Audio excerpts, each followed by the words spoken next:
We're about to begin the program, so if I may kindly request all of you to please take your seats, and just a humble request to keep your mobile phones on the silent mode.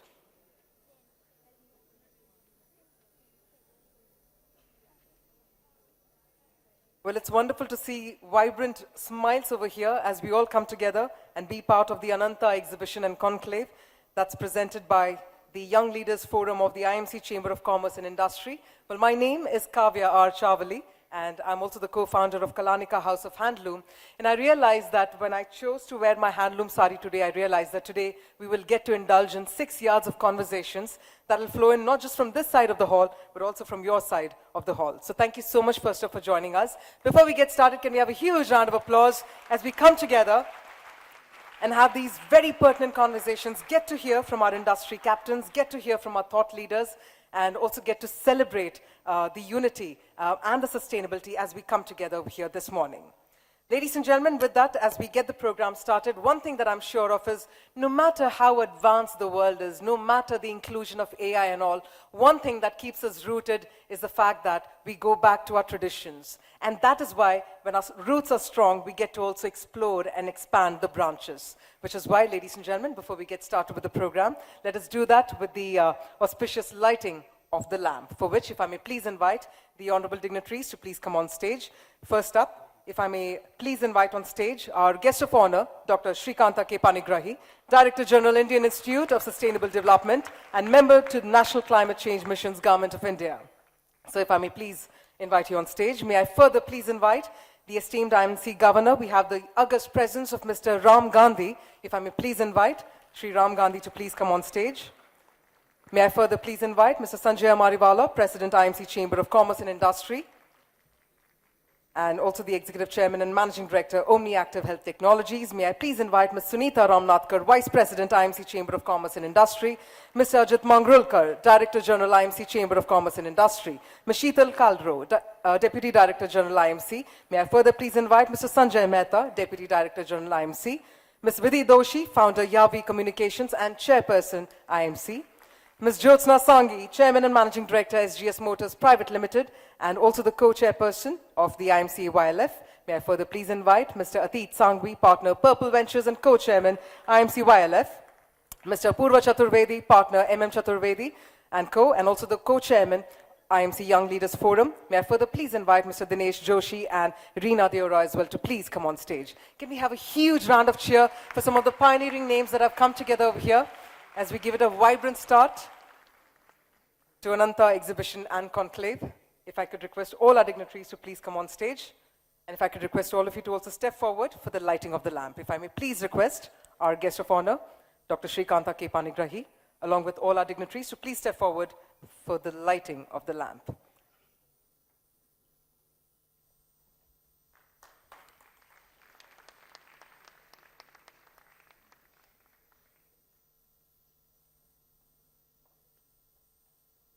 And as the lamp gets lit, if I may also please invite Satvika Modi, who's a trained singer with 13 years of learning experience in Indian classical music, to sort of give this program a musical start. Over to you, Satvika.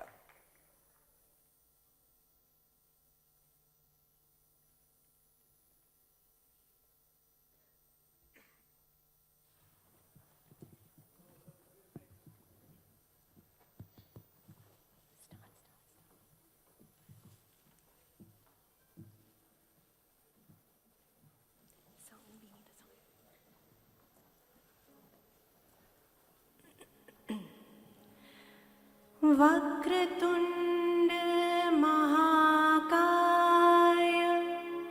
सूर्यकोटि समप्रभा निर्विघ्नं कुरु मे देव सर्वकार्येषु सर्वदा.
Thank you very much, Satvika. Thank you very much, Satvika, for that melodious start to our program, to the conclave and to the exhibition. And ladies and gentlemen, on that note, while we already have Satvika Modi with us over here, in fact, she's on a mission to help people rediscover the joy of music through her membership community, which is Sound Society. So before we move ahead, before we get to hear from our thought leaders, I would also be requesting Satvika to please introduce the Sound Society to us so that we can also begin with the cultural program. And before we do that, so we'll do that, Satvika. With that, let me quickly hand it over to you. Sure. Thank you so much.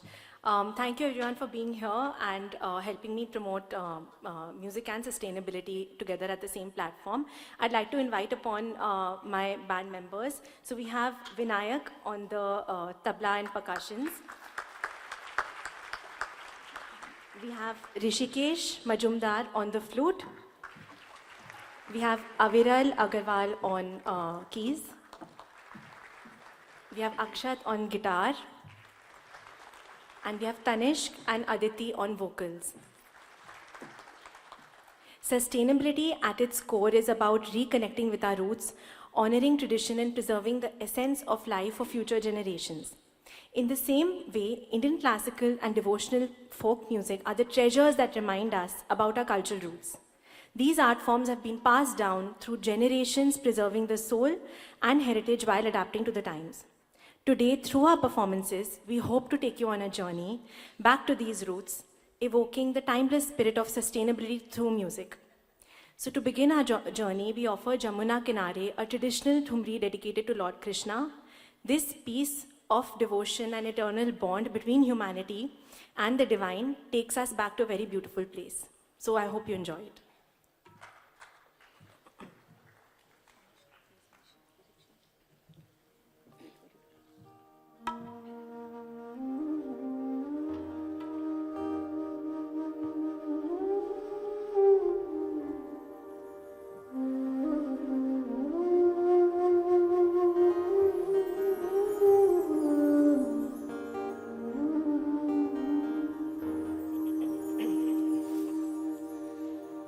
Jamuna किनारे मोरा गाँव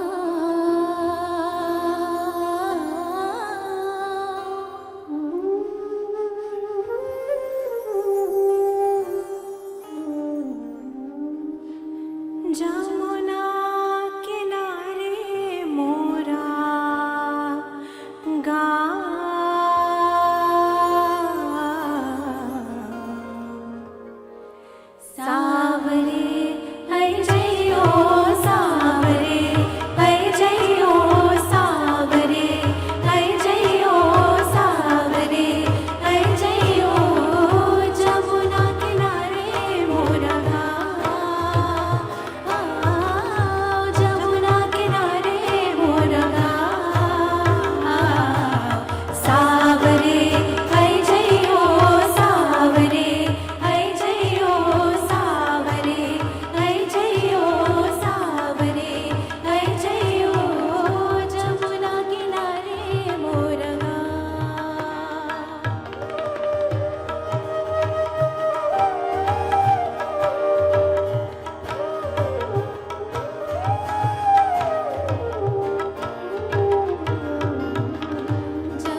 music has a charm that is unparalleled.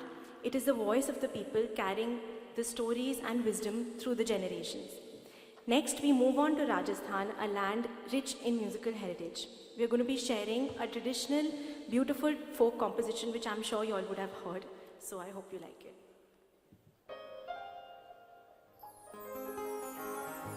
केसरिया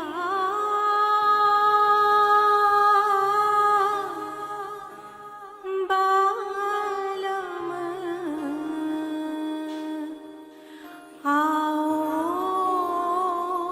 आओनी पधारोनी म्हारे देश रे पधारोनी म्हारे देश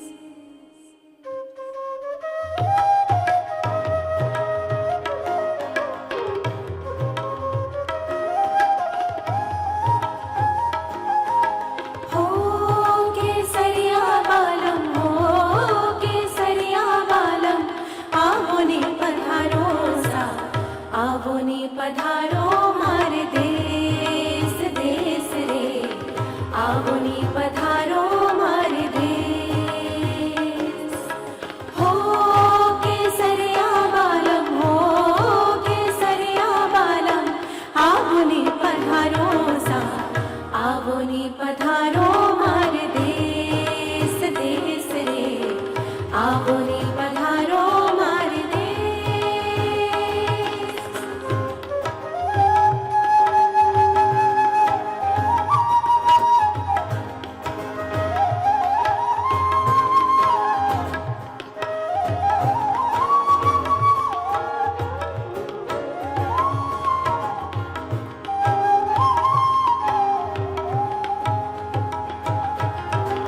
साजन साजन साजन साजन चीर चरी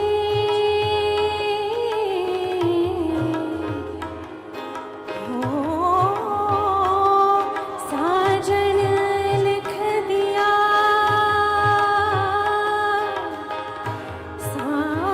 साजन भूले कोर चोरे वाचो घड़ी रे घड़ी आवोनी पधारो मारे देश देश रे आवोनी पधारो मारे देश हो केसरिया बालम हो केसरिया बालम आवोनी पधारो सा आवोनी पधारो मारे देश देश रे आवोनी पधारो मारे देश आवोनी पधारो मारे देश देश रे आवोनी पधारो मारे देश आवोनी पधारो मारे आवोनी पधारो मारे आवोनी पधारो मारे देश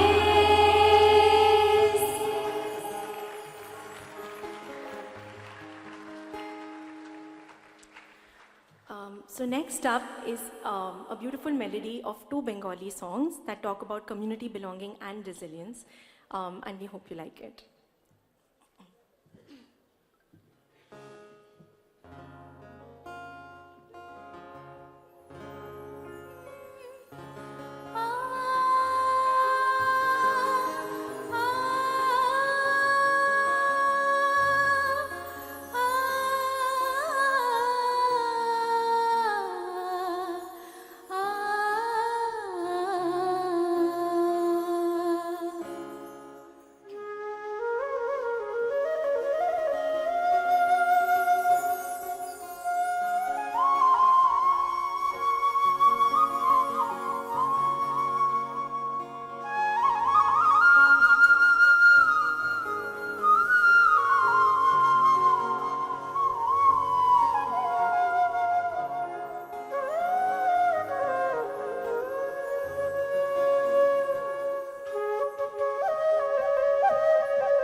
শুনে কেউ না আসে তবে একলা চলো রে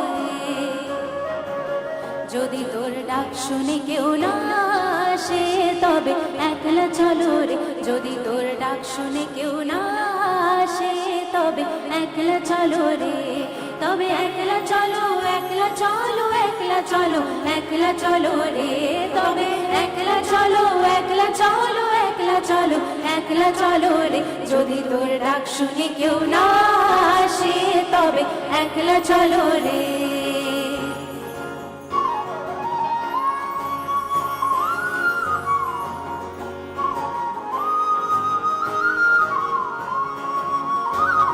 যদি কেউ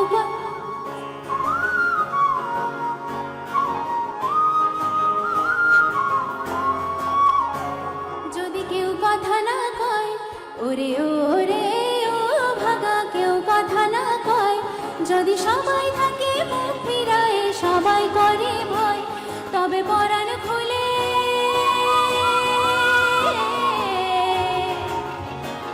তবে পরাণ খুলে ও তুই মুখ ফুটে তোর মনের কথা একলা বলো রে যদি তোর ডাক শুনে কেউ না আসে তবে একলা চলো রে যদি তোর ডাক শুনে কেউ না আসে তবে একলা চলো রে তবে একলা চলো রে তবে একলা চলো রে সাধের লাউ বানাইলো মোরে বৈরাগী সাধের লাউ বানাইলো মোরে বৈরাগী সাধের লাউ বানাইলো মোরে বৈরাগী সাধের লাউ বানাইলো মোরে বৈরাগী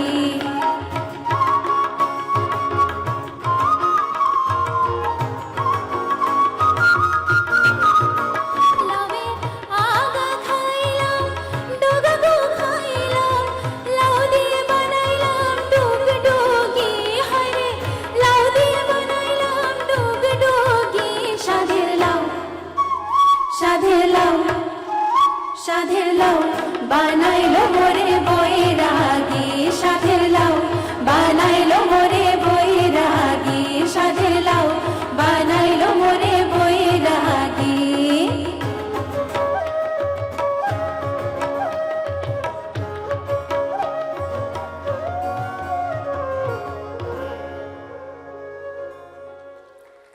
Thank you. Thank you so much. So last up, now we travel to the fields of Punjab and we're presenting our final piece, a medley of vibrant Punjabi folk songs that celebrate love and life, followed by an iconic piece that you all would resonate with.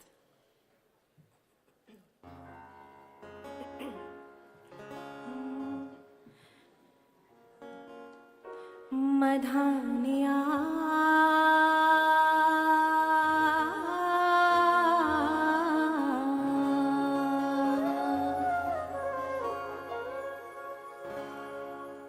Highway मेरे डाडिया रबा कि ना जमिया किनारे ले जाने आए highway मेरे डाडिया रबा कि ना जमिया किनारे ले जाने आए झूले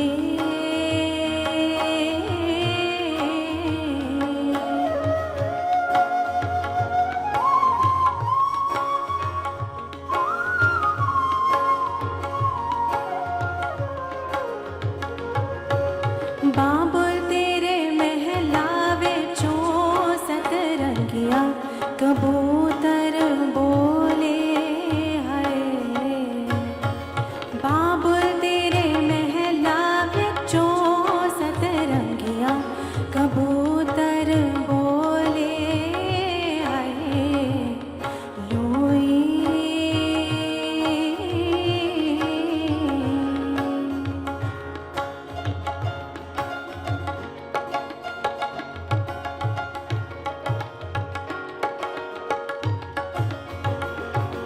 बागे विच आया करो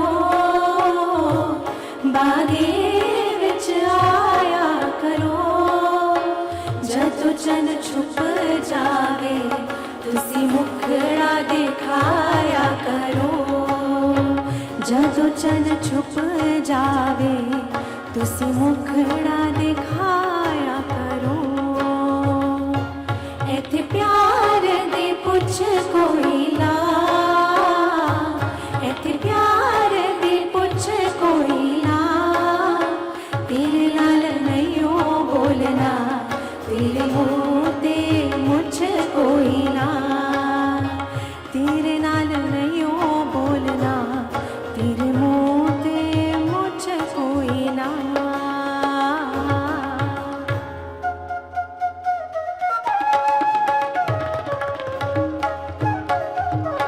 ਚਾਪ ਤਿਲਕ ਸਭ ਚੀਨੀ ਰੇ ਮੂੰਹ ਸੇ ਨੈਣਾ ਮਿਲਾਏਂਗੇ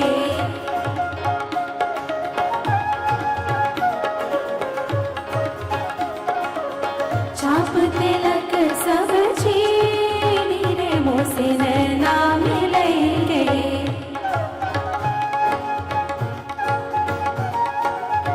नैना मिलेंगे मुँह से नैना मिलेंगे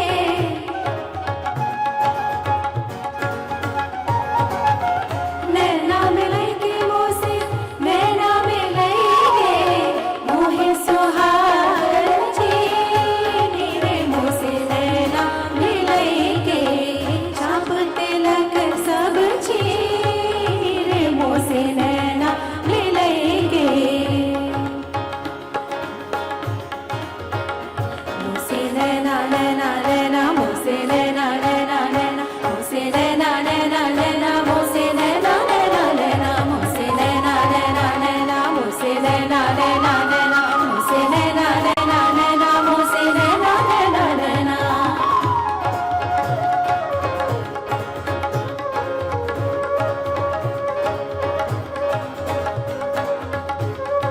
pani sa ni sa re sa re ga re ga re ga pa pani sa ni sa re sa re ga re ga pa pani sa ni sa re ga re ga pa pani sa ni sa re ga re ga pa pani sa ni sa re ga re ga pa pani sa ni sa re ga re ga pa pani sa ni sa re ga re ga pa ga pani sa ni pa sa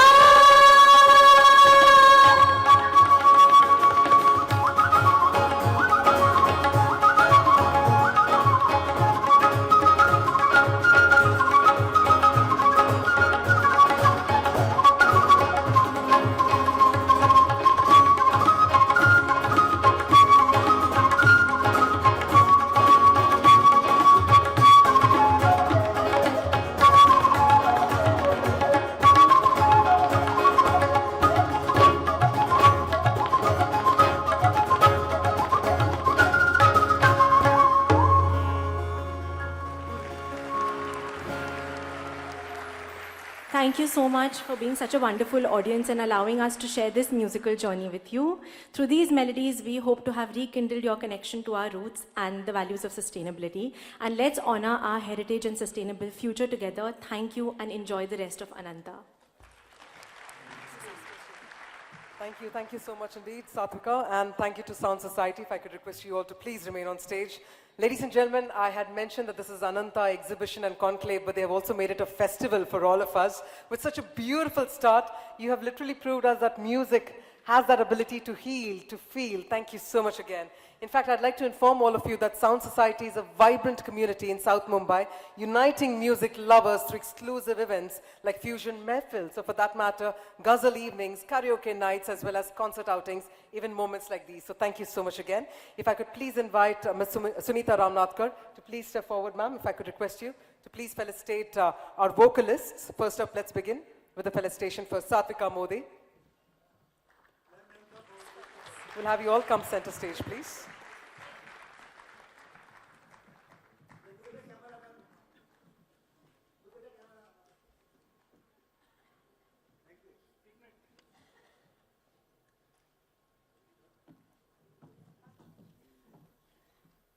I now invite our vocalists, Aditi and Tanish, also to please step forward.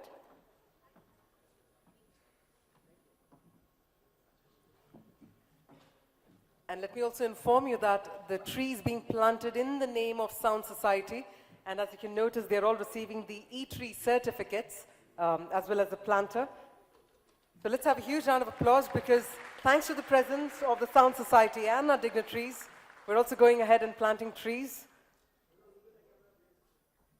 That's right, our photographers are very particular about aesthetics, so we'll have everyone look into the camera, please.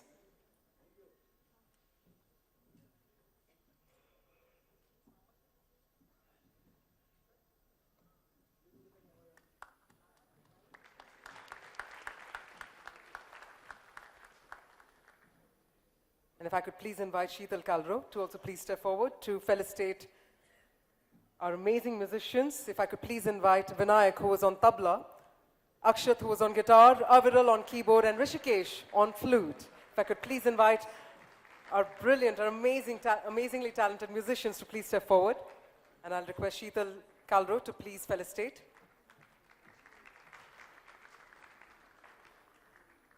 Well, let me also inform our members of the audience that while the trees being planted in the name of Sound Society, even the dignitaries who are here amongst us, as well as our past presidents, we have these E-Tree certificates that are being handed over to all of you, to our dignitaries and our past presidents, and to also ensure you that the trees will be planted on your names. And this is a small initiative on behalf of the IMC. That's our little contribution to make it greener and cleaner.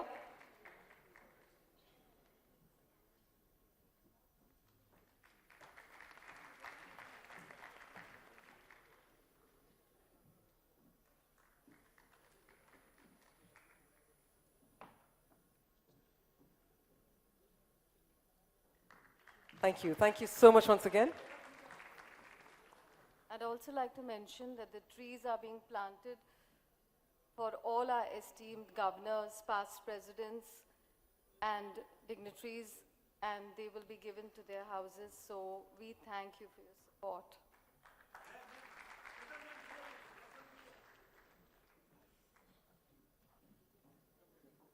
We'll have all of you come together. We'll have a quick photo up as well.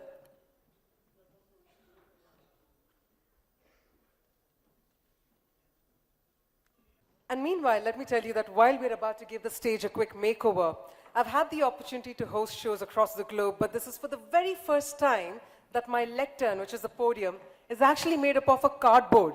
Did you all realize that this is made up of a cardboard? No? Then can we have Zordar Talia, please?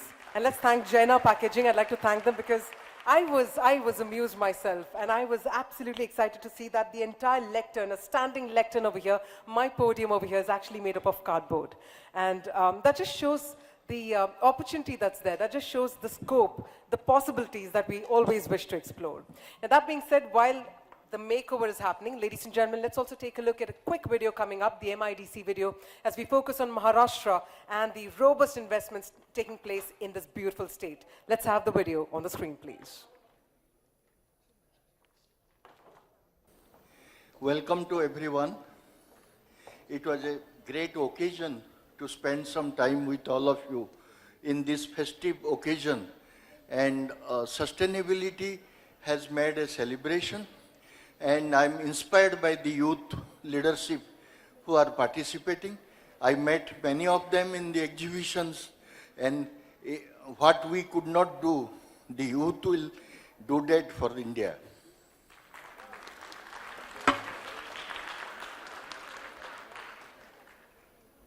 Thank Dr. Panigrahi for joining us this morning. We will get to hear from him after our next segment of the program, for which, if I may please request Mr. Ajit Mangrolkar, Director General, IMC Chamber of Commerce and Industry, to also address the August gathering.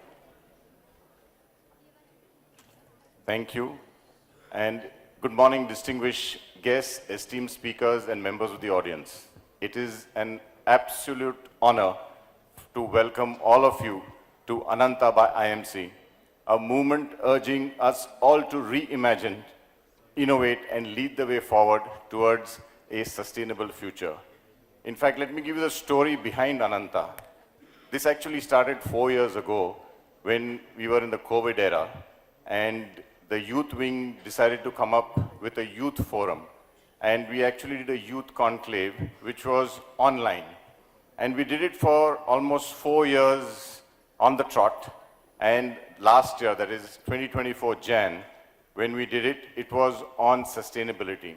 And let me tell you one thing, that Prime Minister Modi gave us his letter of support for all the years that we were doing this program. And that's a big boost for the youth wing. And we said that we don't want to put it online anymore. Let's go offline. And this is the offline for you, ladies and gentlemen. I think it's a brilliant concept which we have brought out to you.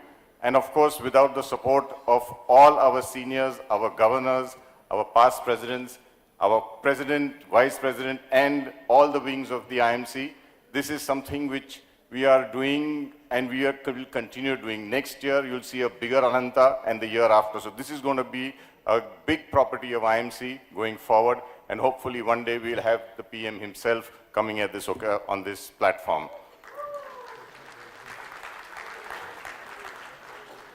Having said that, Dr. Panigrahi has been a very keen supporter of all of us, and in fact, his Indian Institute of Sustainable Development, which is doing a bigger program on March 6th, IMC is a partner chamber for it, and this is happening in Delhi at Vigyan Bhavan.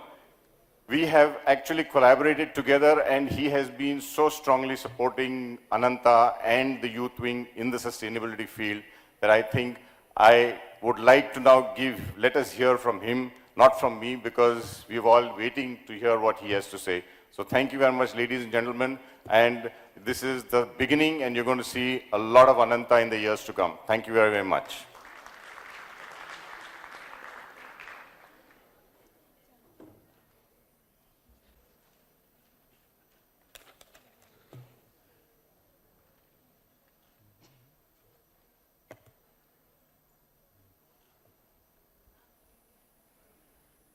Good noon. I have a great pleasure to be with all of you in this auspicious moment where we are celebrating sustainability. And I would like to compliment IMC Chamber of Commerce and Industry for presenting this wonderful program encompassing every aspect of sustainability in a very comprehensive and with a focus that has been presented right from the programs, its designing and its delivery, which I am witnessing right from the beginning that I arrived at. I would like to compliment Honorable President Sri Sanjay Mariwalaji, who has created example, as it was told, in particularly connecting sustainability through health sector, through sustainable life products, which is extremely important. I would like to thank and welcome Sri Ajit Mangrulkar, who has been source of the leadership to make it happen. And all other IMC leadership, I would like to congratulate them, and including Madam Sunita Ramnathkar, who is the Vice President of IMC Chamber of Commerce. We started the program in a very auspicious cultural note, and it was not only music, it was vocal and instrumental to celebrate India's culture, India's heritage, and sustainability, all bringing together in one platform. The South Mumbai team, Sound Society, presented it in an exemplary way. So we are extremely happy and proud of them. The kind of the essence they brought at the beginning of the program, which made the program auspicious. I visited a number of stalls. I am very happy that the youth leadership is very much fine-tuned. They are in the right directions with courage and conviction, which assures all of us that India will be a world leader by 2047 when we will be all 100 years of our freedom. This particular program is not only celebrating a particular segment of the sustainability. It is, I was astonished to see the food culture we are promoting through sustainability.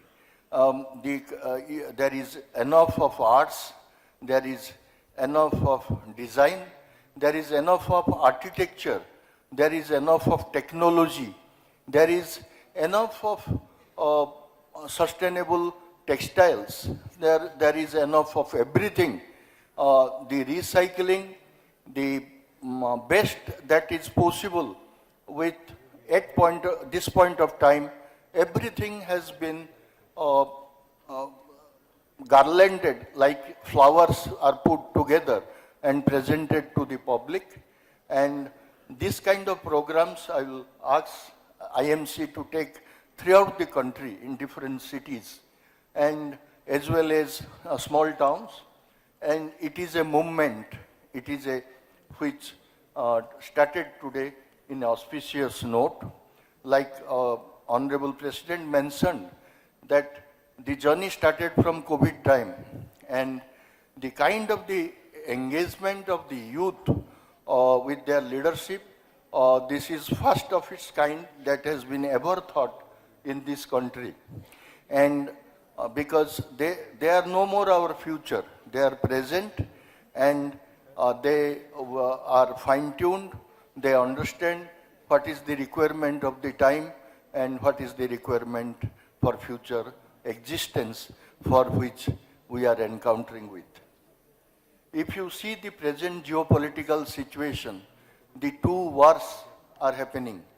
That has made very miserable situation impacting energy security, energy sustainability, and many other, the financial crisis throughout the country, the failure of many systems failures, because if such kind of wars of this magnitude continues over years, the entire humanity is in a difficult state of affairs. India is going strong. Our finances, our planning, everything India is going strong. I am a part of the government in climate change leadership right from more than 30 years. And right from the beginning, from the Conference of Parties 1 of the climate change under United Nations Framework Convention on Climate Change happened, India has exhibited its exceptional leadership. If you see the per capita emissions, our emissions are very, very less. So India has always told, we are not the part of the problem, but we are certain in the playing pivotal role towards the solution of the problem.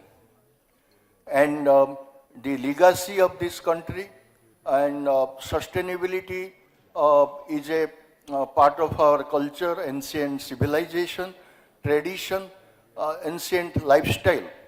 Under Honorable Prime Minister's leadership, the life mission has been launched with the objectivity that we need to reduce our carbon footprint, we need to reduce our water footprint, and we need to reduce our ecological footprint.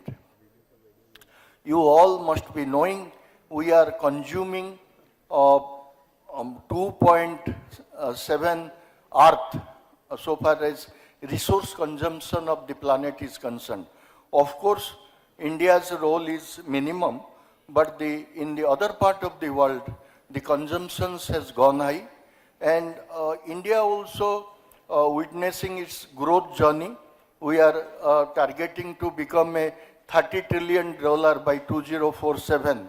So growth, and if we have to assure the quality of life to everyone, and the basic minimum ambitions that will generate and impact adversely to the environment if we will not be aware to lead a conscious lifestyle. And this conscious lifestyle, many of us don't know, right from the day when the day starts, when you are leaving your bed and again going back to the bed again in the night, we are performing a number of activities, right from brushing our teeth, the kind of the food we take, the kind of the travel we do, and all kind of activities invite and creates footprints. It may be water, it may be carbon footprints, GHG, greenhouse gas emission, or it could be ecological footprints. So this is a great initiative which is converging all the thoughts and the actions to showcase in real sense so that we can promote sustainable lifestyle. So I would like to conclude the note. Before I conclude, I would like to tell you Indian Institute of Sustainable Development, where I am giving leadership as the Director General, along with our sister concern, Carbon Minus India. We are now in 16 years. So when we become 15 years during India's G20 presidency, we hold first Global Sustainability Summit. And we are now presenting the second version of it in March 6th in Vigyan Bhavan. I would like to all of you to invite the program, and I would like to thank IMC Chamber of Commerce for the invitation and the opportunity. Thank you very much. Thank you very much, sir. And if I could please invite Mr. Sanjay Mariwala to please come on stage, sir, to present a token of our gratitude to our guest of honor, Dr. Shrikanta K. Panigrahi. Thank you so much for your visionary words. Thank you so much for sharing your valuable perspectives with all of us this morning here. And if I could please invite Mr. Mariwala to please do the honors.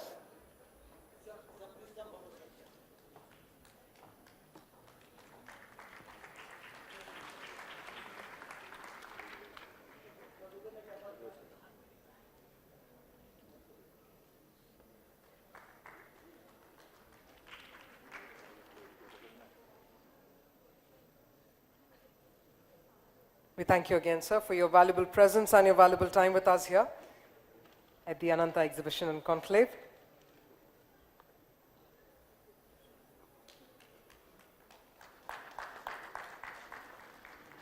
Thank you once again.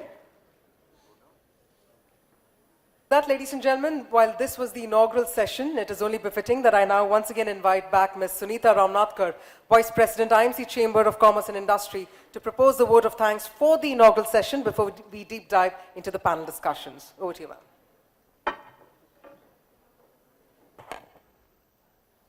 Good morning, distinguished guests, esteemed panelists, delegates, and friends.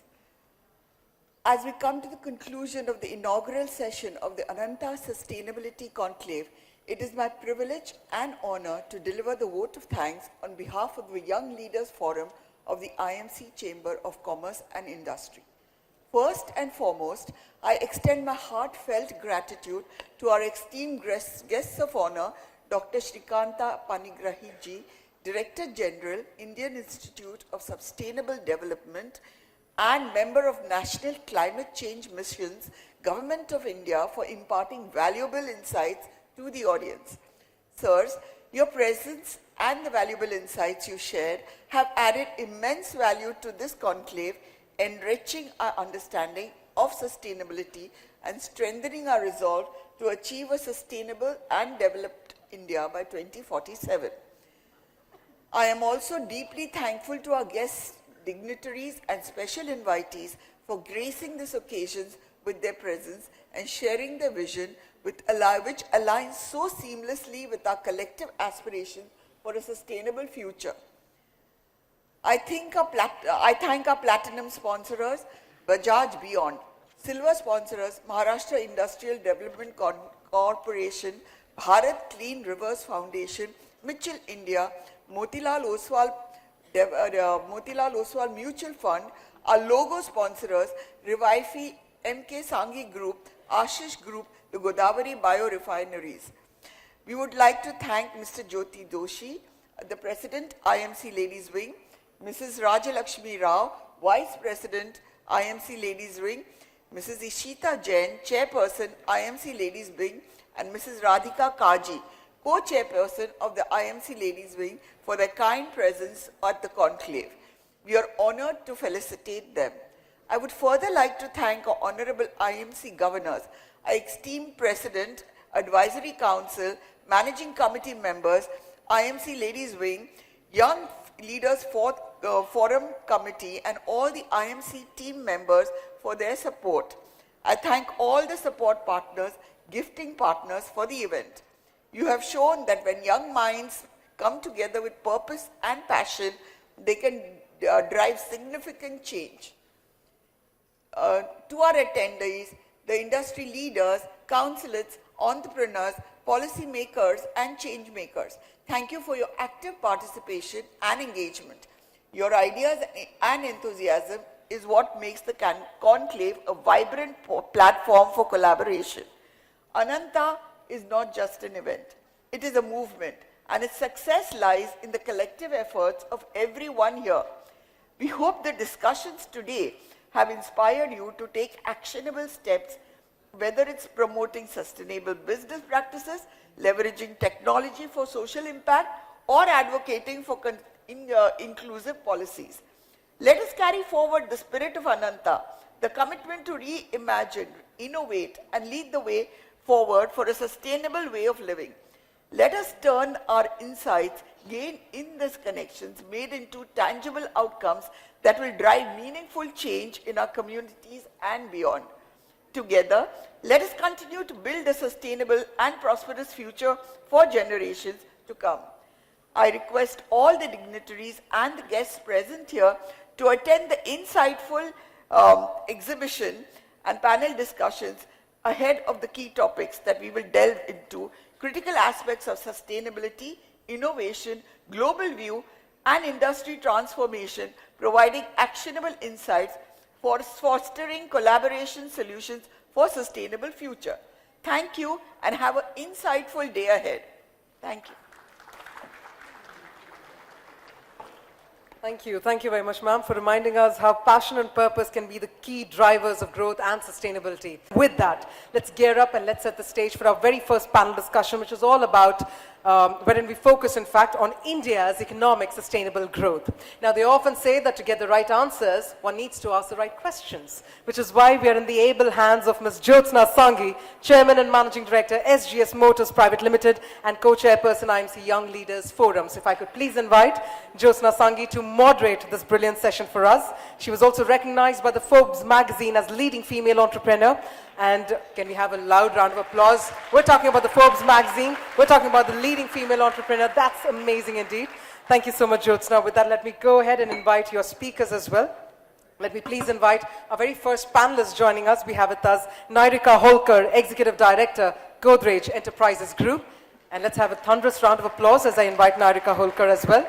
She works closely with the sustainability, marketing, and product development teams across GEG with a focus on building a future-forward brand. Our next speaker joining us, ladies and gentlemen, let's also have a fashionable round of applause. Please help me welcome Miss Monica Shaw, designer Jade. She's the creative director and co-founder of Jade by Monica and Karishma and the Chanakya School of Craft, a distinguished artist, TEDx speaker, and connoisseur of Indian craftsmanship. Our final speaker, ladies and gentlemen, is the Chief Marketing Officer, Revivify. May we please invite on stage Bhavna Darira to please come forward. In fact, her professional story reads like a blueprint for pioneering marketing excellence. So we're talking about some incredible voices over here, ladies and gentlemen. With that, without any delay, let the panel discussion begin. Jyotsna, over to you. Thank you. Thank you very much. I want to thank all of you for coming to this panel, and that's amazing. So my first question goes to Nairika Godrej. What strategies has Godrej and Boyce implemented to achieve carbon neutrality, and what have been the key challenges? Thank you so much for having me on the panel, Jyotsna. It's a pleasure to be here.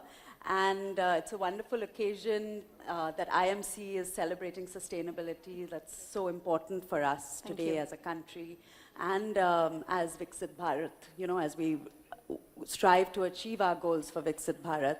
And, you know, if I have to just look back at our organization's history and to my great-grandfather, Pirosha Godrej, who really looked at the idea of sustainability and community development as very much a part and parcel of the company's progress. And that remains a very strong legacy today.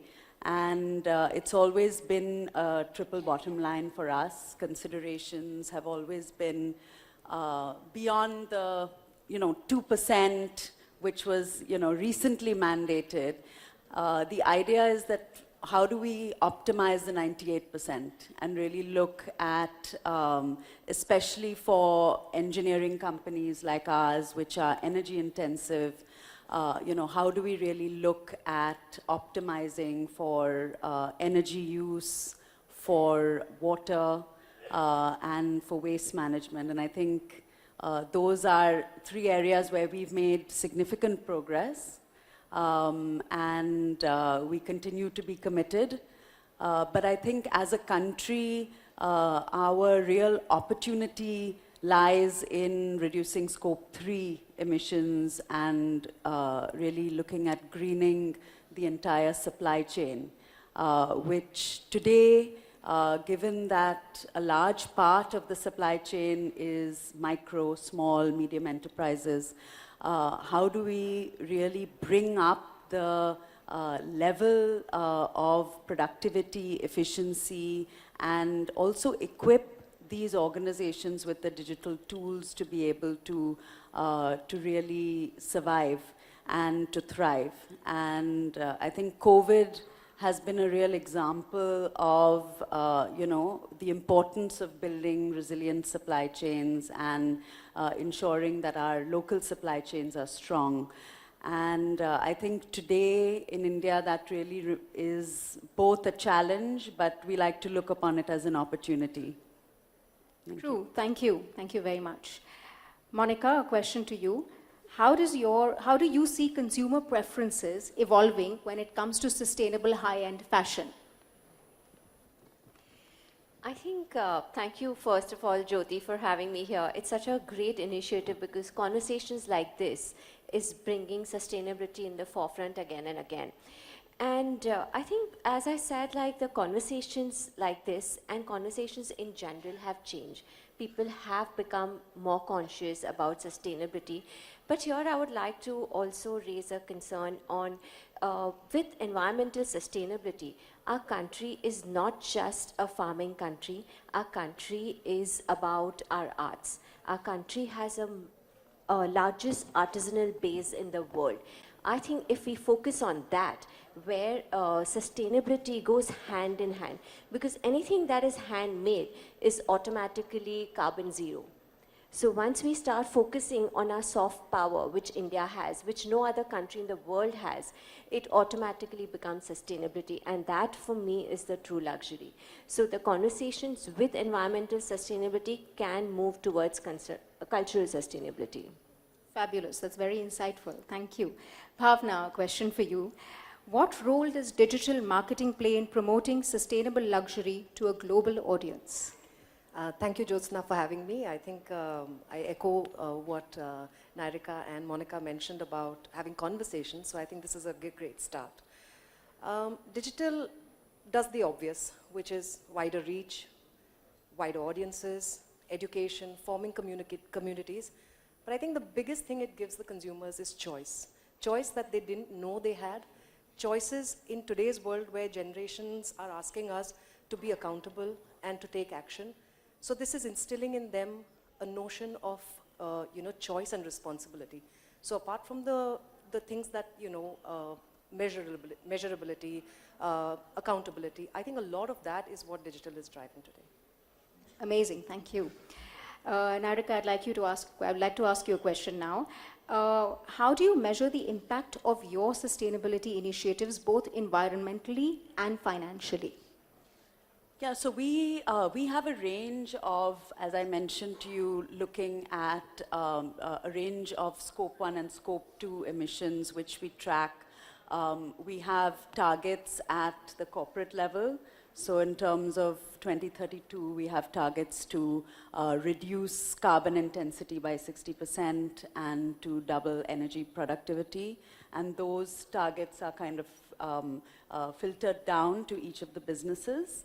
And in terms of no waste to landfill, and we've already achieved that target in 2016, and water positivity, which we've now doubled. So we are completely water positive.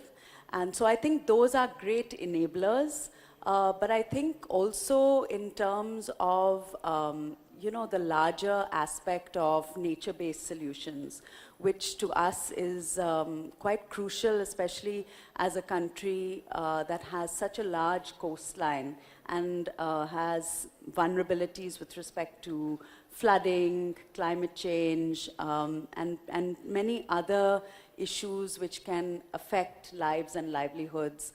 The real importance of mangrove conservation, especially in terms of ensuring resilience, and how we can really look at biodiversity, given that today oftentimes we have to make a trade-off between complete development on the one hand and complete conservation on the other hand, and it's difficult in an urban context like ours to really be on either side. It's to be polarized. So I think, how do we really have understand scenarios carefully enough to be able to make trade-offs that are reasonable and rational, that we can also progress, but not at the cost of the environment. And I think that's very important to us as a country. And I think especially today in the audience, where there's so many young people who are going to take on the mantle, the importance of ensuring that we respect nature and don't try to always control it. Absolutely, the awareness, the cost-benefit analysis, and the measurability around it. Thank you. Monica, can you talk about any partnerships or collaborations that have helped you achieve your sustainable goals? I think over the years we've been committed to cultural sustainability, and as I said, that already is in hand with sustainability. But there's this project called Grassroots Artisan Project that we took up about 3 years back, where we started working with communities within the villages of India. And it is one thing to work in an environment which is your atelier, work in a factory which is, which is controlled.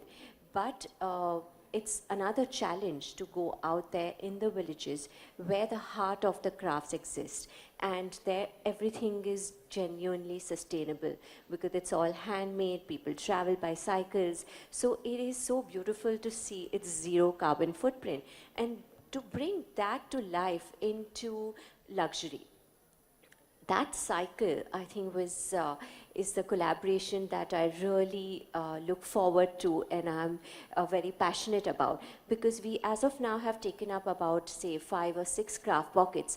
But in India, we have, every state, actually, all of us know, have a new textile, like what she's wearing is a beautiful sari. Every state has a new craft. And there are about 7 million artisans that exist within India. So if we start taking up each craft pocket and bring them to luxury, we can have luxury sector and fashion sector to be way more sustainable. Amazing. You really get to see their pain points and the gain points around it. Yes. Fabulous. Bhavna, how do you differentiate your brand's sustainability offerings from competitors in the luxury space?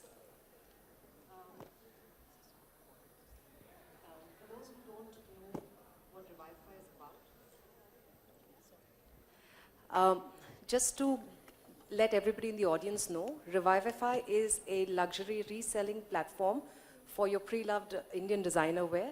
Currently, we are focused in that segment. There are very few competitors in the market as we speak. But I think one of the few distinguishing factors for us is, firstly, our authentication process. How do I know that what you're selling to me or to the end consumer is actually a Sabyasachi and not a, fake?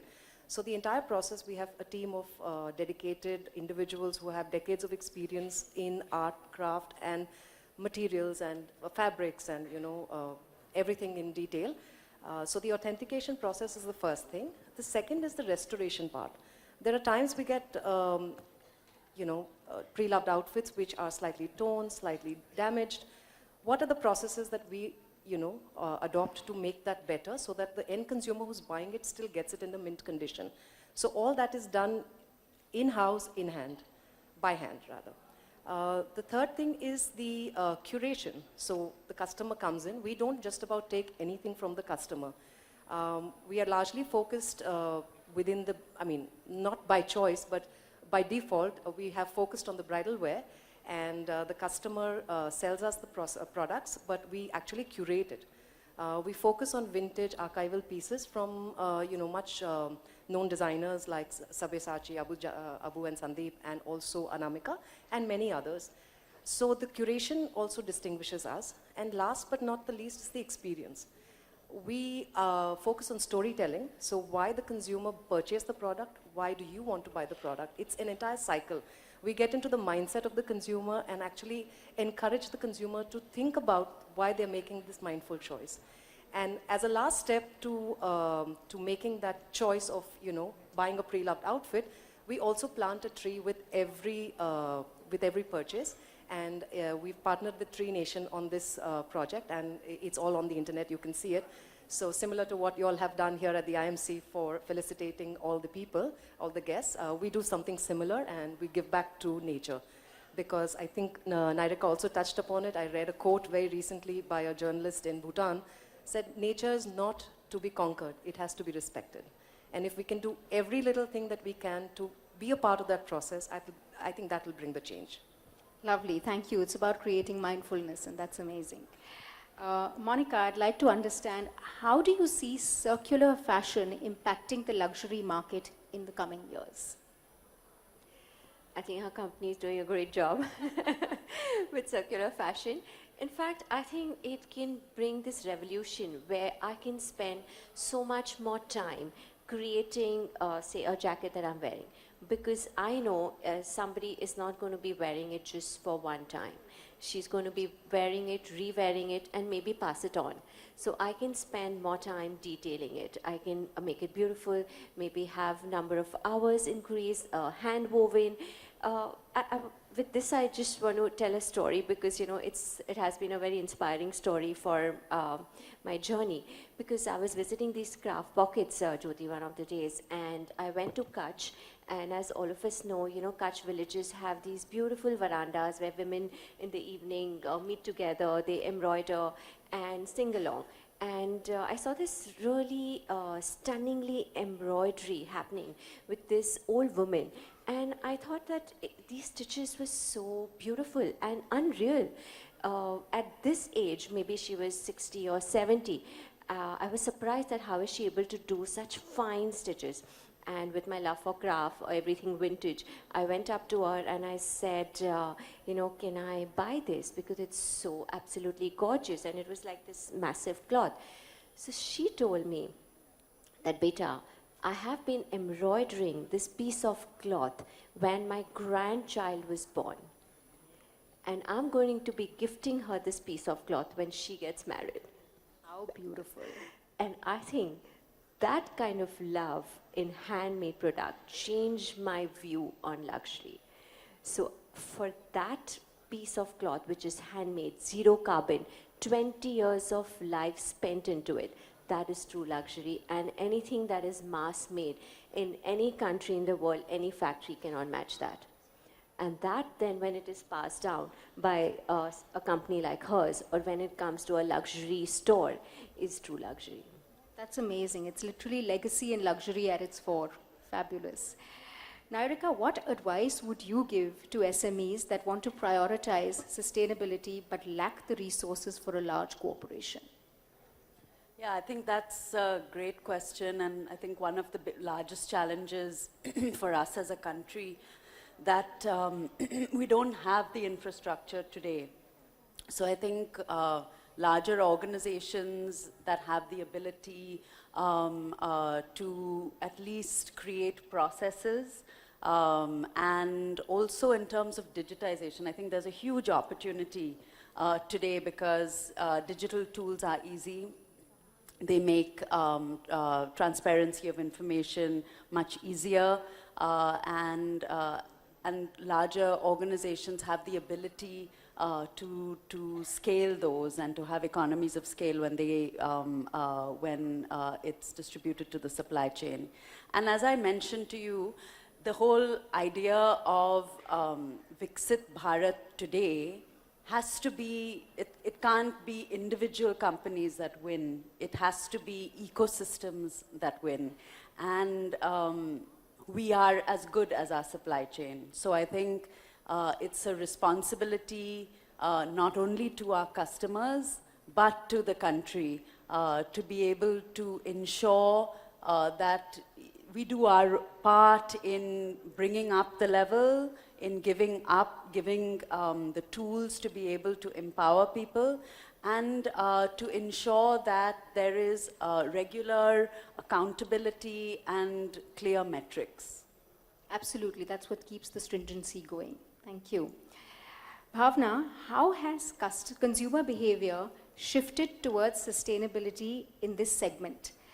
And how has your brand responded to that? So I think that the sustainability aspect in fashion is still a little bit of a niche. While it's changing with all the celebrities, all the, shall I say, Bollywood stars re-wearing their, mother-in-law or their mother's pieces, I think that's bringing about some of the awareness. I feel that the youth, while they are all asking for accountability, are also actually making that switch. So our brand has seen a large number of youth coming. When I say youth, I'm talking about the under 30s, adopting the brand, the platform, engaging with us, being repeat customers. I think that's one of the things that has happened. So when we are offering them a seamless experience, an experience which is something that we promised, they are also seeing the value in stuff like this, and they're coming back for the older art forms, archival pieces, the vintage outfits. Our brand has made sure that we don't lose out, on the existing customers, while we are always in the hunt for new people to adopt our platform. The answer lies in also balancing out the existing customer base and also continuously reaching out to them. One thing that I feel can happen is, like, international brands have partnered with pre-loved brands already. So with every piece that they are selling, if a small note or a small booklet is going inside it saying, if you have, whenever you're done with this outfit, don't throw it away. Whenever you're done with this bag, don't throw it away. Here's the platform that we already partnered with. So the authentication process is already underway, and it's, you don't need to be worried. This is something that, brands could do to drive that demand upwards. Otherwise, the gap between, where we want to be and where we are is always going to be a struggle. Absolutely, and it also keeps it very consistent. That's the process. Monica, can you tell me what role does technology play in advancing sustainability with fashion industry? So, technology always helps, because I'm sure it'll help in maybe saving fabric, because AI, you can generate different kind of patterns in your computer and save fabric. There could be different methods that could be implemented at so many levels of the process. And I'm hoping in future it really brings about a change in a way, because even in the stores, which are brick and mortar or online, different technologies, I think, are bringing in not just sustainability at a superficial level, but in a way which gets into the system. So I'm hoping, like in our factories, like when the layer cutting is happening of fabrics, with AI, there is such a large saving of fabrics besides materials. So in the end, I know with this process, there is a large amount of saving that is happening. Amazing. It's fabulous. So I'd like to give a general question across the panel to each one of you together. What role do you think government policies and regulations play in nursing industries towards, in pushing industries towards sustainable practices, such as yours? Yeah, I think government impetus is important. It's necessary, but it's not sufficient. And I think that as we can see, even with the example of, say, LED adoption, where incentives were given by the government, and then there was mass adoption, which is now close to nearly 100%. Similarly, for industries like ours, for instance, appliances, and especially ACs, which are one of the largest contributors to greenhouse gas emissions. Today, if we have to also look at the country's heating, and it's not actually a luxury anymore. It's going to become a necessity. It's going to become a productivity tool. And so as it's becoming more ubiquitous and there's more adoption, our carbon footprint is just going to get stronger. So in situations like this, collaborations with the government can really help to spur adoption. But I think organizations also need to be doing their own part to convince consumers and to shape preferences. And I think that's really where the opportunity is. Today, if we have to look at institutional businesses, they're really looking out for sustainability and ESG.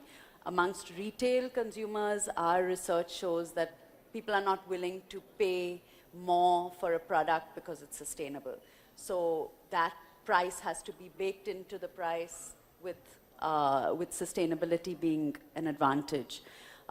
That's over and above that, not indicating a higher price. So I think it's a huge challenge for industry to be able to do that. So I think a little help from the government, but a lot of work to really look at how people can, and I think, you know, it was touched upon earlier as well, that our culture has always prioritized conservation. And I think with more influence from the West, we've adopted practices that may be less sustainable than traditionally we were. So Sure. maybe also kind of re-looking back at our own history and traditions and embracing them is important. Absolutely. Monica? So when it comes to fashion, media has always been targeting fashion. And when it comes to the government, I think fashion has always been neglected. So we need to have it both ways. We also need, as she said, you know, the consumers need to work hand in hand with the government too. Because as she said, the price points need to be, encompassing the sustainability factor, right? Because a consumer is not willing to pay for a brand that is more sustainable. So that when it changes, brands will be able to spend more time, more energy on making their product more sustainable. And when it comes to the government, as we are such a large artisanal-based country, putting more energy, resources into our soft power can really help Viksit Bharat. Fabulous. Thank you. Bhavna? So I feel that with all the government policies and regulations, the most obvious thing is that it creates awareness. It instills in us a thought, which is something that we all know about, but we rarely act upon. So having a consolidated mindset is something that I think the policy, when it's there, can actually push us towards. Awareness leads to adoption necessarily, and maybe slow at the start, but then definitely it fuels it as it goes along. And last but not the least, it surely drives innovation within every industry. So, we talked about the solar industry. It was very, very nascent, let's say 15 years ago. But with the government push and focus on that, it became such a big thing. And, now we are hearing more and more about it. So similarly, when we talk about sustainability, and if and when the government is, joining hands with all industries, not just fashion, I think that these are the things that it can lead towards. And we will be self-sufficient. We will continue to make in India. And we can continue to be proud. Thank you. That was really, really helpful for everyone. Narika, a question for you. In a legacy-driven organization, how do you encourage a culture of innovation that aligns with sustainability goals? I think legacy as a term is a very loaded term and usually has negative connotations. But I think looking at legacy and looking at the 127 years that our organization has been around, I think the opportunity for innovation really lies in the challenge of really being able to adopt not only practices, but I think as an organization today we've taken a target that 50% of our revenues has to come from green products. Now that's a challenge for businesses to be able to ensure that the products are green, but again a challenge that consumers should want to buy those products. And so recently we, and you came for Conscious Collective, yes. So that's a platform that we started to really look at 3 key pillars. The first being the planet, the second being our built structures and how do we make our built structures more sustainable. And the third is how do we look at alternate materials, because although operational carbon is something which is, people talk about and there's a lot of innovation on embodied carbon once a building is built and the materials with which the building is built doesn't have as much attention. So we started the platform of Conscious Collective to really look at bringing together architects, designers, urban planners, conservationists, to look at alternate materials, alternate ways of building, and how can we do it differently? Because if we have to say that today nearly 40% of carbon emissions come from built structures, and more than half of structures are yet to be built, there's a huge burden on the country and also an opportunity to do things differently. Do we have to go with glass and cement and steel, or can we look at alternatives? And should we be putting R&D money into looking at different materials? So as a platform, it's in its second year, but I think collaborating with platforms like this are also important because they're connecting with young minds, curious minds, people wanting to find solutions, and I think we have to all come together and we have to all be part of the solution. Absolutely, creativity and collaboration. Thank you. So if I would ask, I'd like to ask each one of you, since we have a very vibrant and a buoyant youth that is sitting over here, what advice would you like to give aspiring leaders and the youth who want to prioritize sustainability in their careers? In a word maybe, or a two. I'd just like to say, start. That's the most important thing, because it can't be a concept anymore. It is our reality, and it starts with a simple thing like your everyday. Going to the vendors, ordering something on quick commerce. Be mindful. If you can walk down and get your milk, do that. If you can't, see the platforms that are not using or spending too much on plastic and focusing on alternate materials. Look at those kind of things. In your everyday life, what is the plastic that's going into your dustbin? There are many ways in which you can make a change. So just start. Every little drop counts in the ocean. Monica? For me, it would be cultural sustainability goes hand in hand with environmental sustainability. and it's time we support both together. Thank you.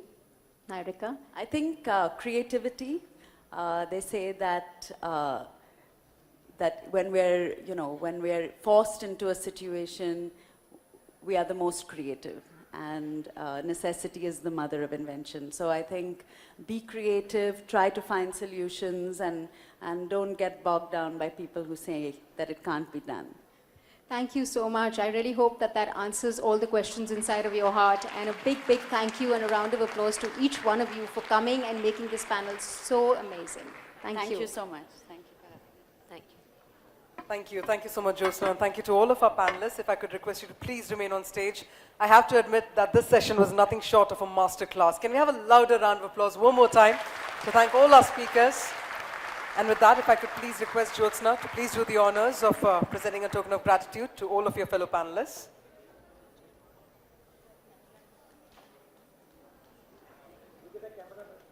At Ananta Exhibition and Conclave, we are presenting the Grow Trees Eat Tree Certificate and a sustainable planter as well by Layercraft Technologies, as well as natural forest food by Swaguna Foods. And I think that's a wonderful, wonderfully curated hamper for all our dignitaries, for all our speakers as well.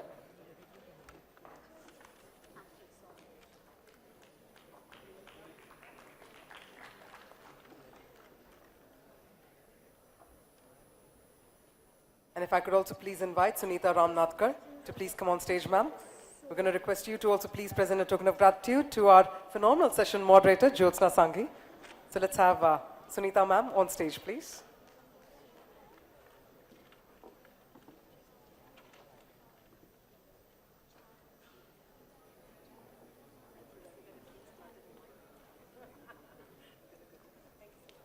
We'll just have you all on the stage for just a couple of minutes.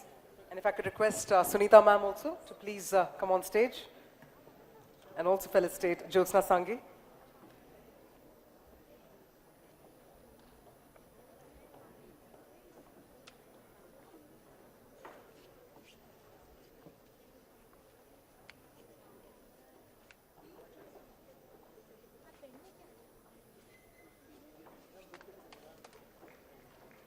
And before we do a photo op, I'd also like to request Sheetal Kalro to please join in for this wonderful photo op. Let's have all the amazing minds come together in the form of a photo op. We'll do that as well, a group photograph.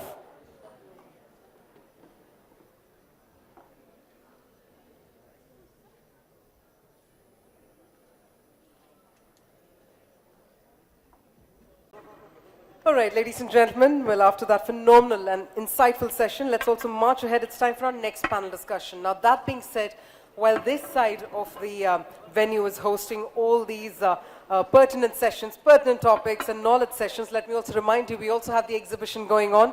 We also have some really creative installations that have been put up on ground floor and the second floor on the adjacent hall. And that's where you can see creativity and sustainability come together. So I'm going to request all of you to also take some time off to explore these creative installations and also take a look at some amazing initiatives that have been put up by our fabulous exhibitors, the kind of initiatives that they've come up with in terms of product innovation across different sectors, be it handloom, handcrafts, all that and more. So don't miss out on that. But let me bring your attention back again. We're about to begin with our next panel discussion as well. And our next session is all about gathering a global view on sustainability. And I can see that our students are moving forward so that we can also move forward with the program.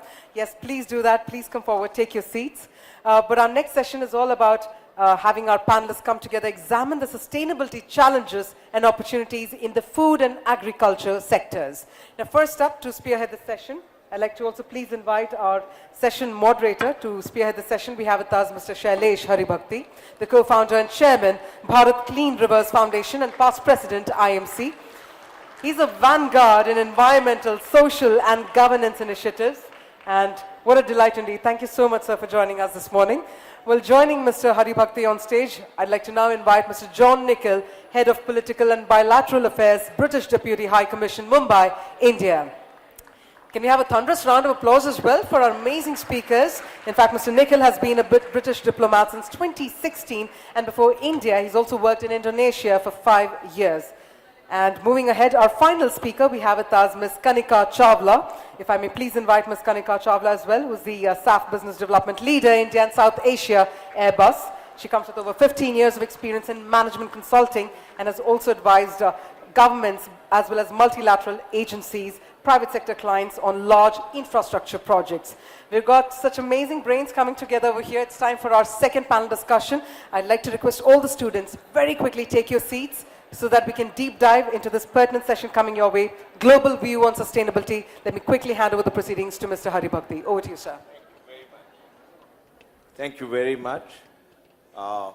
Ladies and gentlemen, I have an exceptional panel, and I can say that based on the last 15 minutes of conversation that I've had with both of you. Hopefully, all of you will have a great time. What I would request is for everybody to find a seat and settle down immediately. And please make sure that you don't have your phones in a manner that will keep ringing or distracting you to go out. But other than that, we can truly get a global view of what is truly happening in sustainability. And in preparation for this session, what I will do is I'll spend 10 or 15 minutes to just set the context for all of us. And maybe then we'll jump into the two questions that I've set for the panel. Let me go up there.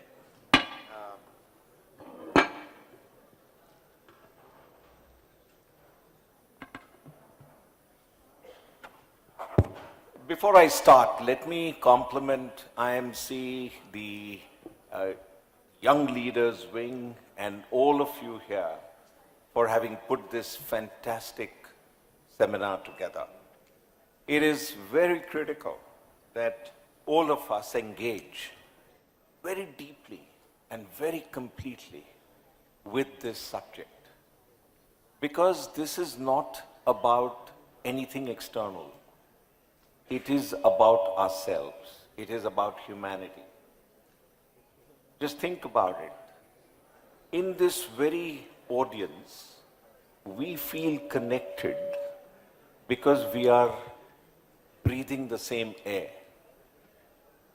And think about the two very basic connections that we have with each other. They flow through air and water. And both these are the critical subject matters of sustainability. But today, friends, largely students here, I'm so happy that this audience consists of all of you who are eager to learn, who are eager to engage, who are eager to change the world. We are stewards of a fragile, beautiful planet. Our planet, the only planet we have. Elon Musk may think that there is a plan B, but for us, there's only a plan A. It's our planet, Earth. It's a shared home that we have. And it is for us, through our ingenuity and through our resolve and through our ability to take the right steps, that we will, through our unity, be able to create something that is sustainable and that will enable us to live together, to breathe clean air together, and to drink clean water together. It is in times like this that we must turn not only to science and technology, but also to the timeless wisdom that transcends borders, cultures, and millennia. So let me start with an idea very deep-rooted in our Vedic philosophy. It is the essence of our connection with this planet and with each other. Schrödinger, no less a scientist, a physicist than Schrödinger, when he evolved his second equation, he turned to Vedanta and he gave us the equation Atman equals Brahman. In this very simple equation are the essential thoughts, concepts, and evolutionary practices that we can, as individual souls, through our engagement, create the right kind of universe that we can enjoy together. This is not a statement about metaphysics or philosophy. It is a call to action. A demand that we see ourselves as inherently linked to the oceans, the air, the forests, and the future generations who will inherit what we leave behind. If we hold that as our key driving concept, then all our actions will follow. This equation, simple equation, flows through every sustainable process we can imagine. Energy is at the core of it. What we need to do is to make sure that we have enough of it and that it comes from sources that will enable us to renew that availability. Over the next 5 years, we face a critical window. Very critical window. It is a window not just to survive, but to thrive. To move from scarcity to abundance, from extraction to regeneration, and from despair to hope. And we can do this together because we are now in an era of fetch, transforming pushback into pull. We have reached a turning point.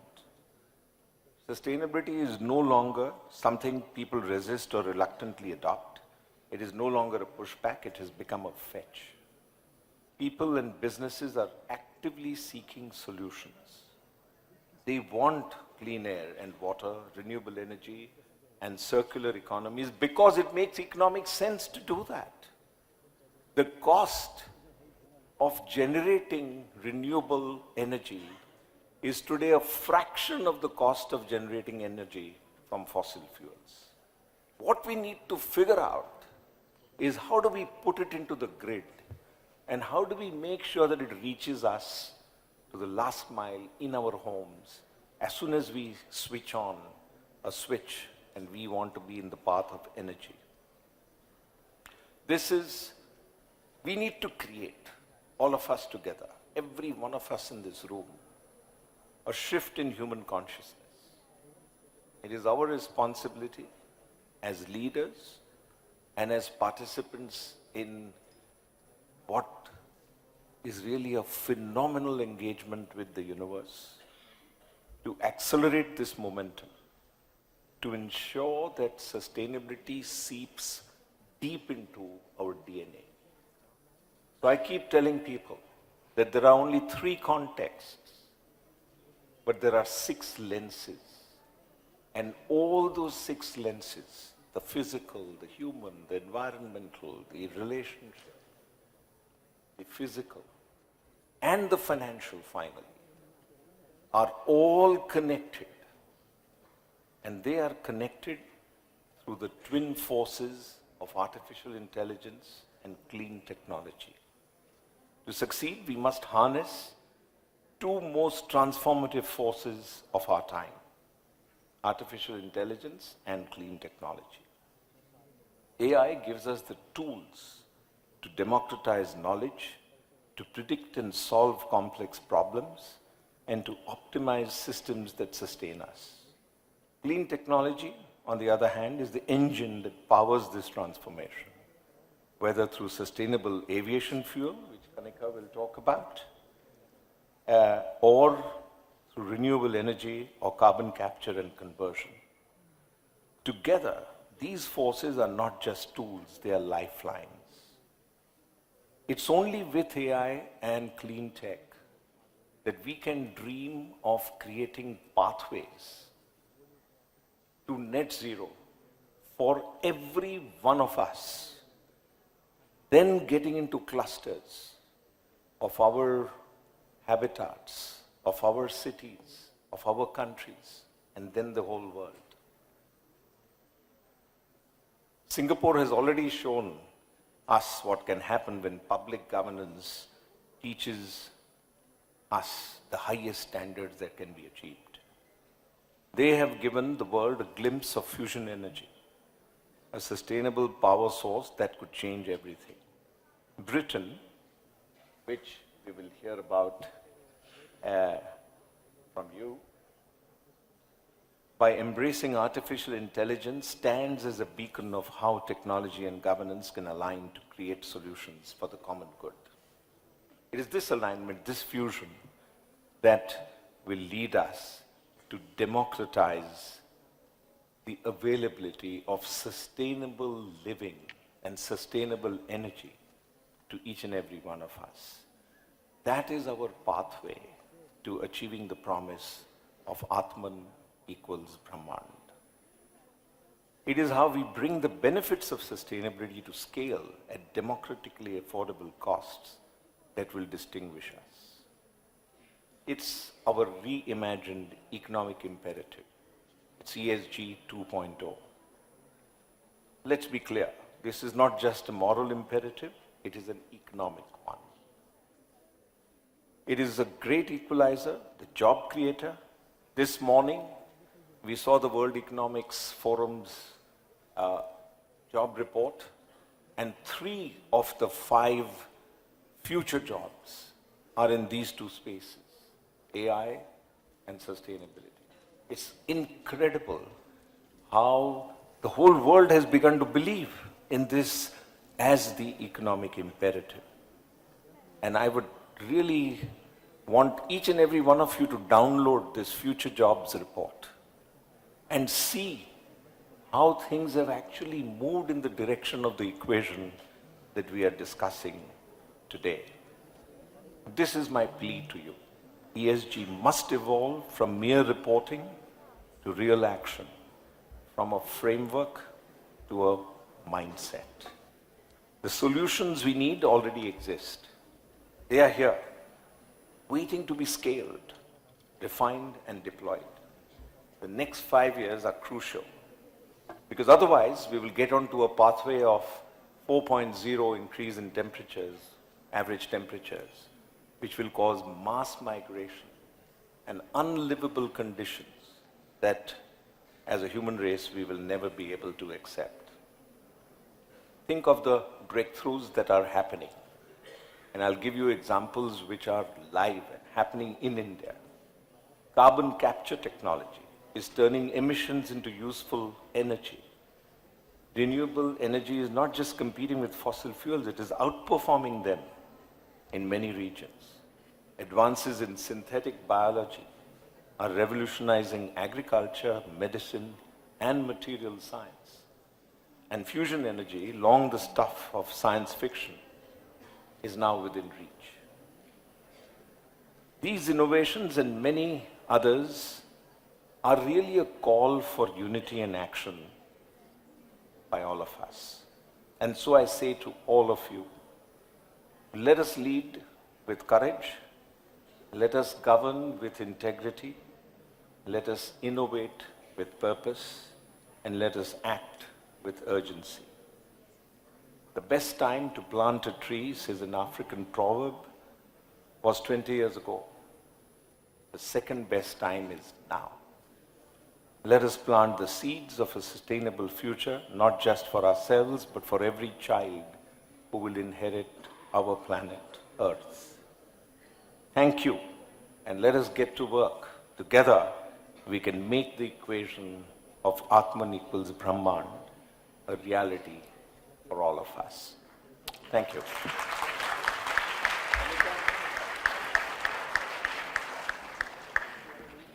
On to SAF and your take on all of this area, how the globe is talking about sustainability. Thank you. First of all, thank you so much for extending the invite. I think I completely resonate with what you're saying, because at Airbus, we don't look at sustainability as an obligation or something which is forced on upon us. Rather, can you hear me better now? Yeah. Okay, I think this works better. Thank you so much for the invite, and I think I completely resonate with the speech that Sir made just now. Even at Airbus, we don't look at sustainability as certain obligation or something which is forced on upon us. Rather, we believe that if done rightly, sustainability can add to our competitive advantage. I would give 2 examples to make my point. One, if we look at our latest generation aircraft, which requires R&D investment of almost 3 billion every year, it's not only more efficient with less emissions, but also has a lower operating cost. So it converts sustainable product into a more profitable product as well, and I think which resulted in Aam Aadmi flying on an aircraft as well, because it helped reduce the operating cost of the aircraft per se. The second example I would give is on sustainable aviation fuel. It's considered to be costly right now compared to our jet fuel. Having said that, if we look at the Indian economics, we'll see that we have the right feedstock, we have the right talent, we have the right infrastructure in place to use this as an opportunity to develop a SAF industry. At Airbus, we always discuss and we see India more as a SAF factory for the world rather than looking at SAF only as an obligation that is thrown on upon us. So completely agree with the point that you're making, that sustainability now is not a push anymore, but rather it's a great business opportunity, and that's how we look at it. Thank you to IMC for a great opportunity to talk to you. I want you to leave today ideally with a sense of huge urgency, but also optimism. It was only 56 years ago that in space we had the first photograph of the whole Earth with its atmosphere, and we realized what a fragile planet we are in the great context of things. It was only in 1992 we had the Rio summit, which showed that there was an increasing consensus of scientists concerned about climate change and the direction we were headed in. And we've come a long way since then. Sometimes we don't look back enough and realize how far we've come. As you've heard, there's already the economics now of renewable energy are such that it is cheaper to build and install new solar, new wind in most places in the world than it is to run existing fossil fuel and coal power stations. So we have every incentive to act now. And unfortunately, you are the generation that are inheriting the problem, even though you're not the generation that have contributed to it. But the incentives to act, the incentives to force rapid change are really strong. And you've seen that recognized through India's G20 presidency, One Earth, One Family, One Future, and things like the LIFE program of Prime Minister Modi ji. There's a great push from the Indian government to get renewables online by 2030, and we really need India. India, because of its size, is already the 3rd largest emitter in the world. Obviously, on a per capita basis, India is incredibly low. The UK, unfortunately, we were first to industrialize, and therefore we are responsible for a large part of the historic problem that we're going to be working on. But we've managed to grow our economy by 79% since 1990, whilst cutting emissions by 56%.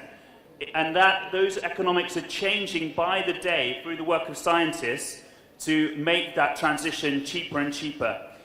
So hopefully you'll leave today sense of urgency of the problem, but also a great deal of optimism that this is solvable, this is worth us our attention urgently, and we can do something about it. Thanks. Fantastic. What an amazing initial statement from both of you. Can I ask both of you to give us one call to action? Just one. What is your number one call to action to this fantastic audience that we have here? Monica? I think I took on to the sustainability role rather recently. I have been throughout in my career, I worked more in the commercial space, looking at IRR, looking at returns. That has been my forte and my area. The moment I shift to sustainability, one thing that I realize is important is we need to have knowledge. I think what happens sometimes that we perceive sustainability too far from us and we feel we have very limited role to play. The moment I got more understanding of the ways sustainability work, it just helped me change the way I operate in my personal life as well. So for me, I think it's important that we develop our knowledge base, because then we are on the right track to take the right actions. What a brilliant call to action. Can't be better for this audience. Learn about it. You know, a recent research done out of Singapore said exactly what you're saying, Kanika. That the excuse given by the level of boards was that there's not sufficient knowledge about what it takes to get to sustainable activity. And that gap has to be corrected from the beginning. I would say that the most effective education has to be at the school level. After 5th standard in school, we must get our children fully up to date on what it takes to create that energy of a sustainable planet. So thank you. Brilliant call to action. John, tell us what you... Follow that. Yes, I really think that's a great idea. I think then it's knowledge and then find your niche. This is a whole of society problem. Every one of you can have a role in addressing it. We have research and innovation. We have £120 million worth of research going on with India at the moment on climate change, mitigation, adaptation, finding solutions. So there's roles for scientists. There's roles for policy planners. How are you going to make good policy that helps bring about the change we need? There's roles for community organisers. I've met 15-year-olds recently who are busy planting trees in their communities in Mumbai because they're motivated by this issue. So there's so many different ways each of you could contribute to addressing the problem. So build your knowledge and then you're already here, so I think probably lots of you already know a lot about this. Find a way to make that knowledge into impact, and that's this is one of the biggest global problems we all face. So we'll all be thanking you for that in 20, 30 years' time if you manage to find a way to address it. Thanks. John, again, what a fantastic idea that as communities and as people who naturally work together, it's important for us to take up something that we can measure. Plant a tree, clean up the plastic from the roads that you have, or do something that the whole community can feel proud about. I will throw out a challenge to this audience. We did what was called a blog run at the Mumbai University about 5 years ago. Now, what is a blog run? A blog run, we empowered students at the university to go around the entire campus and pull out every piece that did not belong where it was sitting. Stray wafer packets and discarded bags and discarded plastic all over the place. Within 3 hours, the entire Mumbai campus was free of plastic. So if the community can go out and do this, the power that you can actually feel in terms of your engagement can be just extraordinary. So go for it, create whatever community. We also have the example of Afros who cleaned up Juhu Beach, and even today, Juhu Beach is a community place that the whole of Mumbai enjoys. Just looking at it from one of the hotels on Juhu Beach is a joy, because it's clean. And that is something that we need to develop and create on niche by niche basis. At IMC, 25 years ago, we created what was called the green handprint, and we wrote down all the actions that each one of us would take to do our own little bit. These are all small things, but they can contribute immensely to changing our planet. But tell me, how do you feel the world can get to net zero by 2045? Kanika, you are at Airbus, a large carbon footprint creator. How will you make it happen by 2045? So at Airbus, what I observed that we see a very large problem to solve in front of us, but as an organization, we've taken necessary steps to collaborate. I think it requires collaboration because one player cannot really impact the entire ecosystem. So like I shared with you earlier, we are working very closely with all stakeholders in the ecosystem, whether it's a regulator, whether it's a supplier, fuel supplier, or our supply chain, people who supply parts to us, or whether it's our end consumers. So we are not working in silos. I think as an industry, aviation industry is very closely knitted with all stakeholders coming on board, finding a solution to problems. I think that's the way forward for anyone to achieve the net zero target by 2050. At least in the aviation sector, I see that trend very strongly. Kanika, you mentioned in our conversation just before the session that Scope 2 and Scope 3 are also a reality. Can you please share that with this audience? Yeah. So at Airbus, we've taken a target to reduce our Scope 1 and Scope 2 emission by 60% by 2030. Whereas we've also taken a target that by 2035, we would reduce the Scope 3 emission by more than 46%. So what we are saying is that we will not only change the way we work, but we'll also help our suppliers and our end consumers to change the way they work. So we have taken the target, the end action would be taken by the other stakeholders, but we would want to be the enablers to make that happen. So I can promise you that if you achieve your 46, this world will achieve the remaining 64. I'm very confident of that. That's the way to create the collaboration, and because it's not, every one of us will have to be at net zero. We'll all have to give up drinking from plastic bottles. How many of you are willing to do that? Stop drinking from plastic bottles altogether. Indian Merchants Chamber should have no plastic. Will you do that as president? Great. Yeah. John, what's your strategy for pathway to net zero? Well, thankfully, I don't have to come up with a strategy myself. So, yeah, net zero by 2050 is it's not the ideal goal. If we lived in a world of superheroes, we might come up with a more ambitious target. It's seen as the best realizable, achievable target.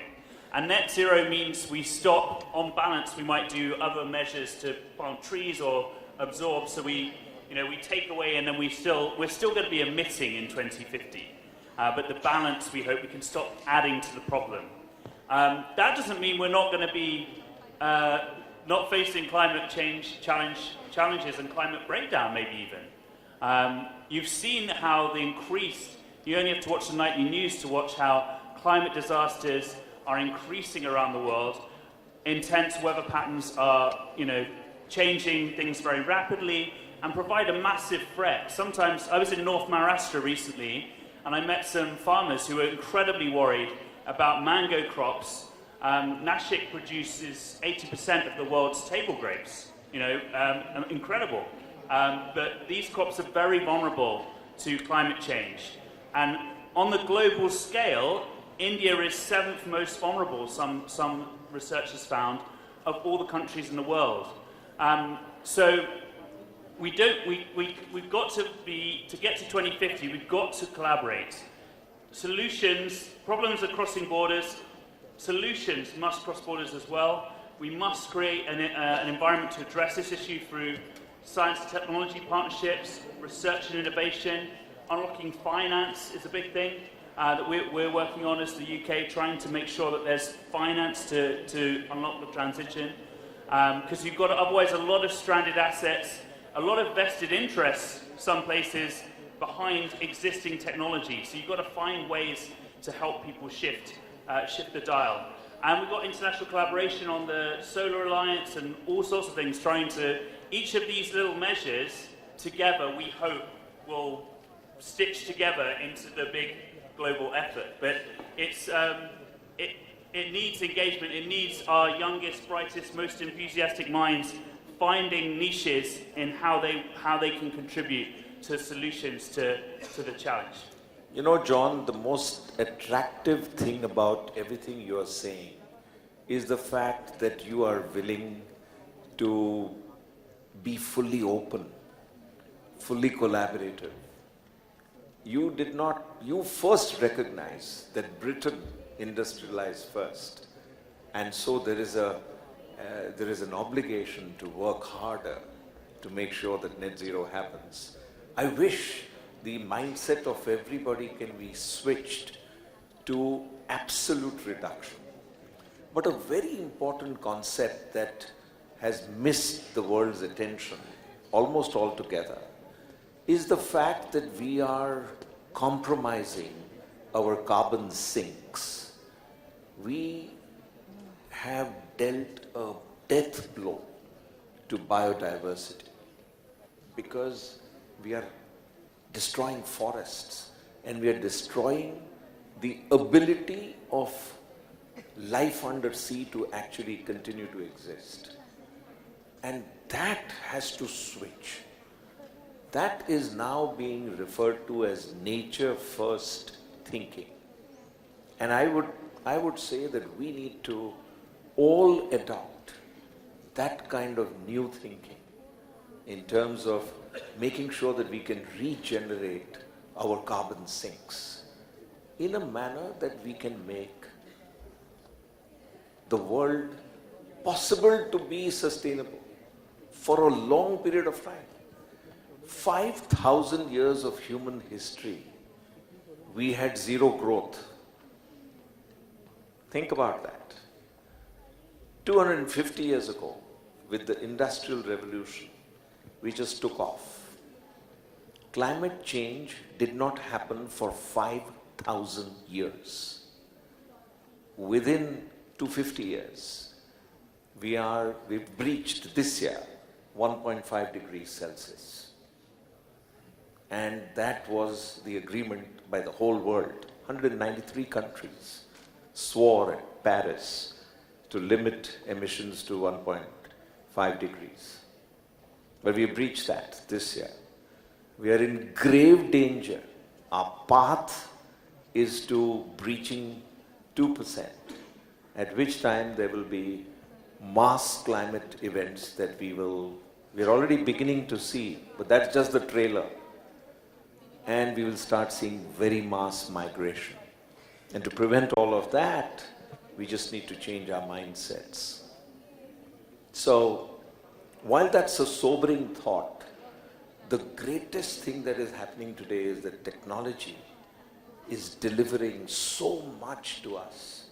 Every day I wake up and I find something new that can actually make a huge dent in the way we do things, can transformationally alter the course of all our industrial activities. And I hope that through seminars and conferences like this, we can convey this message and that message will get grasped.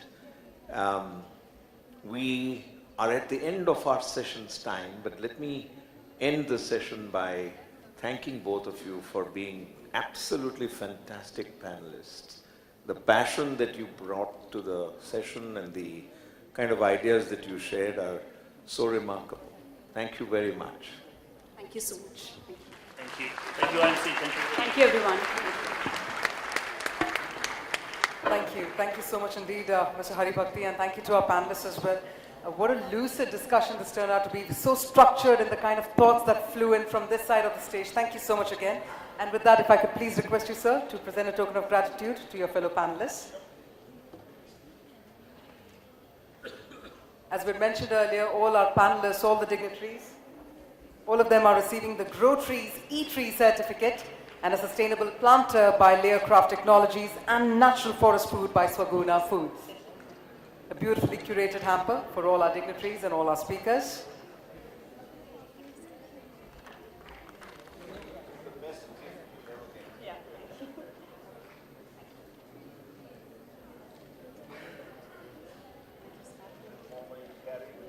And if I could also once again request our Vice President, IMC Chamber of Commerce and Industry, Ms. Sunita Ramnathkar, to also please come on stage to present a token of gratitude to our phenomenal session moderator and a leader himself, Mr. Shailesh Haribhakti.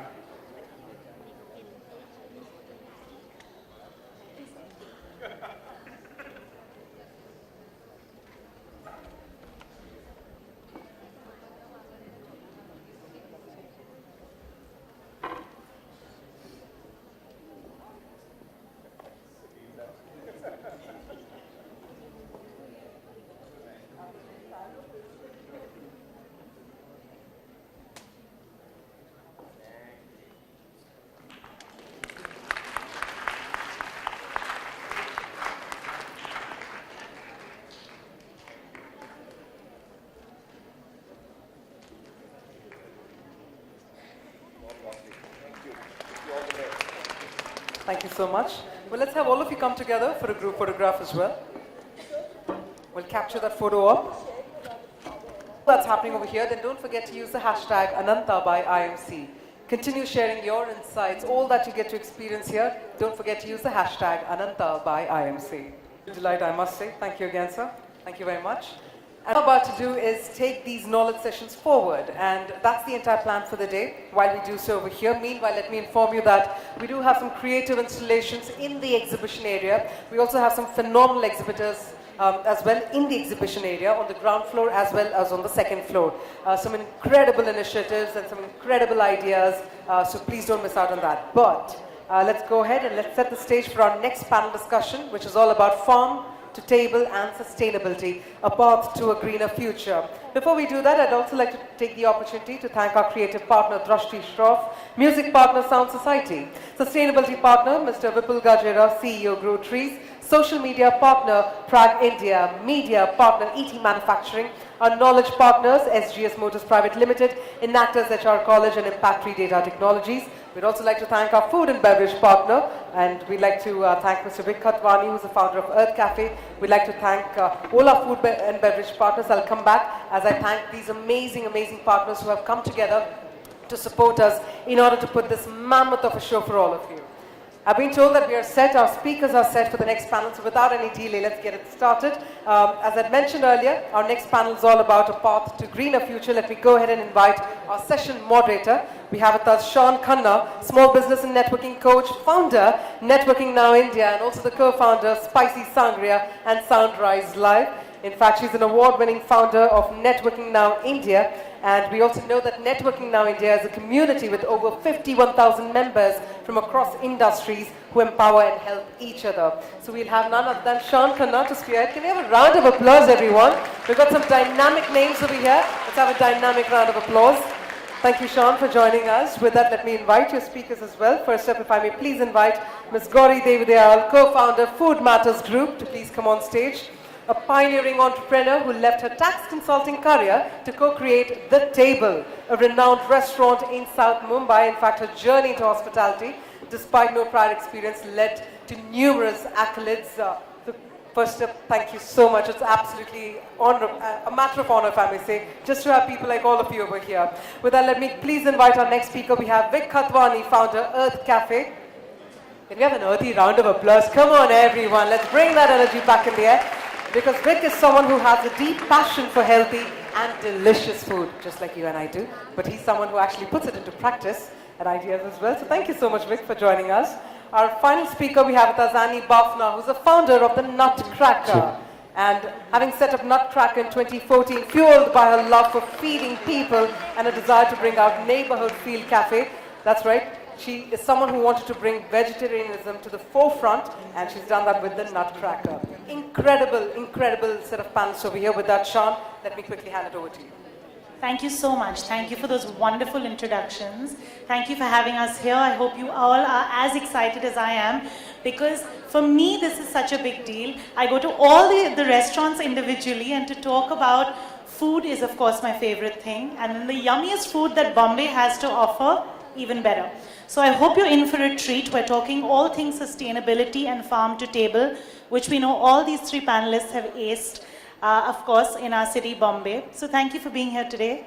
I'm going to keep it slightly casual and more fun. As you know, that's my interviewing style. So let's start with you, Gauri. Gauri, thank you for being here. I want to ask you, how do you explain the term farm to table? Because I know we throw this term around very, very loosely, but if you could explain it to us in a layman form. And, sustainability to customers that don't really know what we're always talking about. Hi, Sean, and good afternoon, everyone, and thank you for having me. You're right, this idea or this trend of farm to table sort of cropped up about, no pun intended, about 10 years ago. And everyone sort of started saying they were a farm to table restaurant. And it sort of, they were like, obviously our produce comes from a farm, and so we're farm to table.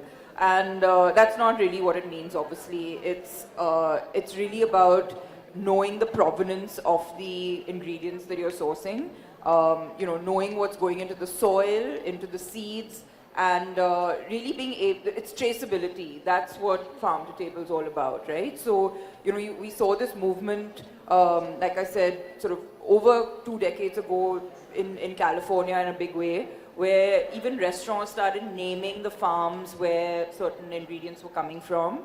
And that, was all about knowing the provenance and traceability. So I think in India, we kind of sort of latched on to the trend in a way. It was something we were doing. We have a farm in Alibag where we grow a lot of the produce that comes to our restaurant. And it was something that we were doing, but we were sort of doing it quietly. It was, everything was sort of being grown and supplied. And then when we started sort of seeing this trend being bandied around a lot, we said, why don't we take a few people out to the farm and actually show them what goes into, sort of knowing what goes into your produce, right? And I think that's when, the awareness grew, this idea of knowing what's going into your body and being a little more aware, just awareness grew, right? So I think that's when people started understanding what farm to table really means. And it's still in a very nascent stage in India, but I think it's definitely a growing concept. Absolutely, and you do it beautifully. I know your Alibag farm, everyone loves visiting. So Vic and Annie, I'm going to ask you, how did you adopt the farm to table concept with your restaurants? Annie, we'll begin with you. Hi, good afternoon. Fantastic audience. Thank you, Ananta. Thank you, panel. We have a fantastic panel too. Coming to Earth Cafe, we are a clean eating restaurant, launched 6 years back.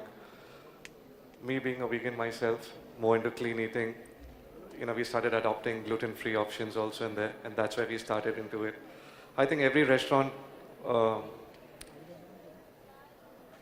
the best thing about any good restaurant is the ingredients.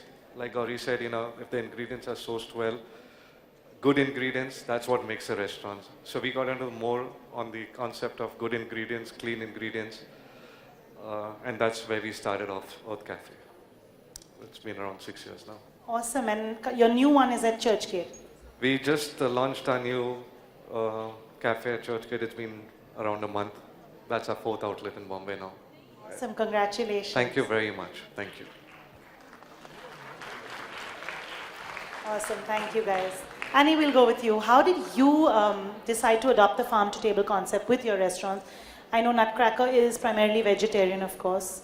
So how did that get started? Hi, good afternoon, everyone. So yes, when we started Nutcracker a decade ago, really the intention was to bring vegetarianism to a forefront and to allow people to know that that kind of food could be innovative, fun, delicious. And really, the next step for us was to sort of, also a large part of our food philosophy then was to try and do everything in-house, to stay away from packaged, bottled preservatives as much as we could and do everything fresh. The logical next step really was to sort of go back and look at ingredients that we were using. How could they be cleaner? How could they be fresher? How could they be better? I think it's definitely a journey. I would like to do a lot more than we're already doing right now, but I think the intention really is set, in that direction. And I think over the years, what has happened for us is that from when we started 10 years ago, at that time we would be on the lookout for vendors and suppliers that we could source from.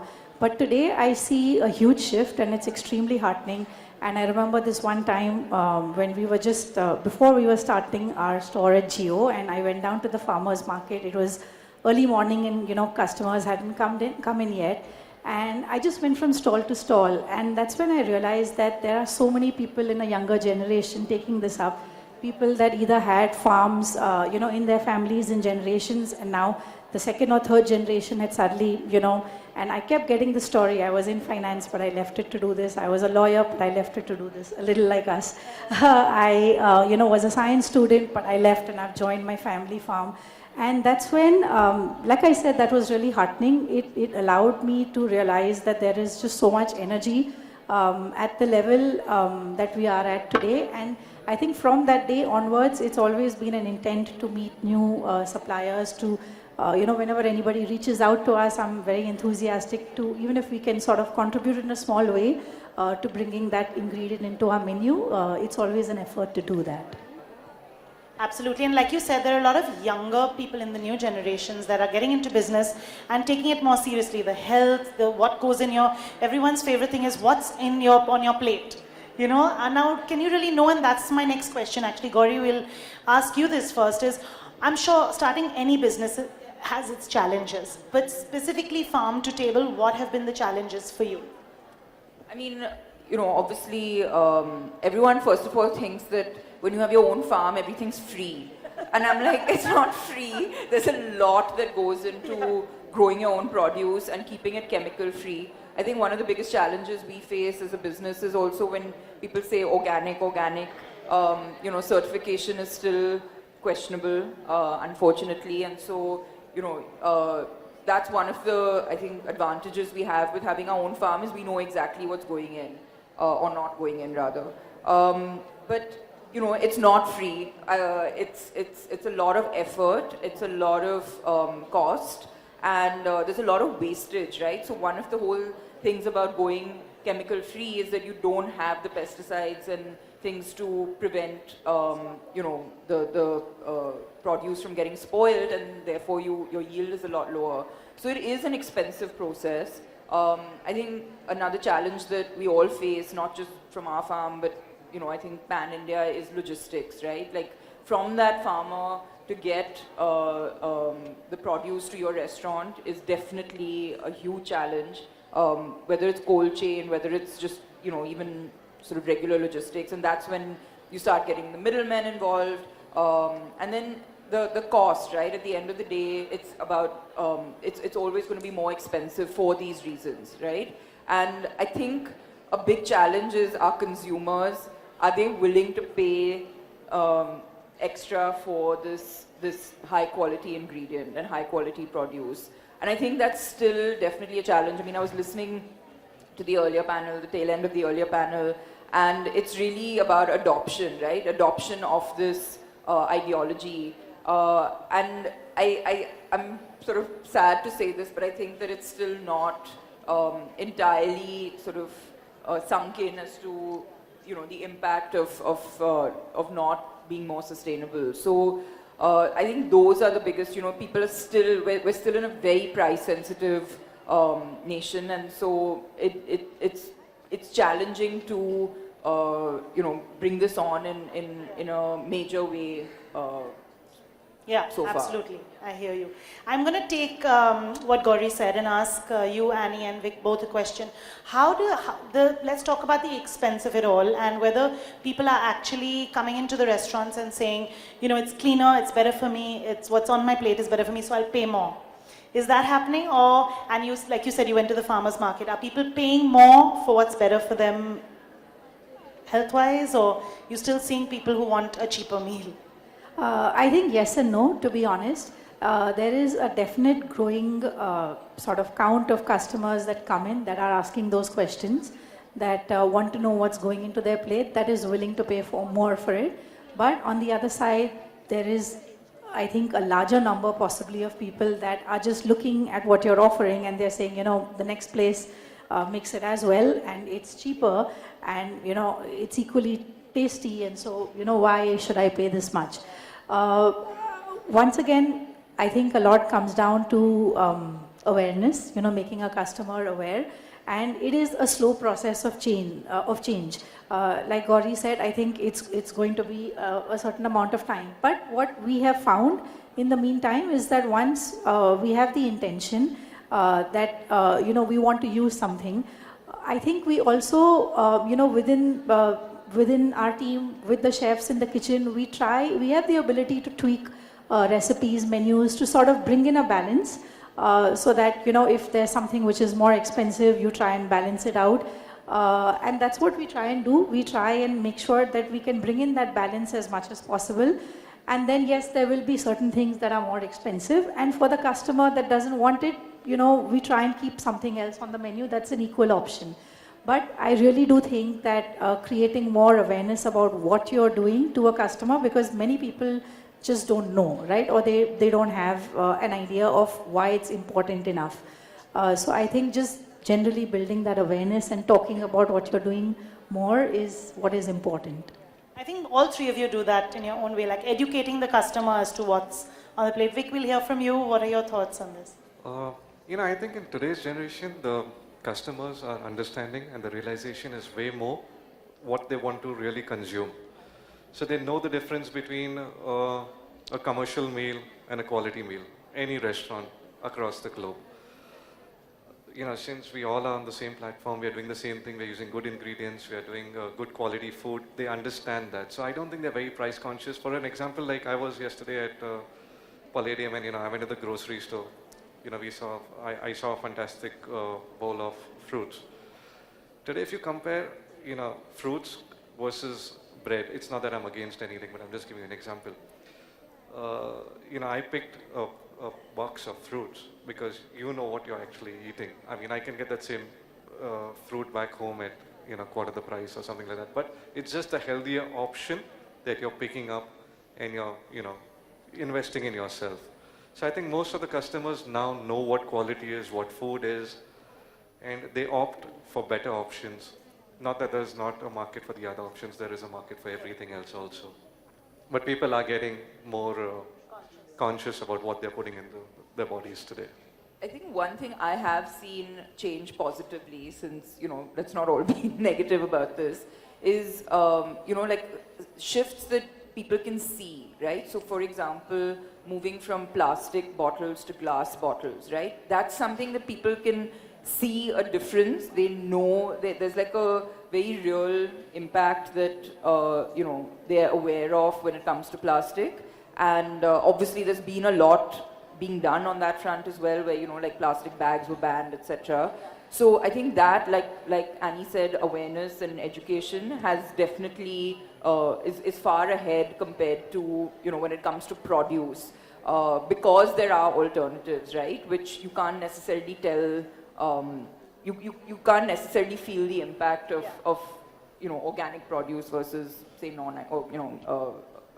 non-organic. So I think that's something we've seen visibly in our restaurant. I remember once our supplier had temporarily run out of the glass bottles, you know, the mineral water bottles, and for literally like one service we had to switch as you know, as a last minute solution.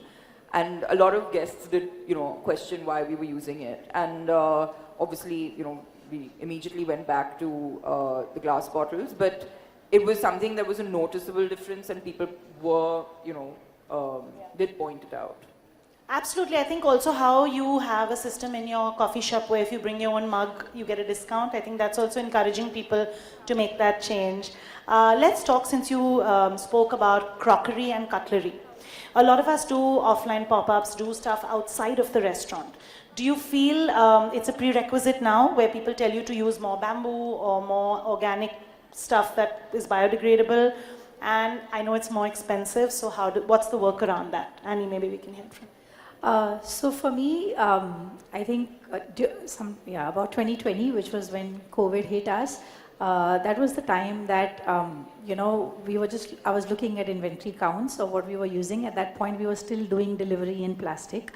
And I just realized, the small sauce sort of dip bowls, and I saw the count for a week or 2 weeks was 8,500. And that number just hit me really hard. And I decided that time, and that's been one of the largest initiatives we've been taking at Nutcracker, is to go plastic free, not just for deliveries, but also the back end. And so, overnight I said we need to get rid of these stocks and then we need to move to biodegradable. And we've been doing that for 4 years. Is it more expensive? Yes, it was. Does the food hold as well? Sometimes no, when you have something saucy or gravy. But the intention was set, and then we had to just follow through, right? And also, once again, what happened is the number of suppliers that at that time, the delta between plastic and something biodegradable was much larger. I think now there are just many more options. We keep finding in our DM suppliers talking about, I'm a supplier for biodegradable, and so the options are more, and so it's easier.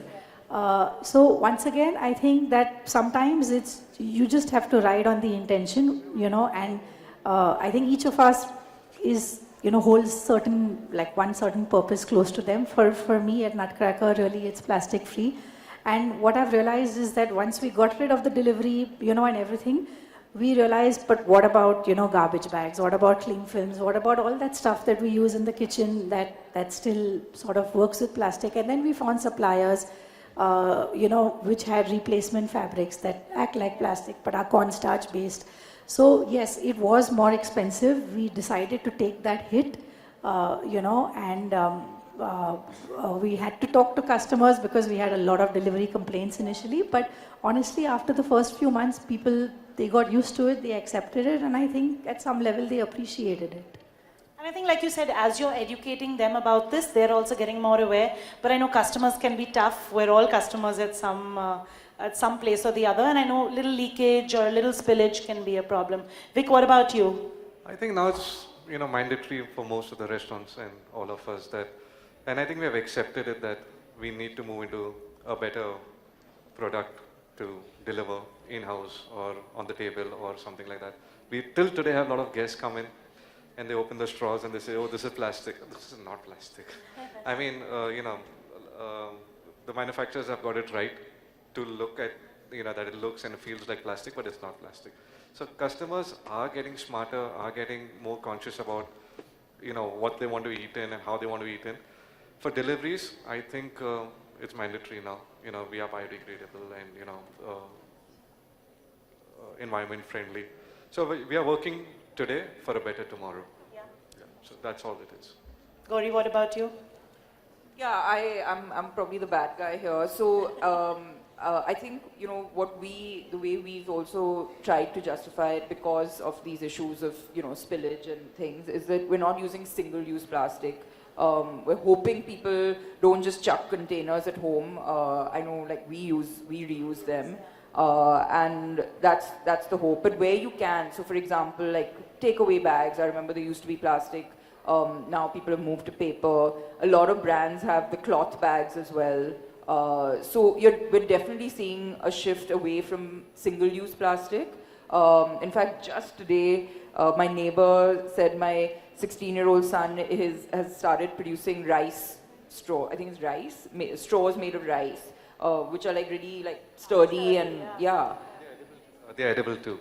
Okay, I don't know if I want to have rice with my cocktail, but yeah, it's amazing. He's 16 and he's launching a business that's so it's definitely going back to your point about a younger generation being more aware, more conscious, and so I think here's what I say when it comes to sustainability and things like that is that, look, we're in the business of restaurants. We do have to be mindful of, where the world is going. At the same time, we don't want to compromise the experience for our guests. This is hospitality. It's about, so I think you have to find a middle ground of what works, what's affordable, what works for your business, what's affordable for your consumer, and what's good for the environment. Absolutely, but kudos to all three of you, because I think in some way we're adopting adapting to a lot of the new changes. Like you said, the younger generations somewhere educating us also and coming out with newer products. Let's talk about food wastage. At restaurants, I can only imagine the wastage that happens. How do you deal and what practices kind of do you follow to reduce food wastage? A few things. At the outset, when we designed our menu for the Nutcracker, we tried to sort of design menu items that are going to be made on order, and a lot of the preps that will not stay beyond the day, we prep as we go. I think we still bear the brunt of that because most customers will think we take more time to put food on the table than an average restaurant, and it's really as if anything that's getting cut is getting cut 4 times a day or 5 times a day. So we've realized that really helps us control the wastage. Things that we centrally produce in our central kitchen are things which have longer shelf life, and so chefs have targets in terms of what wastages their kitchens are sort of creating, and those are linked to their incentives and their performances, so that they are on top of those numbers all the time. Besides that, another thing that we did is that we randomly just go into our garbage bins, right? We have that process where somebody will just go and empty it out and check everything that's inside it. And that really helped us identify a couple of things, that and the plates that come back from the tables, right? So while I think most customers are we encourage, and now most customers will not leave something on the plate, they'll always ask us to do a doggy bag and take away. But what it did help us realize is, for example, if there was a condiment that we were serving and it ended up just being overserved and it was always going into the dustbin, we controlled that quantity. We realized when we checked our bins that, the team members, when they were washing their hands, they were using the kitchen towel papers to wipe them off instead of, towels. So then we sort of instituted the process that everyone must use their hand cloths, personal ones. So, a lot of that. And then there are things that inherently you will waste, like, for example, the oil in a deep fat fryer is going to be wasted at the end of the day. And initially we realized that when we were not educated enough about it, we realized that it's getting resold, and then that oil has already been used, and it really is, in no other words, carcinogenic for it to be used again. So we also, with the help of the malls that we are located in, they connected us with the agencies that take that and they sort of bio-repurpose them for biofuels, etc. So we try and take it, from many different angles. And then there's always the staff team that is happy if there is anything at the end of the day, honestly, to take it back home for their families versus it going in the dustbins. So that's a few things that we do. Awesome, that's great. Vic, what about you? Our process is a little longer. We run our batches twice a day, so we try and understand the consumption that we are going to be using, and then we go in for another whole batch that we are going to, make. It takes longer time, yes, but the benefit of this is that you get fresh food on your table. So we have 2 plus points in this. One is the food is fresh. Second, our wastages are low. So we try and follow this. It's worked for us so well. Wastages you can't really control. I mean, there will be wastages in the restaurant, but we minimize it as much as we can. So this is the process that we actually use in there. Gauri, would you like to take this? I mean, a lot of what you're saying. I remember, I think the BMC had started an initiative of forcing restaurants to separate and societies to separate. Dry and wet. And I don't know what happened exactly with that because I saw everything going into one dump truck.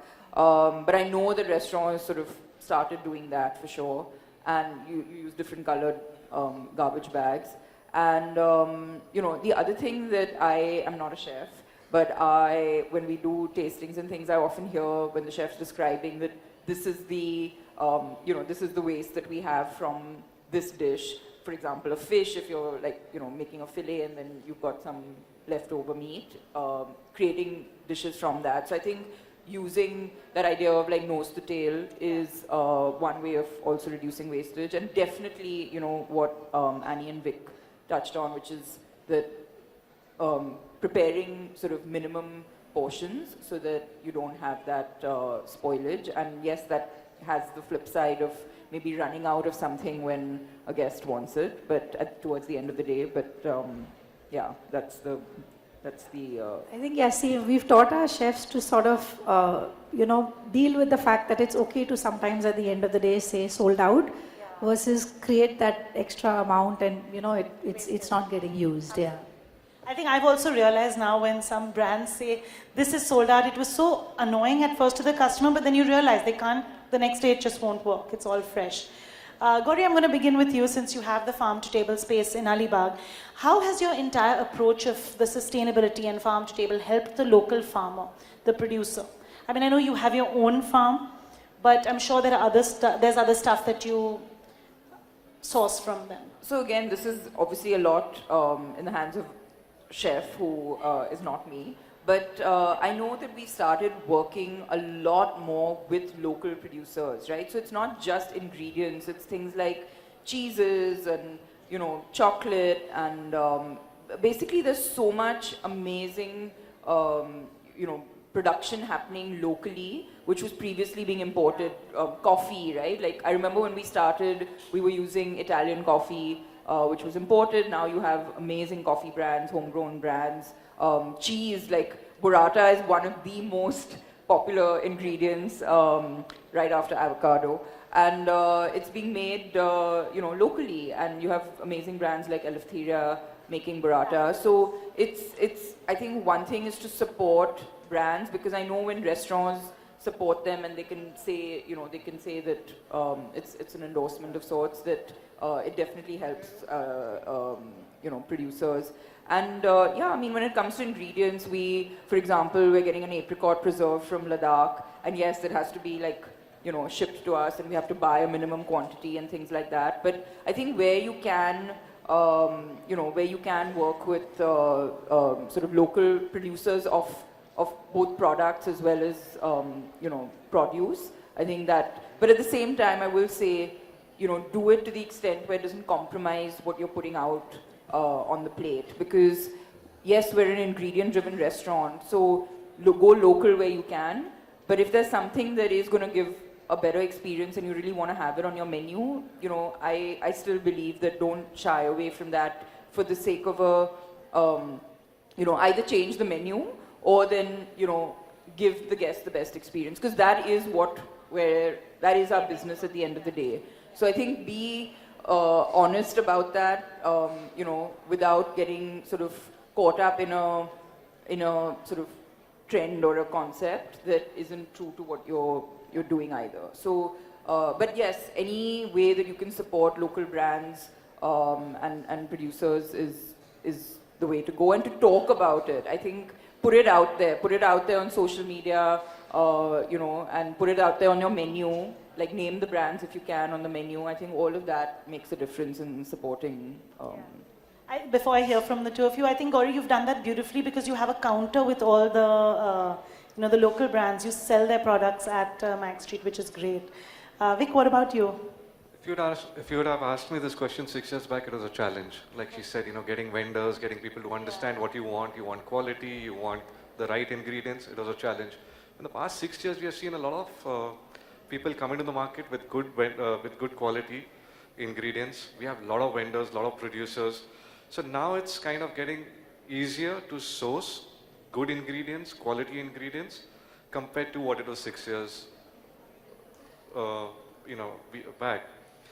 Now you have a lot of hydroponics come in the market too, which is also like a cleaner ingredient. It's actually picking up a lot more now than what it was earlier. And I see this grow. A lot more. So in another 3 years, I think it's going to be at least 5x. With quality, good, clean ingredients in the market. there'll be a lot more restaurants adapting to this and, taking this to next level in the next 3 years. I think it's like what Annie said, a lot of people who already owned a farm or got into the family business and decided to make it bigger. Annie, what about you? I think I just actually really mirror what Vic and Gauri has said on the similar lines. I think the natural sort of advantage for somebody when you start working with them, I think a couple of things is that you have to kind of have a commitment because when somebody has a farm and they start anticipating this is the quantity you need, you can't suddenly just sort of shift to somebody else who came in for a better price, right? So I think it's important to stay committed to those suppliers as well, so they can plan backwards forwards. And I think once again to talk about those suppliers, because really for most of them the scale or being able to work with multiple restaurants is going to help them get definitely some kind of economies in their production. So I think that's important. We've had times where, the chef has come and he's like, no, this produce doesn't come on time, or, I told them 3 kgs, but I've only got 1 kg now. What am I going to do on the table? And then they start wanting to swap. And I think it's about also educating the team that this is not a regular middleman supplier, and you have to be more conscious when you're working with farms on what your commitments are to them. Absolutely. It's a two-way street, and like you said, Gauri, it's about the support we give them so it helps them grow as well. I'm going to ask a very controversial question before I move on to my last 2 questions. Do locally sourced ingredients impact the flavor of dishes compared to the ones we import or the ones that are not sustainable? 100%. No, look, again, this goes back to the point of use what's best for the dish, right? So there are a lot of ingredients that are not indigenous to India that are now being grown because they're so widely consumed, but they don't taste as good as the, the indigenous variety. So, I mean, again, I could be sort of poking the bear here, but like avocado, okay? And Annie's probably going to beat me up for this, but we do use imported avocados because I've seen a difference in flavor, and it could be a very sort of, negligible but I mean, I can tell a difference when I'm eating blindly tasting a dish, right? So I know, so I'm going to get beaten up, but I think the larger point is, it's like wine, right? Yes, you could have a wine list that's only Indian wine. Like, why have imported wines on your list, right? But there are some things where there is a difference in quality, and I think it's okay as long as, that you're doing enough to reversibly also use the local one if it is good enough. And, even like things like meats, right? Like there are some meats where the meat quality is better. So either then don't have it, or, if you want to kind of sustain quality, then sometimes you have to. So I think you have to make that choice as a restaurant before you then shy away from the fact that you're using imported. So what's indigenous is always going to be better tasting from wherever it's sort of local to. Annie, what's your take on this? No, I actually completely agree with Gauri. So coming to avocados, to be honest, we don't use the local ones. We tried for very, very long. Okay, but also what happened is some years ago, I just thought, all right, we're using imported ones, travel, carbon footprints, all of that. But then I also realized about how avocados are really bad for the environment, and you use some 30 liters or some ridiculous number each one takes to grow versus, regular vegetables. And I was aghast. And so I went back the next day and I said, we have to pull avocado off the menu. And my team was like, it's our best selling item. And it was first of all, it's so disturbing to me that out of everything we do, ever since we put avocado toast on the menu, that became one of our top 5 selling items. And I was like, okay, and it comes back to what she says, right? Eventually, you are in hospitality or in a restaurant, you want to give the customer the best possible experience. So then we compromised that, okay, avocado will not be used in any other dishes except as maybe a tiny side portion if somebody asks for, and accept this. right?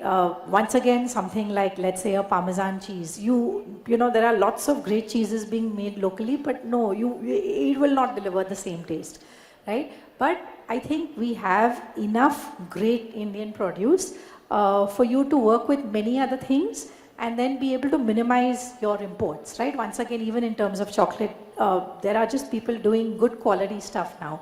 So it's allowed us to reduce but not eliminate, for sure. And I don't think that, like I said, it's a journey, you know, Shan, and I feel like every restaurant has, you know, a focus on what it's taking as a mission in terms of its sustainability. And as long as you're working on something, I think that's what's important.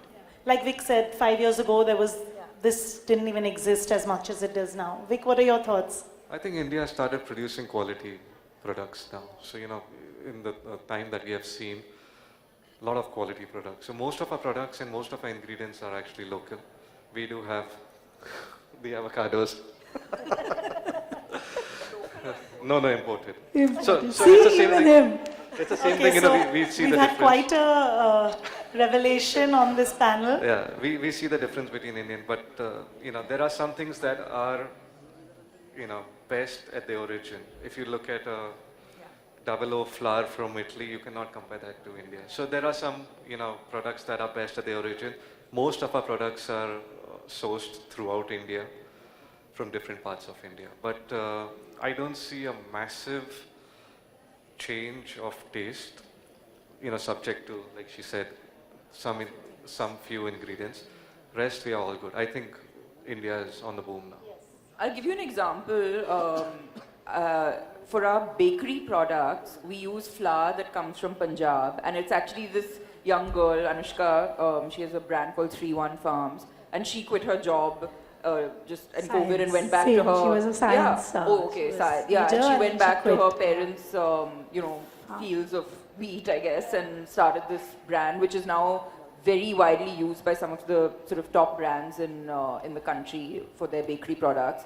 But for pizza dough, it doesn't necessarily work, right? So again, that's what I'm saying, that you can't be dogged about things. You have to use what's best for the product that you're serving. Actually, that reminds me of a sandwich shop that started in Bombay, and when people asked her why she was priced a certain ways, because she only takes the bread from you, because she believes in the quality of it, and she's like, from Ajay, she's like, I only take the bread from there, and I know my quality stays standard. I'm like, okay, that's another way of thinking of it, going local. Expensive. you need to get her a discount now. Okay, moving on to my last two questions. I'm going to talk a little bit about the entrepreneurship aspect of running a restaurant and opening different eateries. And now you've also branched out, Annie, with Noah, which is your latest bakehouse. So tell me, as an entrepreneur, what's been the toughest aspect of navigating the Indian system, opening multiple eateries, starting off and even opening one restaurant? So if I have to sort of go back 10 years to when we started the Nutcracker, I think the complication around opening a restaurant here in terms of licensing and many of the other legal aspects, it takes a lot of time, it's confusing. I don't think there is enough clarity for someone who is a first time entrant into the industry and an entrepreneur. I guess as you go along, you learn to navigate that.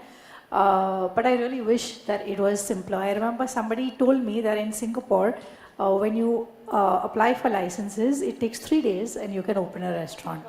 And I just feel like it's tough. I wish that process was easier. I think the other thing that for me is a personal challenge is just somewhere the level of productivity and efficiency that we have here. Like every time I travel and I'm at a restaurant or a cafe, I see that the teams that are managing are probably 1/3 of what we would have in the same size here. And I feel that, you'll have the same one making the coffee, serving, giving the bill, serving the tables. And there are just levels of efficiency that are higher. To be able to get the correct talent has become more of a challenge, I feel, even post-COVID, even more, because I feel at that point, a lot of people decided to exit, the industry, go back to their hometowns, family businesses. And when you get in someone, it takes a lot of training to get them to think the way you want them to think, to reflect your philosophy, to many of those things. And that mindset of consistency, right? That you can't do a great job 8 days out of 10 and then slip on 2 days. So for me, really bringing in, that the energy that it takes for training, for putting the mindset of consistency, for getting people to realize that they're not overworked. It's a mindset on how smartly you approach your day, because you don't have to put in those overtime hours. It's how you work on your shift that makes it count, right? Those are few of the challenges that I've faced. Vic, what about you? I think it's every restaurant story or restaurant owner story is the licensing. So as you start off with, that's a big challenge. Then it comes to the team. Getting the right team to understand your concept, and to work on those lines is also challenging, because then every entrepreneur, every restaurant owner is on the same mindset that, okay, we don't want to compromise, we don't want to, reduce anything, and we want to work on that same guideline. So getting the team together is also challenging. Once they're with you, it's fine, and if they stick with you, it's even better. With the restaurants growing in, especially Bombay, at the pace that we are growing, there's a lot of jumping around that's happening also. So your staff keeps rotating a lot more. To hold on to that staff is also a challenge. I think the producers got easier with time, getting the right producer, that's okay. And I think once you're a brand and you're a name, guests want to come and dine with you, so that's now not the challenge that we are facing right now. Gauri, what about All you? of the above. But, sort of rather than just repeating what they both said, which is absolutely spot on, I think just from a more macro level, I wish that the industry was sort of recognized as a contributor in many ways to, the government coffers, as well as, employment, and given the support, and most importantly, as a boost for tourism, right? So I think in a lot of countries you see how the F&B industry is seen as a catalyst for all of this, and given the necessary support which leads to, less bureaucracy, etc.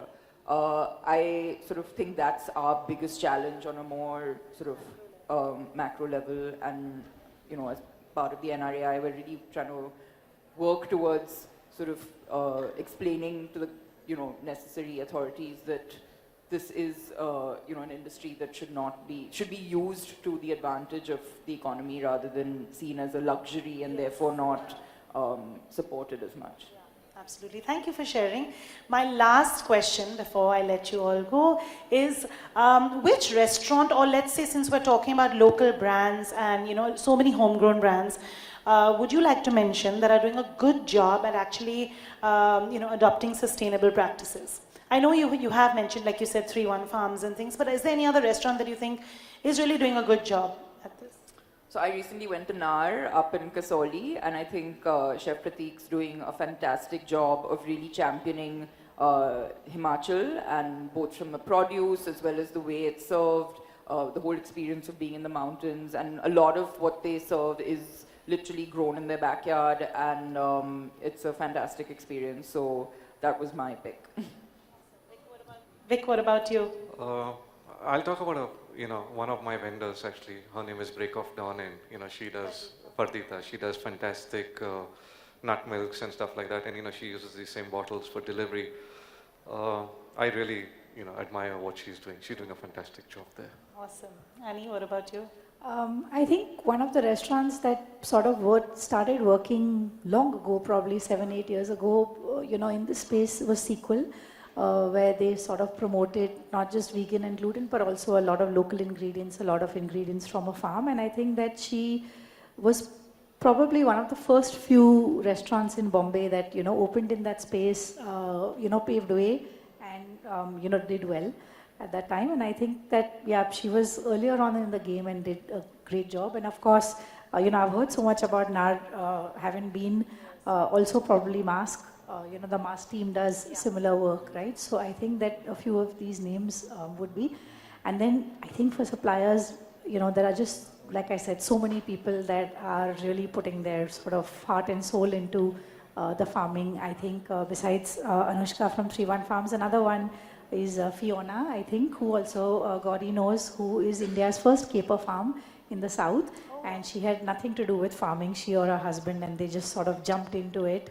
And they do a fantastic job, very, very soulful and passionate. So yeah. Super, thank you so much. I hope you all enjoyed today's discussion. Thank you for being on the panel and sharing so candidly with us about your journey and how you've built the most fabulous restaurants that Bombay has. Thank you very much. Thank you so much. Thank you. Thank you very much, Sean, and thank you to all our panelists. I know it was all about farm to table and sustainability, but those were some appetizing insights, much needed for us all. I'm going to request you, Sean, to please do the honors of presenting a token of our gratitude to your fellow panelists. Let me again remind our members of the audience that we are presenting the Grow Trees E-Tree certificate to all of our speakers, all of our dignitaries as well. And then we also have incredibly sustainable planters as well by Layer Craft Technologies and Swaguna Foods coming together to curate this lovely hamper for our speakers. Well, that being said, I'd also like to please invite on stage none other than Vidhi Doshi to please come forward. If I could please invite Vidhi Doshi, who's also the founder, Yavi Communications, and chairperson, IMC Young Leaders Forum, to also present a token of gratitude to our wonderful session moderator, Sean Khanna. And after this, we'll have all of you step forward for a quick photo op. Vidhi will have you also join in for a photo op. And if I could also request Sheetal Kalro to please join our amazing panelists as well for a group photograph.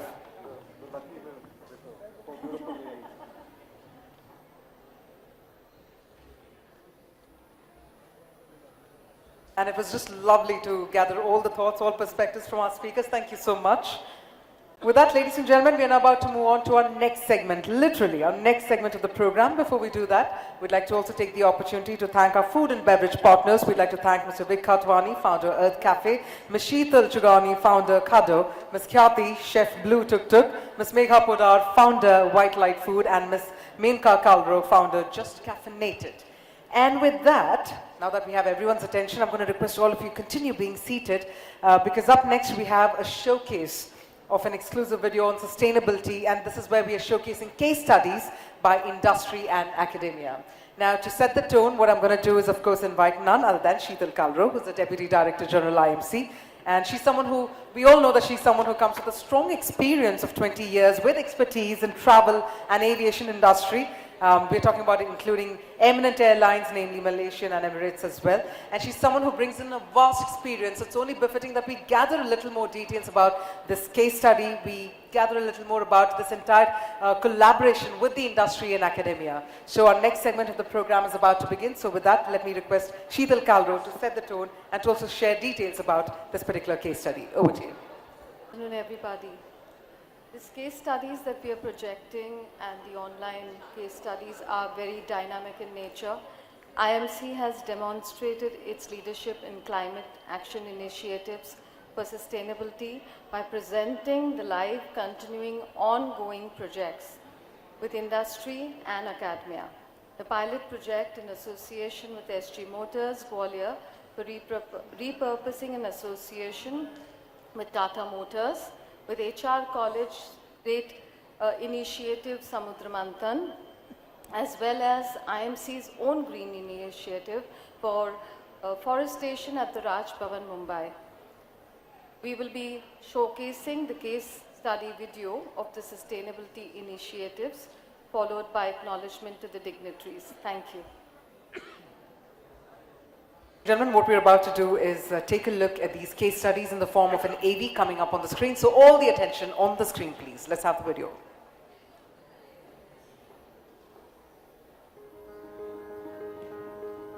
At the IMC Chamber of Commerce and Industry, we are committed to fostering sustainable growth and creating impactful change.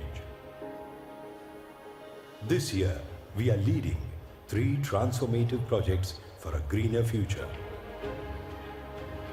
First, HR College's Samudra Manthan, an IMC-facilitated initiative for cleaner seas and community empowerment.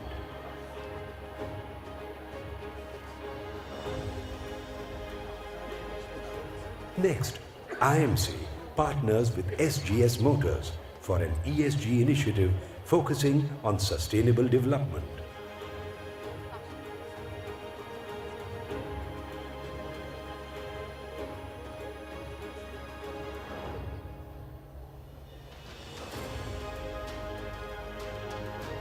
Finally, IMC's Green Initiative, the Miyawaki method of afforestation at the Raj Bhavan.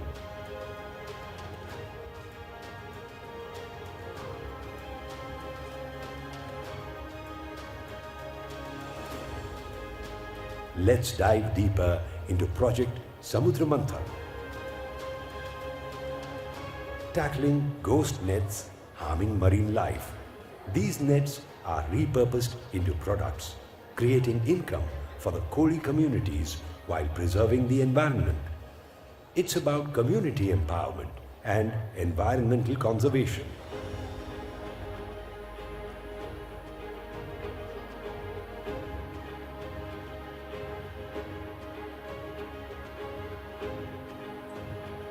IMC partners with SGS Motors ESG roadmap with Impact Tree AI. IMC is helping drive the ESG in all aspects of operations. That is, ESG in practice.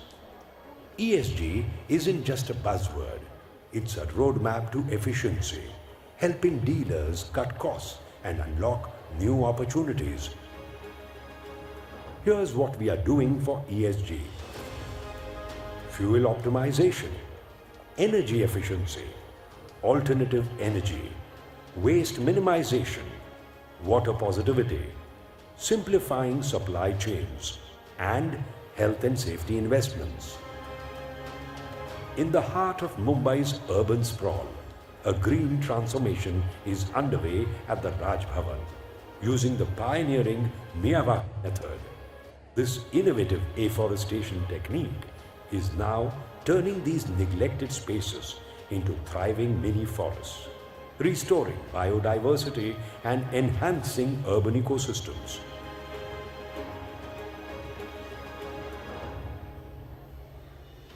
Developed by Japanese botanist Dr. Akira Miyawaki, this method involves planting diverse native species in close proximity, mimicking natural forests. These forests grow 10 times faster, are 30 times denser, and absorb more carbon than traditional methods, creating a significant environmental impact in just a few years. We are creating a legacy. This is IMC Chamber of Commerce's commitment to conscious living.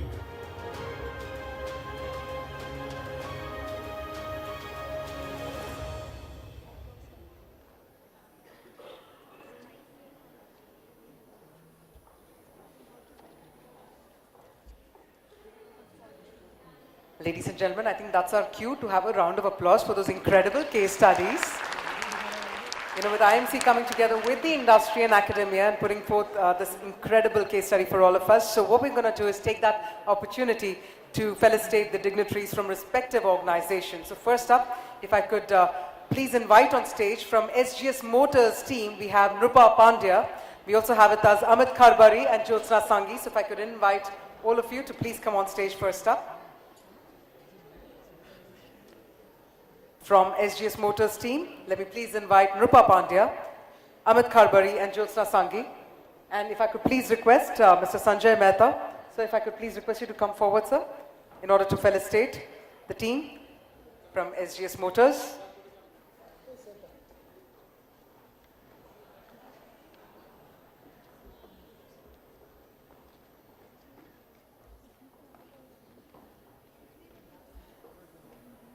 Ladies and gentlemen, we have with us Mr. Sanjay Mehta, Deputy Director General, IMC Chamber of Commerce and Industry, to do the felicitations. Can we have a loud round of applause, everyone? I see limited audience, but let's have unlimited round of applause there. Let's do that.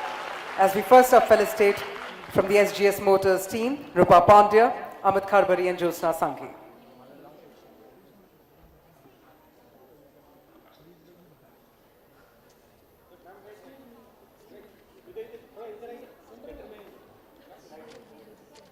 Well, let's have the spotlight. So let's have you all center stage. And Rupa, let's also have you stay back on stage. Well, up next, I request Sanjay sir to please felicitate Jyotsna Sanghi as well.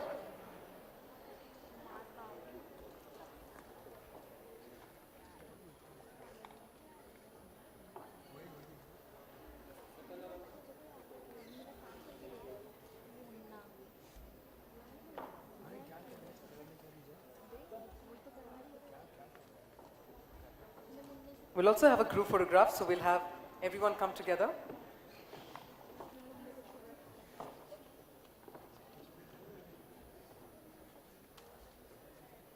Thank you very much.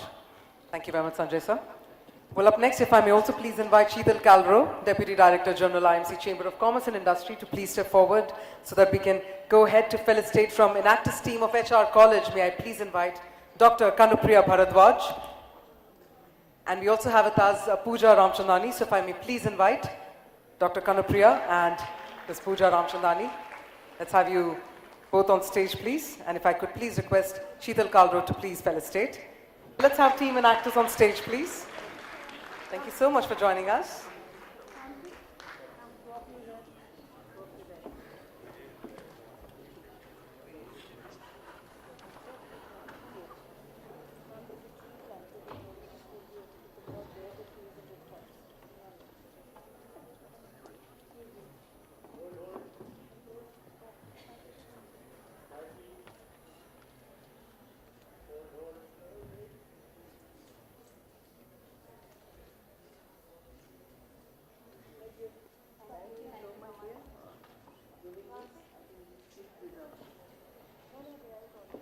We got to witness some incredible sustainability initiatives that have been undertaken by the respective teams. And we also managed to witness how IMC came together with the industry and academia in order to bring together these initiatives. So it is interesting to see a very pioneering example of collaboration right over here. So I'd like to also thank the entire team.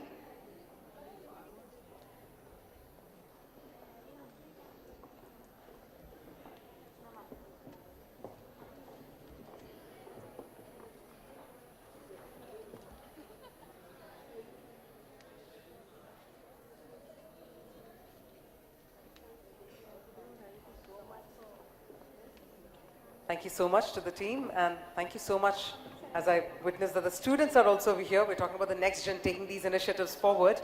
Well, on that note, I'll be requesting Mr. Sanjay Mehta and Sheetal Kalro to also remain on stage. From Impact Tree Data Technologies, I'd like to also please invite Mr. Vivek Shankar Narayanan to please come on stage, sir. May I also please invite Anis Kalsekar to please come on stage. And if I could please invite Mr. Ajit Mangrulkar. So let's have you on stage as well. If I could also invite all the 4 interns. If I could invite Ms. Nandini, Dwij, Aditya. Let's have the interns on stage as well. And Archie. Yes, let's have you on stage as well.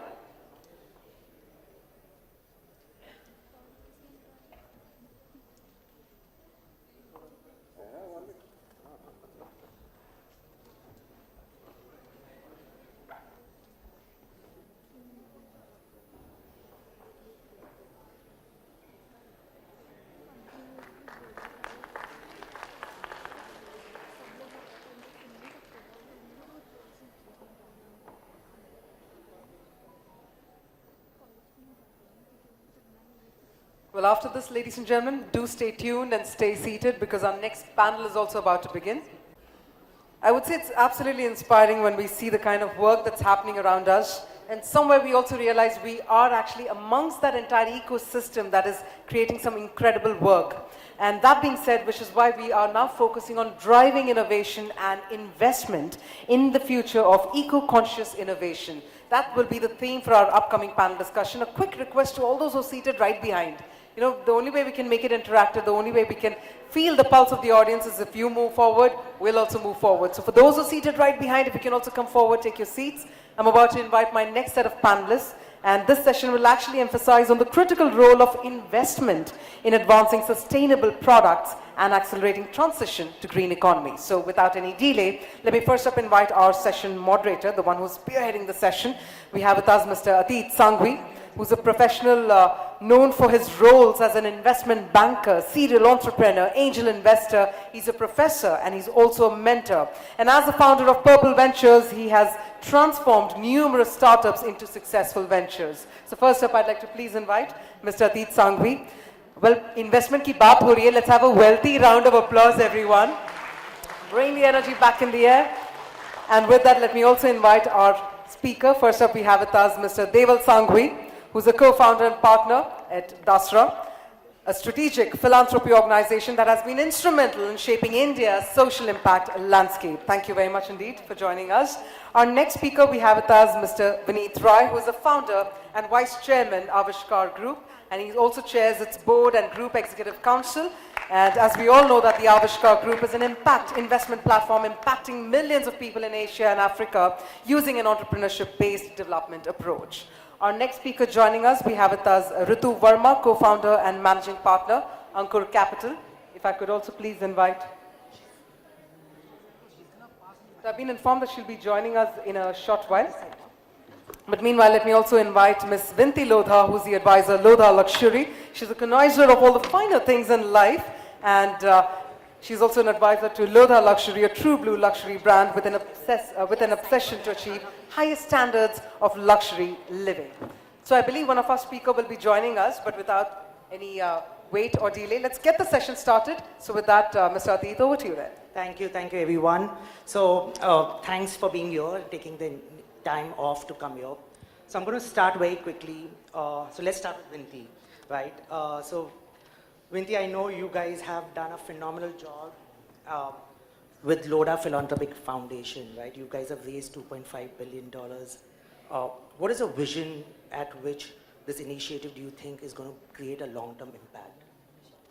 So firstly, good afternoon, everyone. So what we did was basically at Lodha, we believe we do good and we do it well. Inspired by Mr. Ratan Tata and the great work done by his trust. During Diwali, my husband and I pledged basically 1/5 of our family's shareholdings into the Lodha Philanthropy Foundation, which is basically 25,000 crores. So which obviously would continue, as Lodha grows, this corpus would continue to grow. And we thought of basically dividing it into 4 fields which are very close to us. So basically one goes for education, one is for women and children, and one is for arts and culture. So all of them, so we have a Lodha Unnati Foundation, which is for women, which is where we realized, there's not enough participation by women in the workforce. So this was basically done with the aim of getting them involved in the workforce. Then we have the Lodha Genius program, which is happening at universities like Ashoka. It is basically to tap the youngest minds who are gifted. We realize that in India it's not happening enough, and it's actually not happening at all. They're not recognized, and then we're losing all our greatest minds and they go abroad. Just like that, and also we have a partnership with the Rocky Mountain Institute for basically developing ESG, just to basically, make all our practices environmentally friendly. And in Lodha, for example, it has 0 carbon emissions. Wow. Yeah. Wow, thank you. So let's move on to Deval Bhai.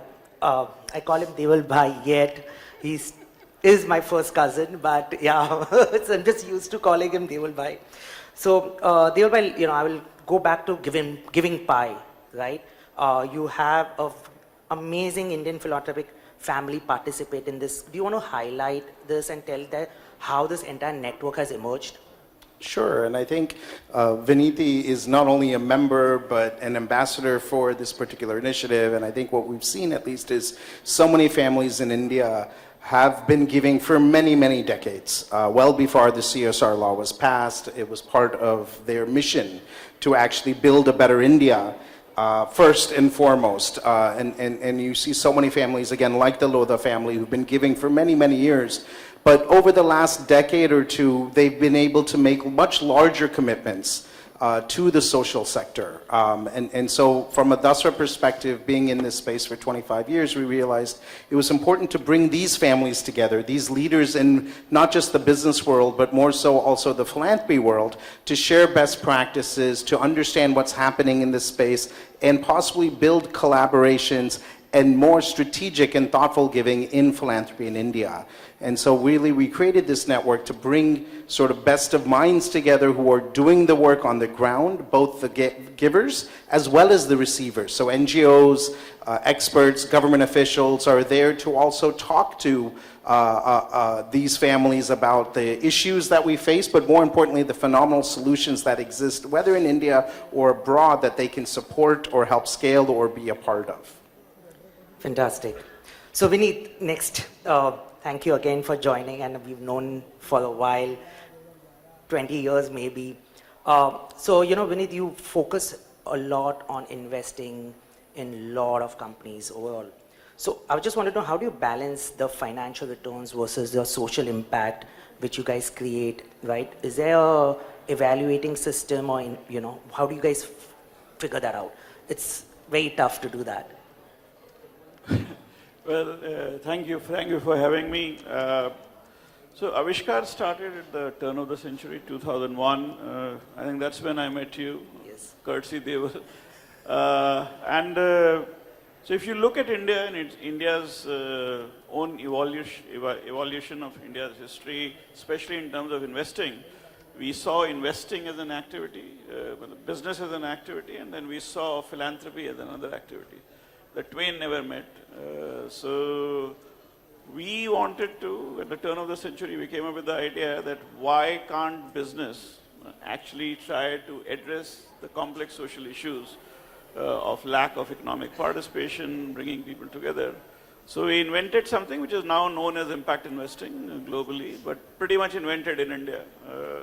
Well, I won't claim invented in India, but I started in 2001, but two people, Jacqueline Navagraj started in Acumen in New York, and Ronnie Cohen started in London at the same time. All the three of us started at the same time, not knowing each other, doing the same thing. In 2007, whatever we did, we called it impact investing, and now roughly $1.5 trillion globally is devoted to this. Wow. The idea is very simple. We identify entrepreneurs who are trying to solve very large social problems at scale, and those problems could be anything. So it could be creating toilets, but doing it from a business perspective, creating artisans. I mean, look at Fab India as an example. You can take that. When I met William Bissell, we actually invested in scaling the whole Fab India movement as actually one example. Microfinance, we discovered, invested. I was the first investor in everything in microfinance. Agriculture was never seen as an investment potential. We were the first investors in agriculture, and now thousands of crores is being invested in agriculture. So everything that we are doing is trying to use capital to increase the income in the hands of the farmers, increase productivity, create jobs and livelihoods where people live. You don't want everybody, the whole of India, 1.4 billion people, to come to Mumbai or Delhi or Hyderabad. You want them to keep where they are. And that's what we are doing. But Avishkar today, I mean, we manage around 1.5 billion. We have invested in 110 companies. We invest in India, Africa, Southeast Asia. But interestingly, I have been now focusing on Avishkar Foundation, where we are essentially trying to build an entrepreneurial ecosystem in Eastern UP. Oh, wow. And our theory is very simple. India's per capita GDP is around $2,600, $2,700. Roughly translates into 2 lakh rupee. UP, which is around 14% of India, is roughly at 1 lakh rupee per capita GDP. So exactly half of it. Eastern UP, that is around 7% of India, 8% of India, is at 40,000 rupees per capita. Now, if India has to move its GDP from 2 lakh to 3 lakh, or 5 lakh, or 4 lakh, there is just no way without Eastern UP actually pulling itself up from 40,000 to a lakh, lakh and a half. Now, unfortunately, Eastern UP is also the world's most fertile zone. So what you are talking about is, it's the most fertile area, but it is the most densely populated area as well, and therefore, ability to generate employment and capability to actually create entrepreneurial ecosystem is very poor. We are trying to create that ecosystem so that you can actually have that area itself service itself and create value. So idea is entrepreneurship can solve problems, and it can solve problems while funding itself. Just to give you some more context in terms of numbers, to change the world, we came up with a concept called Sustainable Development Goals. 2015, all the presidents and prime ministers of the world signed it. In 2018, I, along with Paul Polman and others, we came up with a paper which estimated that if world has to change by 2030, which means no hunger, no poverty, no equity by 2030, $2.5 trillion every year needs to be invested in impactful businesses. The entire world, which includes the Rockefeller, the MacArthur's, the entire global impact money, includes the IFC, the World Bank, everybody else, is $267 billion. So we were short by 90%. Only 10% actually goes there. However, the global pool of capital is 400 trillion. And so what we are requesting the world is to grow less by 1%. 400 trillion at 1% can also actually finance this gap. And that's where what Deval is trying to do, that I'm trying to do. We are trying to convince the 400 trillion to actually participate in changing the world, a world that humanity has never seen since the time Homo sapiens started walking straight. So. Fantastic. I hope you're going to change this. Vinti is here to make a small change, but in a larger way. So Vinti, again, back to you. I know you guys inspire a lot of women, and real estate is a predominant male-dominated, industry. How do you guys figure out and how do you create policies around where you guys focus on more women and empower them? Look at this, we're breaking stereotypes right here because I'm the only woman here between all the male panelists. But, there was a study, very interesting study done by Bloomberg, which said that if we don't have women participate in work, we would lose 6 trillion in our GDP in India by 2050. So, that's a huge number. And what we do at Lodha is, obviously, it's merit-based and there are equal opportunities. For women, what we try to do is, obviously, like, every other company does, you obviously have, government supports you by saying that, okay, you would get, a lot of, we were also working from home, on Fridays. So women get the opportunity of working from home on weekends, so they get a longer time with their, with their families. Also, what we do is, they get, sorry, 1 second, can I just ask something?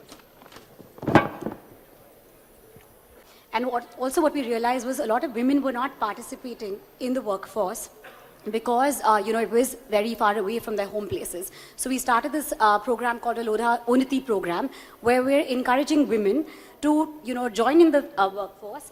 And, we're finding work for them, which is going to be 30 minutes, literally 30 minutes away from their workspace. Beyond that, obviously, we have, maternity leave, which is given to women, which is for 6 months. It's going to be a paid leave, 8 to 9 weeks before childbirth. And besides that, we have construction sites, which are just all women. Which is very, very surprising. In a male-dominated society, there are construction sites which are, 100, 150 women, not even one man out there. And it's working out really well. So I feel like if great opportunities are given and a good, safe environment is given, women are doing really well. Fantastic. Everyone, please welcome Ritu Verma. Thank you. So I'll go to Deval Bhai and then Ritu will come to you. So Deval Bhai, again, Dasra has been a forefront on strategic philanthropy in India. What trends do you observe in how the philanthropist approach is today versus what it used to be when Dasra started? And how do you think it's going to go? Like we said earlier, I feel families are giving much more than they were before, and this is clearly linked to wealth creation in the country and liberalization, et cetera. And so you're seeing many more families, I think, putting aside capital, not just from the businesses and CSR, but like we've heard as well, not 2%, but many times 20%. Which is fantastic. And we have exemplars like the Premji family who've given 99% of their wealth away towards charitable giving. And so you're seeing, first of all, the pool of capital growing quite drastically than when it was 25 years ago when we started Dasra.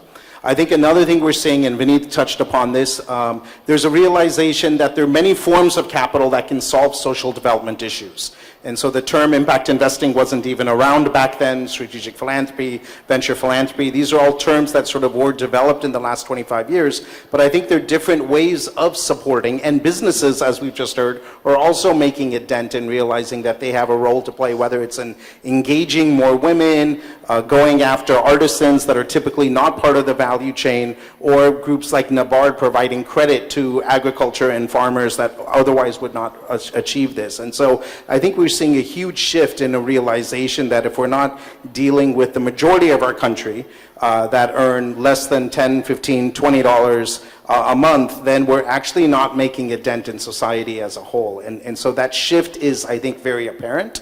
The press has covered, because of CSR, we believe, the development sector far more than they ever did, which is fantastic. And we're seeing a lot of younger people making sort of this as their career path, whether it's through social entrepreneurship, working in NGO, or supporting in a foundation, or even a corporate. We're seeing this as a sustainable career for individuals, which is very different, again, than where we were 25 years ago. In fact, Vineet, maybe you remember this, but 25 years ago, one of the initiatives we thought we would start was NGO plan competition at IIM Ahmedabad, where we would give the winner of this competition 30 lakhs to actually start their own organization and run it. And at that time, at least, very few students wanted the 30 lakhs to run an NGO, but they all wanted to participate because they saw this as a competition. That sort of equation has changed drastically, where we see many IIM Ahmedabad graduates that are either working in institutions like the ones that we all run, or have started their own organizations, both on the social enterprise side and on the NGO side.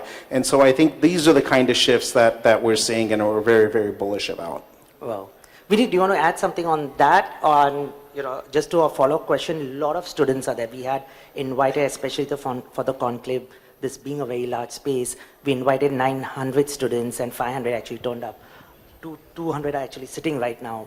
A lot of them, so there's an exhibition happening other side, and all the exhibitors are showcasing only sustainable products. And some of the students, I remember 2 years back, one of my students is now showcasing over here. So this entire social entrepreneurship ecosystem, when it comes to entrepreneurship and investing in them, has completely changed. Do you want to tell, what are the kind of things you would like to invest in, and where do you think the sector is going so they can start thinking on that space?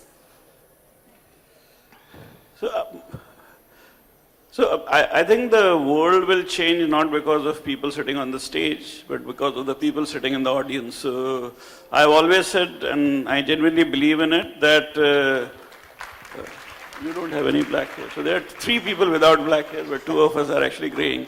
So I think white hair teaches you wisdom, and wisdom can only tell you what not to do. And so those without white hair are the ones who change the world, because you do not have the fear of not knowing what will fail in the future. So our job is to actually stand by you and cheer you forward, and while you are the ones who are going to lead the world towards sustainability. And why is sustainability important? Because we won't be alive, but you will be alive when the challenges will come to you. So when you do social entrepreneurship, you are not doing a favor to the world, you are doing a favor to yourself and your own community. And therefore, and the second thing is, if you are actually smart, bright, and the best, then why would you solve a problem of very few rich people? Why won't you solve the problem of 3 billion, 4 billion of the humanity? A problem that is far more complex, far more larger, and in case you solve it properly, the celebration that you will see in your own life just by virtue of doing it, forget about the wealth creation, etc., that may happen along with it. That may actually give you far more satisfaction than anything else. And let me also assure you, when you turn 40, you might actually start looking and soul searching yourself as to what did you do. So I think these are some of the things I would say. You guys are the one who will change the world. We will be there to clap. Ritu is also one of those who's changing the world. So I want to say, Ritu, you're transitioned this side. but I think Deval and I have transitioned to that side. So I'll stop here. Thanks. Ritu, back to you. So how do you think they can change the world? I know you've invested in so many companies. You have your PhDs, you have your patents. how do you think they can change the world? Do you think, is it today, and do you think they are, like, what kind of ideas do you think they should be focusing on? I think, I wish I was, I don't know, 25 today. That would be really nice. I would probably do a different trajectory. But I think there's just so much exciting stuff. And especially if you want to talk about making a very large-scale impact, whether it's creating sustainable solutions or inclusivity. I think, we are sitting on some, very foundational technology changes. If you take a look at India, the changes in how technology, both at a policy government level versus as well as at a customer adoption level, has happened. And the tools that can ride on it to actually do physical changes is actually very, very high. So I think the canvas is open for anyone who's 25. I think, as Vineet said, the ideas will come from you. But the canvas is really, really wide open to do some really exciting stuff. Fantastic. And I'll just add that I also think in the last decade, I will say, I don't think there's a geographic boundary. So one of the things that we've seen is that, when you come up with some of these solutions, you might start thinking about that, okay, I'm solving a problem locally, but actually these are global problems. And there's many places in the world which are very much like India. And those boundaries have been broken down for many, many reasons, COVID being one of them. So I think, dream big, use the canvas, make something of it. Thank you. So this question is for everyone, actually. I'm going to keep it open. I always had a mind discussion between, ESG, which is a very new term, but, people would look at ESG as if, okay, there are these ESG funds which have come up and, started investing in these things. Do you think from the main top line, going from top, where the board of directors are actually there, there's a very big fiduciary duty they should have? Because, a lot of us, and we were discussing in the, back in the investor community, that, people just say, okay, ye ESG ki company hai, but how do you really get someone to actually say from a board level that, hey, we are okay to let go certain profit, because profit for our shareholders is extremely important.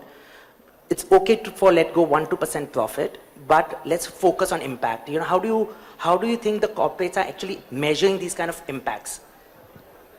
So if I was to talk about Lodha, when we talk about ESG at Lodha, for us, what is really important, it's not just what you see, but what happens is we are zero carbon. I told you we have zero carbon emissions, whether, scope 1, scope 2 of carbon emissions. We have a tie-up with the Rocky Mountain Institute. As a company, we have, power which is 99% renewable, and 99% of our water is recycled. So as a company, I think over 100 buildings of ours are LEED certified, and we're, I think, amongst the only top 5 companies in the world which are recognized for their sustainable practices. So I think it's not just what is done, but I think it has to be tangible, it has to be seen, and that's the only way you can, help your country grow in the right manner. Wow. Ritu. Yeah, I can add to that, and I can add to that from a sort of even a global lens.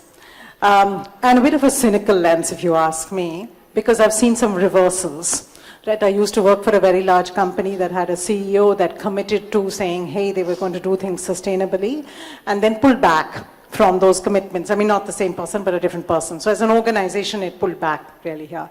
So I think the change has to come from the customer here, asking for those questions, asking those hard questions. I think what's very, very obvious is the fact that, most people, most businesses are not going to pay more for all of these. So hence innovation and technology to come in to actually create the solutions that, continue to give us the growth, the economic growth, but at the same time sustainably are very, very important. And in parallel, so is regulation, right? For sort of, putting the boundaries here. So I think as an entrepreneur or someone, going out into this space, you've got actually very well-defined problem statements. So if you are to care to come to it, and in a company, I think in a larger company that's trying to convert itself, back to your question, I think you have to actively work with solutions out there to bring them in, to make sure that your shareholders are still happy with the economic return, but that you are creating those changes internally to deliver the sustainability. And that's a question at the board level that's very important to be addressed. Absolutely. Vineet. I think your question actually very beautifully articulated the fallacy of the challenge. So what you are saying is, would you let go profit to actually deliver ESG? And to me, that's where the problem starts, because ESG is seen as a compliance activity and not saving your company activity. At the end of it, if everything, this city, Mumbai, is underwater, what would you do with the price of the land that you own? So that's really the challenge. And I think environment, social and governance is really saying that shareholder value cannot compromise stakeholder value. So shareholder is important, but the stakeholders are bigger and more important. And what Ritu is referring to is the stakeholders include the customers. Customers, if they don't buy, because what you're producing is not going to leave any opportunity for the customers to have that, or their children to have that, so the future of these children, then what is the value of that profit that you generated? There is a term called going concern, and for the world to be a going concern, somebody has to pay. I mean, I was just looking at the statistics from the mineral, the use of metal or mineral that we are extracting from the ground. If the world goes to European level of consumption of metal and minerals, then we require 2 Earths right now, just to stay at that level. So if you reach Europe level, that means if India, Asia and Africa reach Europe level, we can't do with Earth. You need 2-3 Earths. So just think about the challenges that we have come ourselves by consuming more and more. And I think outside, those who are outside, and therefore ESG must not be seen as a utopian concept that has been imported. Of course, ESG came from a very philosophical angle, etc. And there are people who are taking positions against and for ESG. In my view, it is survival of us. So till the time we can continue to actually look at survival as distinct from my profit. And long back somebody said that don't cut open the golden egg laying goose stomach. That's what we are doing right now. We are trying to cut open and try to take out every egg that is there. You will only find one. It lays only one egg every day. So. Great. Thank you. Deval bhai. Yeah, no, and I completely agree with everything that's been said, and I feel there's a difference in thinking between short-term and long-term.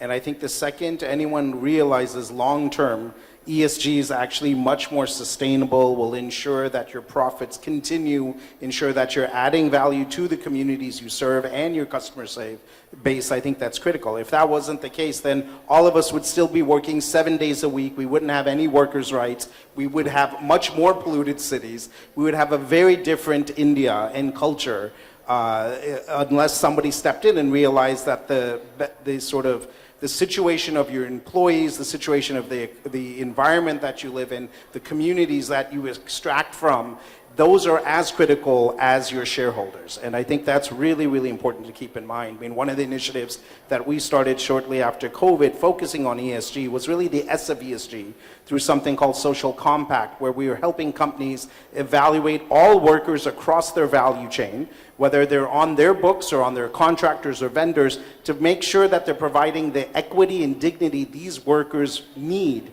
and are governed by laws for full-time employees, but not part-time employees. And again, the reason this is important is because that ensures that you have a healthy worker force, that your worker force continues to deliver, that they are adding value on a consistent basis. As one of our chairpersons of this particular initiative says, for white-collar workers to have health insurance, there's no questions. For white-collar workers to have training, there's no questions. For white-collar workers to have rights, there are no questions. Why do we in any way feel that blue-collar workers don't deserve the same amount of rights? So it's not about giving one leg up. It's actually about leveling the playing field and ensuring that all rights that are given to workers are critical and important. And this is where you see sustainable businesses. So you can also see those that actually are high on ESG are usually over the long term the most profitable and sustainable. So there is not a give and take in this situation, but unfortunately many times CEOs and shareholders have short-term views on this, looking for quarterly returns versus 5-10-year returns, which is also why mostly family businesses are so successful in this country and globally, because they have 10, 15, 20-year sort of horizons on return on investment, and that's why they succeed. So Vinti, one question which, you have a lot of investments to make now, right? How are you planning, how do you guys ensure that the funds are going in the right direction? Could you just highlight and how your family is envisioning how the entire commitment of philanthropic will happen? Absolutely. So like I was saying, what we want to really do is to make a tangible difference to the growth of India, to make it a developed nation like the Prime Minister wants it by 2047. So for that, in the Philanthropy Foundation, we've actually divided our focus areas. So one is women, and then the second one is children. Then is culture and the environment. For each of these, we're actually driving it and putting the funds into things that we're doing ourselves. So whether it is the Lodha Unnati program, which is happening at Lodha Unnati program, the Lodha Genius program, which is happening at Ashoka, and the partnership with the Rocky Mountain Institute. What we're also trying to do is create, the Lodha Foundation. We want it to be like an institution, which is going to be pretty much independent of the family. We've already got a board. This is going to run like a corporate, like Lodha. We've already got a board of directors here. There are some of the most prominent names. There's Sanjeev Mehta working, there's Aditya Puri, who are actually going to be driving this to ensure that, this is done in a right manner. And this is independent, like I was saying, it's independent of the family. But what we've also realized is that it's very, very important for, in our country, we've realized that basically there are 2023, there are 1 billion people above the age of 18. Now, all of these kids would need obviously some sort of employment, and for that it's very important to have some sort of an economic flow. So these people need to be employed. So as it's very, very important that all of us who are able to give opportunities, we put them out there. It should be done on a meritocracy sort of a scenario. If it's done like that, where we're able to identify them, inspire them, most importantly reward and retain them, so that the brightest minds don't go out of the country. And just for that, we've also had the Lodha Genius program, which is to identify these kids, from grade 9 onwards. We get them into this scholarship program at Lodha Genius, which is at Ashoka. And these kids could be from any economic strata, whether it's, from the best school in Bombay or to, kids from the slums. All of them can get the opportunity of going there. These guys get to, they're under the best mentors. They can get to do internships out there. It's a maths and a science program. So I think, things like this as a company is already doing and the foundation's already started to do. I think that will ensure that it's happening in the right direction. Fantastic. So, Ritu, you guys have invested in really new technology companies. You're board of a lot of these companies. A lot of students over here and even a lot of entrepreneurs would like to know, one is, how do you guys prioritize these sectors, right? How you looking at these sectors 5 years down the line, hey, these all do well, and let's invest them, creating a larger impact, and let's invest with them. If you can. Yeah, so we sit on a particular pool of capital called venture capital, and that capital, requires things to become large, and we feel that's in alignment with our investment philosophy, where things can actually have scale and have a much larger impact. So it's fairly simple, right? I think when evaluating anything, it's a question of how large can this become, right? What's the change that it can drive, right? So if there's a status quo here, for example, we have a company that creates bio inputs, which also reduces emissions in paddy fields by about 50 to 60%. And paddy fields, I don't know how many of you know, but emits methane, which is actually worse than CO2. And, this side of the world eats rice, right? And that's not going away anywhere, right? So it's a large-scale problem, it's a large climate problem, it's a large Asia/India problem. So, we would put that lens on what you're trying to solve. Our kind of capital is not right for, let's say if you're doing something for a community of 10,000, right?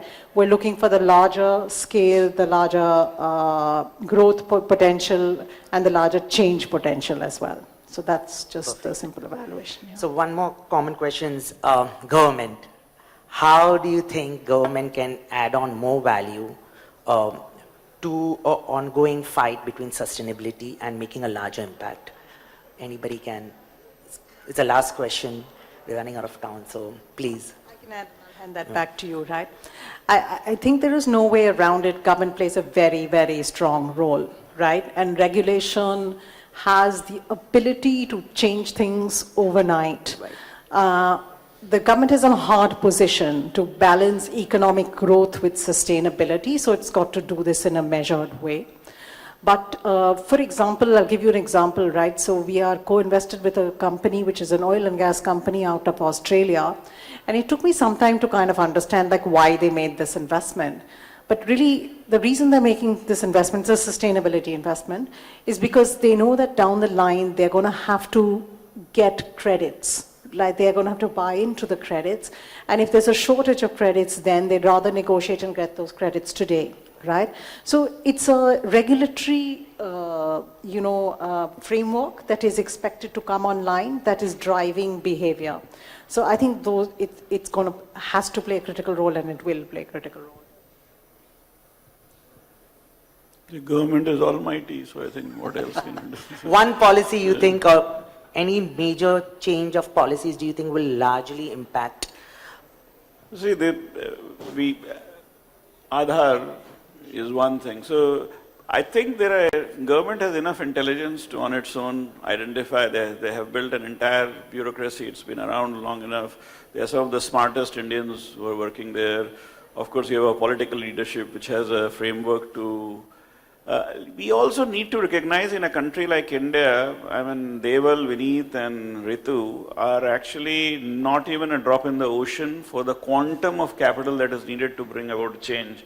And 90% of that capital largely comes from the government. The challenge comes when you are actually looking at scaling things up, and government's ability to operate at scale specifically in solving complex problems. Like for example in Aadhaar, can any of us create an Aadhaar? Answer is no. Can any of us create national payment system? Answer is no. Can we create UPI? Answer is no. What we can do is allow the entrepreneurs to ride those infrastructures. So social infrastructure, road, port, electricity, port probably maybe entrepreneurs can do, but road, electricity, etc. cannot be done without the intervention of the government. I think, and if I'm actually talking about not Mumbai, but I am talking about the rural India, if you look at the infrastructure side of it, this government has tried to play a very important role by investing a massive amount of capital in creating the infrastructure that has created an equal foot. So today if you go to, I mean I drove once from Gazipur to Gorakhpur, 7.5 hours or 150 kilometers. And we recently drove, it was 1.5 hours. Now that can only happen and that changes economy. So limited to say, government should deregulate, not over-regulate. And second, it should actually allow, it should keep an eye on what is going on. Look at the naughty guys, punish them, not punish everybody. Agreed. Deval. Yeah, no, I mean, I think at least in the last 25 years since we've been operating, we've seen a far greater capability and intent, both from the NGOs, social enterprises, and government to work closer together. And that wasn't the case, like I said, 25 years ago. An NGO very much meant a non-governmental organization, where nowadays I think those lines have definitely blurred, which is fantastic. I think to what Vineet and Ritu were saying, though, that there are policies that they can make, though. And so going back to the example of blue blue-collar workers, which are, again, the majority of workers in our country are part of the unorganized labor force. There are ways that they can make laws just like they have made for the organized labor force, which can protect these workers, which should give them the same rights, which will then allow companies to make those necessary investments, which may, for the first few quarters, seem like a negative impact on the balance sheet, but long-term will make it actually a positive impact. So if they can make policies like that that protect all of our citizens, I think that would be very, very beneficial for the growth of our entire country and not just a few. Fantastic. I think they've covered it Covered all. it. Perfect. So thank you a lot. Thanks everyone. Thank you. We at IMC do a lot of conversation with the government. We write a lot of white papers, and we are going to include these points in a white paper, and hopefully government will help us to make a larger impact. Thank you. Thank you. Thank you very much. And if I could please request Mr. Atit Sangvi to please present a token of gratitude to your fellow panelists. We managed to gather some very pertinent insights from all of our panelists on a very, very interesting topic again. Much needed, especially when we're talking about driving innovation and when we're looking at the future of eco-conscious innovation.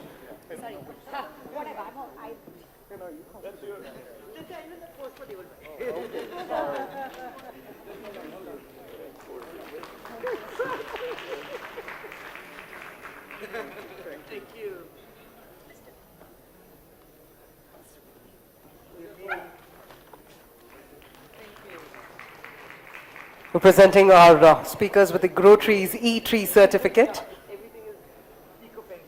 along with the sustainable planters.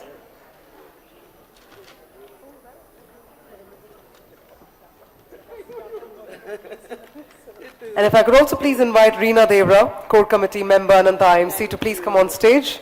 Thank you. And if I could request you, Reena, to also please present a token of gratitude to Mr. Atit Sangvi for beautifully spearheading the session for us.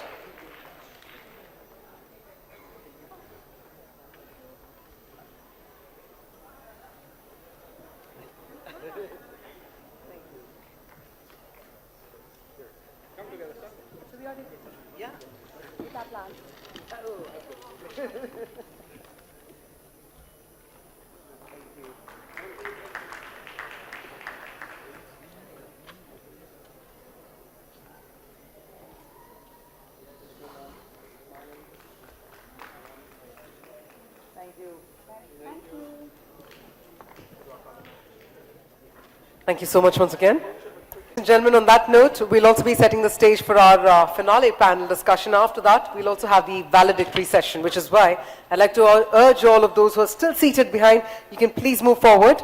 Barring the first two rows, I'd like to request all of you to please occupy the next set of rows as well, because this is where we begin with our fifth panel discussion, and then after that, we'll have the valedictory session. We'll also have the esteemed presence of our chief guest this evening. So I'm going to request all the ones who are seated right behind, you can please move forward. With that, let's also gear up for our next panel discussion. Let's also have it right up on the screen. This time we're looking at sustainable finance, and we're talking about catalyzing investments for impact. So let's do that. Let's actually understand more about it, because we all know that by aligning financial incentives with sustainability goals, it truly drives innovation and also mitigates risks and also fosters resilience in the face of future uncertainties. Again, like I had mentioned earlier, very, very pertinent topics coming your way, and let's actually get to deep dive into it. Let's immerse in them, and let's do that by first up inviting our session moderator. We have with us Mr. Apurva Chaturvedi, partner Chaturvedi & Co., and also the co-chairman IMC Young Leaders Forum. Can we have a youthful round of applause, everyone? Let's welcome Mr. Apurva Chaturvedi. Thank you, Apurva, for joining us.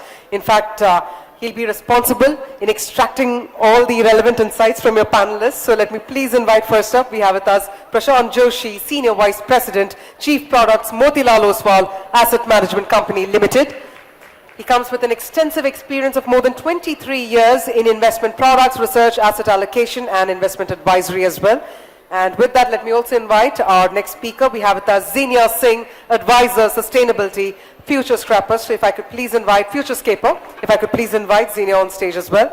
And as a sustainability advisor, she's also driven to ensure that corporations as well as individual manufacturing sites are striving to meet 17 sustainable development goals. She's also a traditional watercolor artist. Can we have a nice, colorful round of applause? Let's welcome our finale set of speakers. And after this, we have the valedictory session. So let's get up for this and more. With that, Apurva, over to you. Thank you, Kavya. You're doing a fantastic job today. So, first may I request all the students, please settle down, please take your seats. This is going to be a very interesting conversation. We have invited these two personalities with a very specific objective in mind. We invited them to Ananta, and before we talk further, I have a question. I have a question to all the students over here. And just the students, please, IMC representatives, do not reply. Does anybody know the meaning of Ananta? Raise your hands.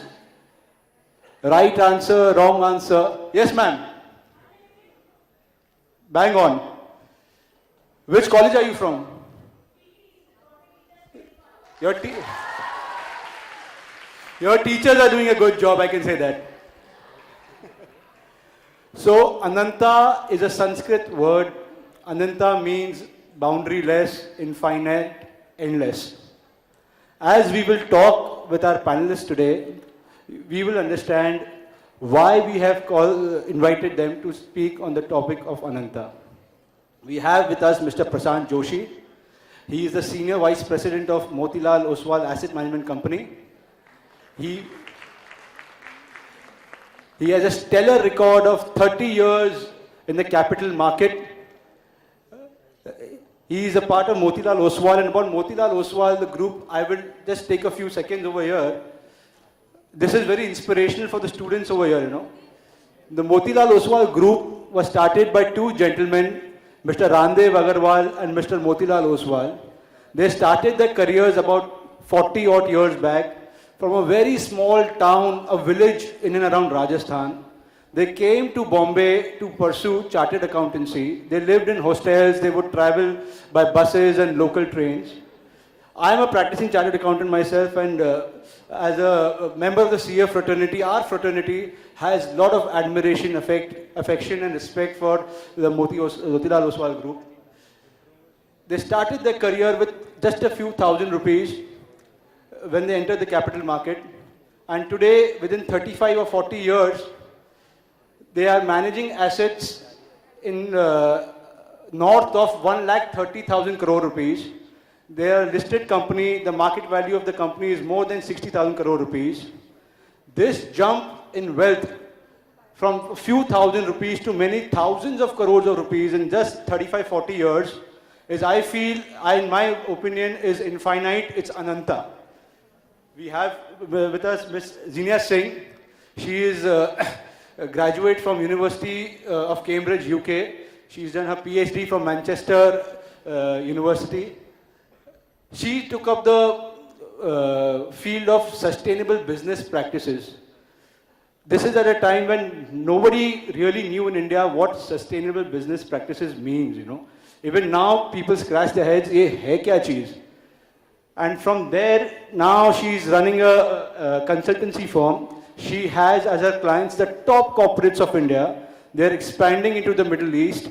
And in that way, I think even her endeavor is infinite, endless. Friends, between these two personalities over here with us, Xenia, who is an expert in setting up companies, ensuring profitability, ensuring operation efficiency, in a way that the businesses can sustain for 10, 20, 30 years, and those businesses can generate wealth from nothing. And Mr. Prashant Joshi over here, who ensures that the wealth thus created is invested in the capital market in a very efficient, clean manner, so that wealth keeps getting multiplied year on year. We have a lot to learn from both of these panelists with us today. I'll have to give a statutory disclaimer also before we start the question answer round.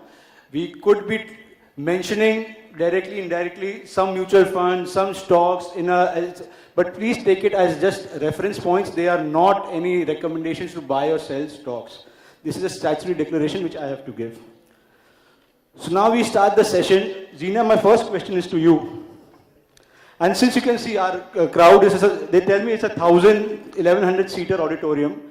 80-90% are college students, they are graduating students, So I will try to talk to you in their language, which is a bit casual. My first question to you, Zina, is, आप हमें समझाइए, इस sustainability चीज़ क्या होती है? What does it mean, What does it mean in the general sense, and what does it mean in a business sense, whether the business is manufacturing or a services business? What does it mean?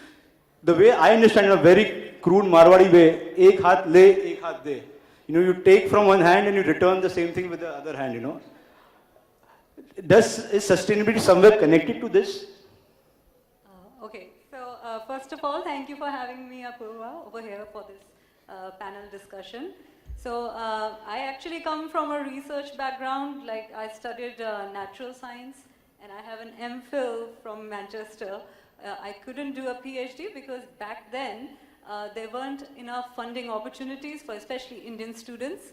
And nowadays, of course, it's a different sphere, and which is also why I'm quite motivated to find funding for sustainable initiatives and efforts. Like, you cannot have sustainability if it's not backed by with money.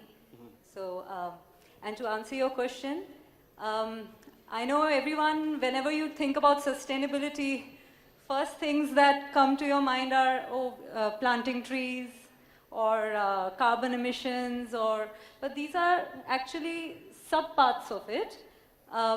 What sustainability actually boils down to is tracking. So when a company, any corporation, what is it that you're tracking? So you're tracking, first of all, what impacts your business and the impact of your business. So these are the two things, and these are all non-financial things that we are tracking, which impact your business and how your business is impacting the world and the environment around. And it needn't be just environment. That's why we have the frameworks that actually give us a syllabus for what do we cover when we think about sustainability. What exactly are we tracking? So that's where the frameworks come in mind, and that's what most of our panelists have been talking about since morning. Yeah, I agree with you, So as chartered accountants, we have a very straight way of doing things, We make a P&L, we make a balance sheet, ensure the balance sheet tallies, we ensure that every rupee is accounted for. And that's what we understand, that's what the world understands, Now suddenly we have this sustainable business practices, and although there are frameworks, I'm not sure how easy or difficult it is to track what are the metrics, So if you could talk about what are the general frameworks, what are the metrics, how do you track sustainable business practices? Are there some charts or some benchmarks that a company needs to cross to become like a good company, and if it doesn't cross that benchmark, it's a bad company? We hear about ESG, we hear about SGD. Please elaborate, for the benefit of our students. So actually that's a very good question, because there are so many frameworks available when we are trying to track sustainable business strategy, or what do you actually mean by sustainability, and what metrics actually need to be tracked for your particular business. And it is quite a tough question which organizations try to answer depending on what their business is centered around, their activities are centered around. So there are lots of frameworks. I'll give you the most common one is first of all, ESG is from an investment point of view. So that is environmental, social, and governance. That's actually, so if you're an investor, you would want to be looking at the ESG practices under that lens. And from a government point of view, usually governments follow the SDG goals, which are Sustainable Development Goals. These are set by the UN back in 2015 during the Paris Agreement. And these goals were set to be accomplished by 2030. And we are actually failing right now. It's not doing very well at this moment. Not just us, India, like globally, it's been a problem. It's not just us who are failing. No, Everyone is failing. Everyone's failing. No, it's becoming very difficult to control the climate change, and yes, people have not met their targets because it was an ambitious goals to begin with. And so a lot of companies, especially bigger corporations, they try to work in alignment with SDG goals because all the country legislatures and policies are set based on that because they are legally obliged to follow and to try to meet the targets. So bigger corporations, they usually take that as reference, and then they try to pick out specific metrics within which is relevant to their company. So for example, if you are a company that is like a beverage company, you're mostly using up water, so then you will ideally select metrics which are mostly related to water and making sure that you are water positive. If you are a fossil fuel company, then your focus will be mostly around carbon emissions and energy. So it has to be specific to your company, and there's no such standardization. It's all mostly voluntary and tailor-made to the organizations. And organizations usually hire many third-party companies to help them they take opinion from lots of organizations. So as I understand, ESG, which stands for environmental, social, governance, So within environmental, there's a framework, where a company is supposed to benchmark itself against other companies as to what is the environmental impact of its operations. That's what I understand. When we're talking about ESG, we're talking about S, we are talking about there's a benchmark, and how does the company, that specific company, meet up to the social requirements, as in how is it treating its employees, are there fair employee contracts, is anybody getting exploited, is there child labor, those kind of, and for governance, the benchmark is how transparent is the reporting of the organization, are they disclosing everything that's occurred in the financial year. So that's what I understand from the ESG framework. So I'll come to you, Prashantji.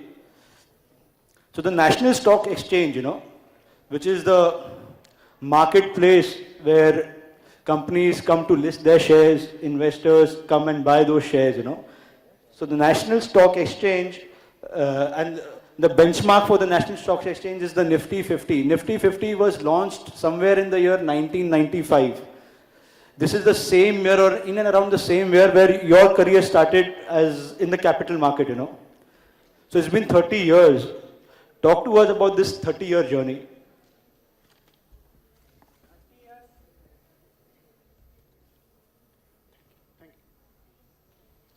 See, in market terms, 30 years is nothing. If you can put it this way, we are just beginning. People say markets has rallied so much in last 3-4 years. We have seen it at least 3-4 times even in this 30-year journey. Compare it to a person's life. Till you reached about 30 years, those are called learning years. Real depiction of you, the real journey begins from 30 onwards. When you start participating in the world outside you, till that time you are learning in the world, trying to live within your own thing. So in that sense also, this market is just beginning. Just to put some numbers, people say so much people are participating, the entire India is participating in equity markets. The headline number which is rotating is 18.5 crore demat accounts. 18 crore 50 lakh log ke demat account hai. But these are multiple demat accounts. Net, about 10 odd crore people participate in equity markets. Out of 100, 120, 30, whatever is our population, just about 10 crore people participating in capital markets. Again, he mentioned, Apurva mentioned it started in 1995, Nifty 50. We don't have numbers then, 2010 में, by 2010, there are only 1.25 lakh demat accounts in India, which is like right now about 18 crores. It was only 1.25 lakh people. We never saw equity. There were handful of people, handful of cities, handful of communities who are participating in equity. The real participation, the real journey of equity markets in India is just beginning. I think this next 10 years, it's a cliched term, but we often say it, these will be the golden years for India. See, a rally happens, 100 lakh, 10,000, 40,000, 1 lakh people participate, they benefit, they profit from it. Doesn't serve any purpose. It has happened in the past. But what is happening now? Greater and greater number of people are participating in the markets. You know, the title or the theme of this thing is from farm to table and then sustainability. Put it into wealth creation journey perspective. From markets to your wealth creation, markets to your portfolio.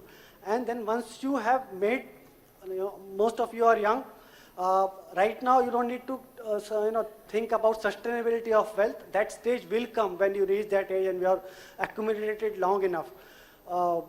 Right now you are entering into a stage when you need to accumulate wealth. And in that perspective, nothing can surpass equity. Let's talk in layman terms. What else can you invest in? Can I? See, our previous generation or generation prior to that, they were fixated with a fixed guaranteed return.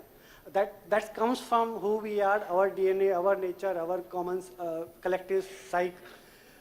Ek de do return. Give me a 8% return, but give it every year, guaranteed that you will give it till my money is with you. And that used to be the driving force. Some people will continue to like that, but that regime is gone. Now even the government does not offer you a guaranteed return. There are not many, maybe leave aside a couple of them, one or two, but there are not many government schemes which give you a fixed coupon. There is no guarantee. Every year it is announced. Every year it is announced. So that regime is over.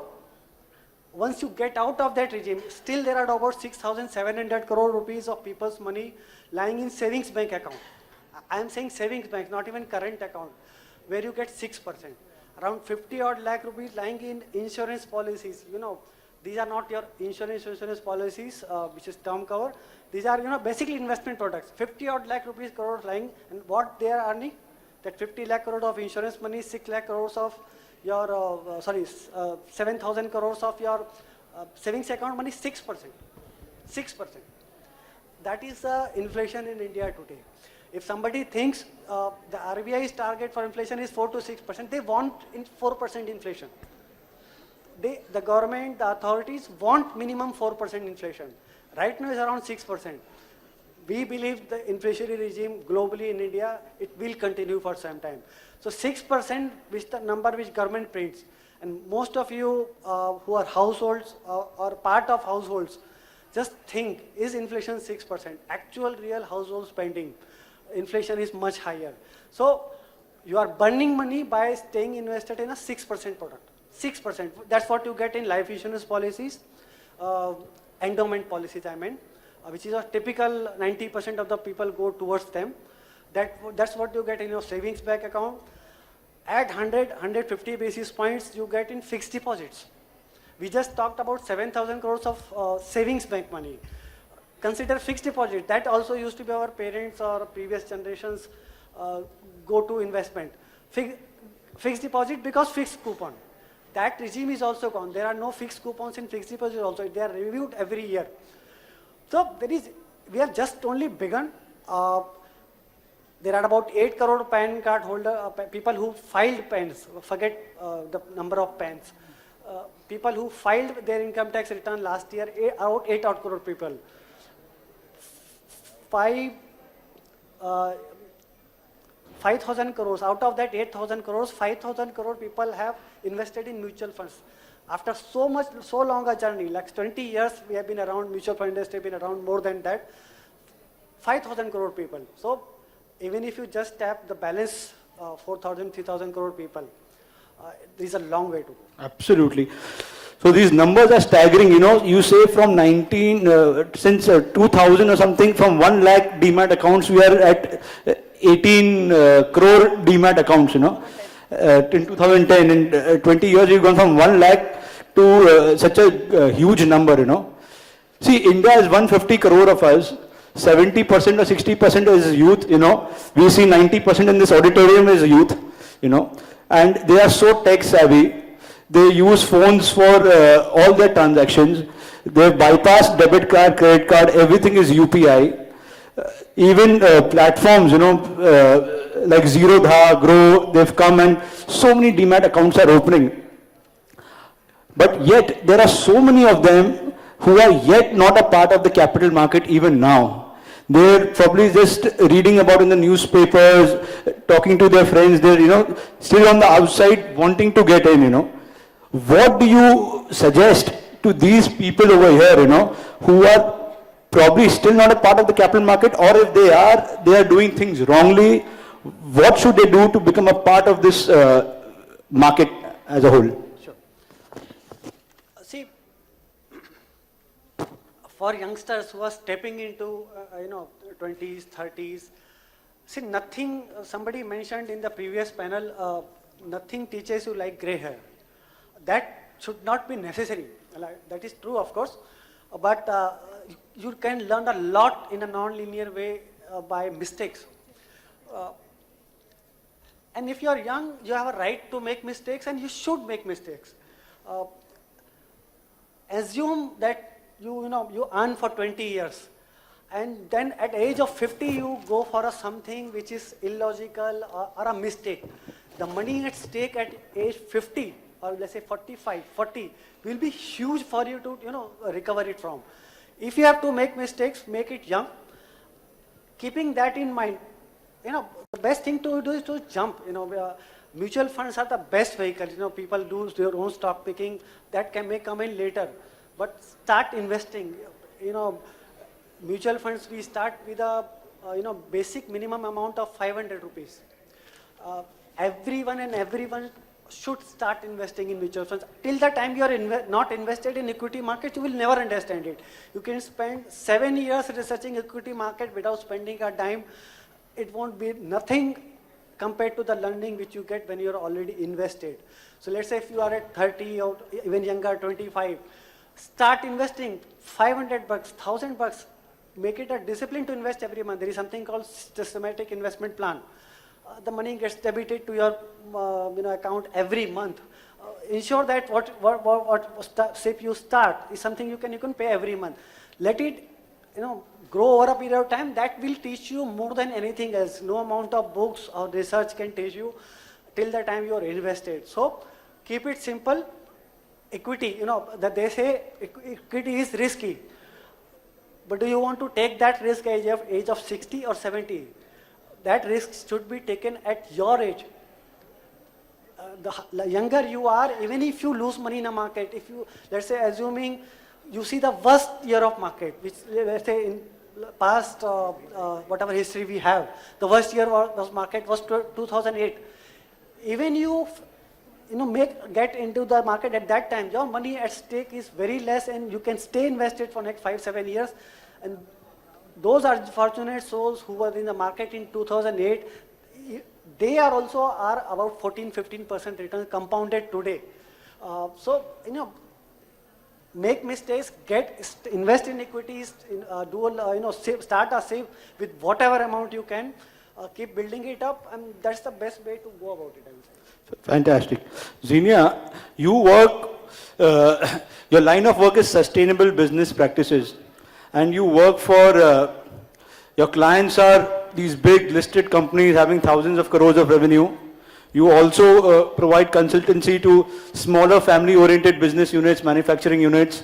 You provide consultancy to mom and pop stores, proprietorships, etc. So what has been your experience, when you deal with these massive conglomerates versus when you deal with promoters of smaller businesses, family-oriented businesses, father, son, grandfather, father, son running a business, and they're both doing manufacturing, the big company and the small company. What has been your experience in dealing with sustainable business practices for these two groups? Most of our clients, 90% are actually listed companies, and very few are the non-listed ones. As you know, we are a consultancy who actually give out awards. So the companies that apply for the awards are usually those companies that are already doing sustainable business practices, and they believe that they are competent enough to actually win the award. So the challenge that we are facing right now is that the top large cap companies, they are taking initiatives in terms of meeting SDG goals and being environmentally driven, whereas the normal businesses that you see, they are not at least that interested or that invested in making the switch. Now, another reason for this is that most of the time when people think of sustainability, they think about the carbon emissions and those big stuff, okay, big ticket stuff like biodiversity conservation. And now these bigger projects are anyway, we don't expect smaller companies to invest in those. Only very big ones with revenues over 2,000 crores, then we expect it from them. But for smaller businesses, it doesn't mean that you don't do anything related to sustainability. You can focus more on the social side or having a sustainability strategy which is linked to your business strategy, and making sure that the environment, even social environment, governance environment, is good. And how you do that is through tracking your business activities. So sustainable business practices, it involves some action. The promoter of the company, the management of the company has to take some actions for doing sustainable business practices. Every action, there is a commitment, you have to commit resources, you have to have a team, there's money has to be invested, time has to be invested, So I'm thinking from the businessman's perspective, when he's committing so much, is there any way to gauge whether all these activities, all these commitments are actually driving him towards profit in the long run, short run? Is it perhaps just a fad, everybody is talking about it, not many people are following it? Or do you feel that these business practices, sustainable business practices, investment, we have to do it on day one, but eventually in the long run, for that company, for that promoter, it will yield profits? So the whole point of linking your sustainability strategy with your business strategy is to see sustainability as a tool, strategic tool, which gives you a competitive advantage, whether in terms of making more profits or gaining an advantage over clients. So I'll give you real life examples. For example, you are going back to a beverage firm. So if you are, say, a company that makes beverages, obviously your main resource that you're going to be taking is water from the environment. Now, if you do a site assessment that, okay, I am situated in this particular site, for example, you're in Nasik, and it's a drought-prone region, and water is a scarce resource. Now, it is in your thinking about environment in that case is actually beneficial to your profit margin, because if, say, you invest for the next 3 years in building, recharging the water table that you depend on, you end up now being 2 times or 3 times water positive. So instead of now purchasing water and getting it through oil tankers, you're now getting it from your own property, and the biggest raw material that you're sourcing, you no longer have to pay for it. So that's how you make profit. So you have to link the sustainable strategy with business strategy and think of it as a profit-making scheme, at least in the beginning. So when you're much bigger, then you can be philanthropic, but at least in the beginning, start like this. So I understand what you're saying, that the promoter of a company must look at sustainable business practices also as a profit center, as a profit-oriented activity, and in the long run, how these actions, which will have some commitment in the immediate future, but in the long term, there would be profitability coming out of it. And another example I can give, which is non-environmental based, because people have a tendency to view environment as a very like a woke thing. So, Yes, yes. so for example, if there is a sustainability officer in your firm, and who's also tracking any government policies, change in government policies, legislatures, rules, law. So if you are very good at tracking changes at a government level, and your competitor is not, and you get a first mover's advantage in terms of making use of that policy and already anticipating that government could make such changes because such changes are happening at a global level. So that way you're ahead of your competition. So that's another way to make money. Correct. Prashant, like our audience over here, they're all in their early 20s, they're graduating students, you know. Some of them are getting their first jobs. Most of them will probably get the first jobs in the forthcoming year. And they start drawing their first salaries. Every month, money will start coming into the bank. Now, tell me something. We hear so many stories, of course, like wealth creators, like our Motilal Ramdev himself. On the same side, we also see that there have been so many people who have lost everything, you know. Now, how can you make them, this audience aware that what are the pitfalls that they need to avoid? What are the risk factors that come from your experience that you can share with them, you know, so that they do not become losers? We want all of them to be gainers net. See, when like you mentioned, people give example, somebody lost everything in equity market. The next question to be asked is, how did it happen? 99.99%, just to not be complete certainty fake guides, 99.99% the person would have done something on his own, invested in equity, thought about some other investment opportunity, but if you are invested into the institutional equity product, which is mutual funds, the most regulated investment product in the country, the most regulated investment product. You name an investment product which is as regulated as mutual funds, there is none. So such kind of experiences do not happen in a mutual fund.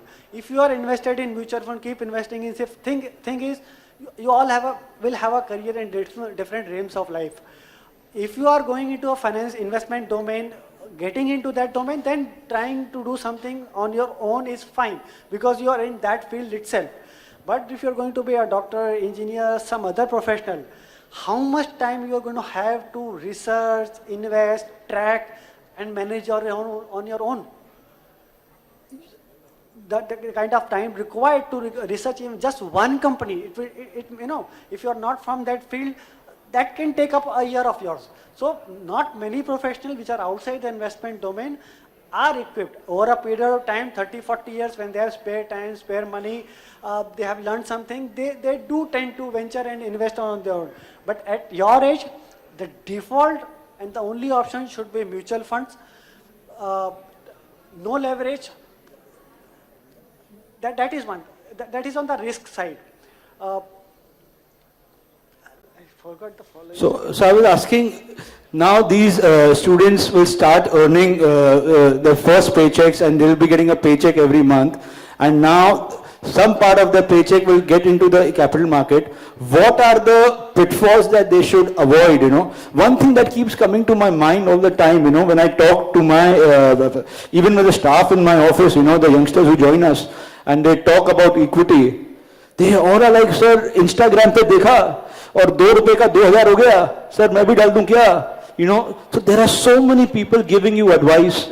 There's so many influencers, nobody is controlling them. You go to YouTube, it's full of fake influencers, and they show you dreams. person of your age or my age will never get sucked into those dreams. But these 20, 21, 22-year-old youngsters, it's very easy for them to get sucked into the dream and lose whatever they're earning. So, Ameeron ki scheme. Ameeron ki scheme. Yeah. We have 10 minutes more, 20 minutes more, we can talk aram se.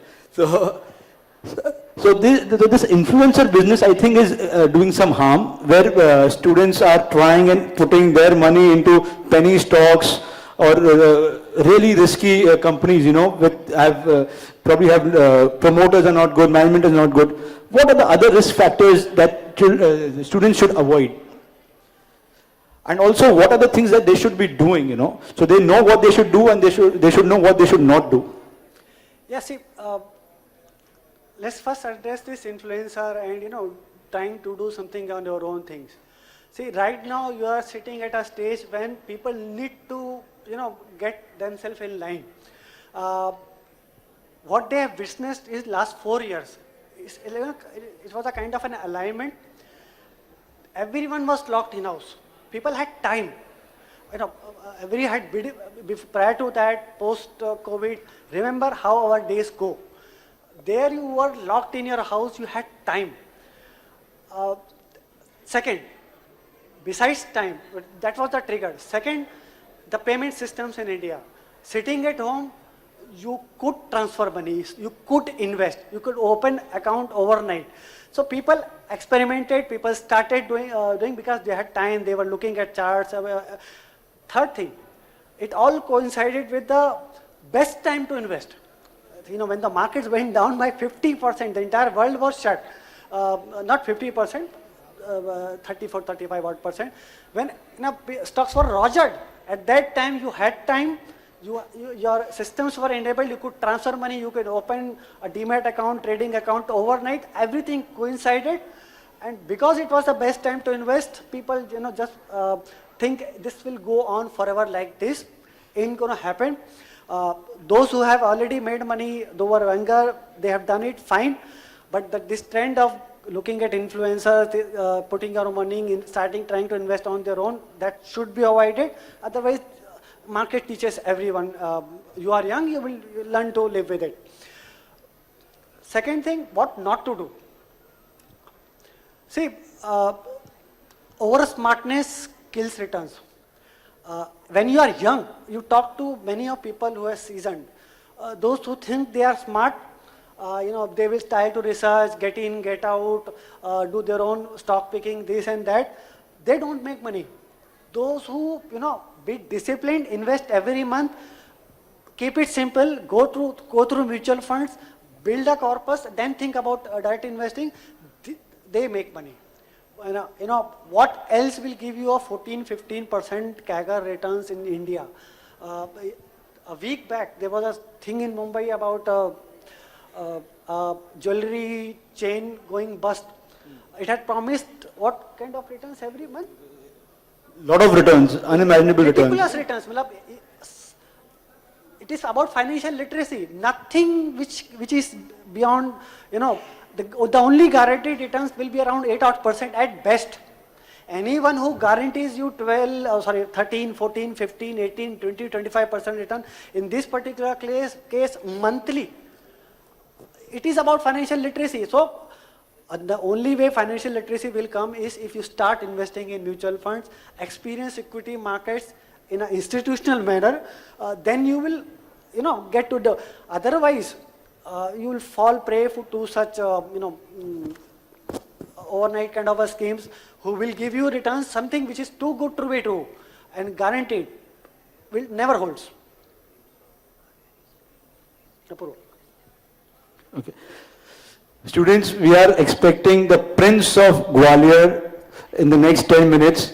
So I would request everybody to come inside. Please message your friends who are outside and ask them to come inside and occupy their seats. He should be here in the next 10 minutes. And the Union Minister, Mr. Shekhawat, is also coming in the next 5-10 minutes. So everybody please be seated in the auditorium. So I understand, Prashantji, what you are saying is that it is this domain is best left to the experts, professional experts. it will be a very good idea, all of you students, it will be a very good idea if you could perhaps pay a visit to the Motilal Oswal counter. It's B18 on the ground floor. They have their team over there, and you could probably get into a dialogue with them and understand from them how you could start your investment journey.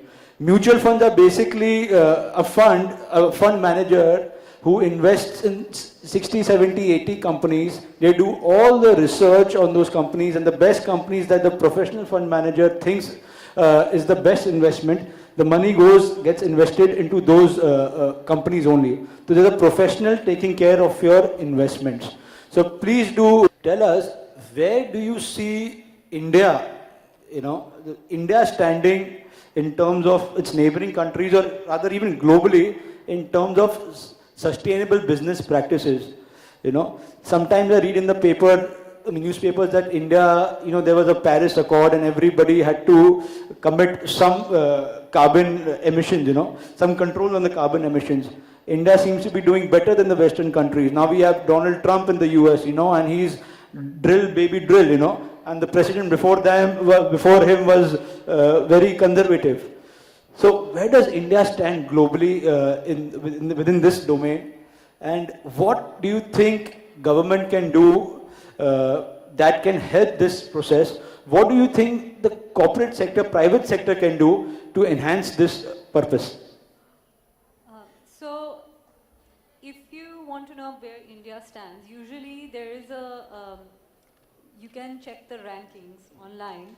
However, I would recommend not to get demoralized looking at it, because we stand somewhere, I think it's 109th or 103, it's quite far behind. But not to take that at face value, because what has happened is these SDG goals, all these standards that have been set by European Unions and UN, all these countries, they already have much of infrastructure and development in general that supports the transition towards meeting these goals. Whereas India, we don't have that kind of support, because we have a long way to develop in a lot of ways, not just carbon and all, but even basic logistics and infrastructure, which the government is trying pretty hard, because even the government has quite ambitious targets which India has set, and we are accomplishing them year after year at quite an impressive speed. But we cannot do it the way the Western world did it, and because we don't have that kind of time. And secondly, there's also an issue about, so how this development works is basically, the Western world already had lots of trade going on amongst themselves, which is why their economies are much larger than ours.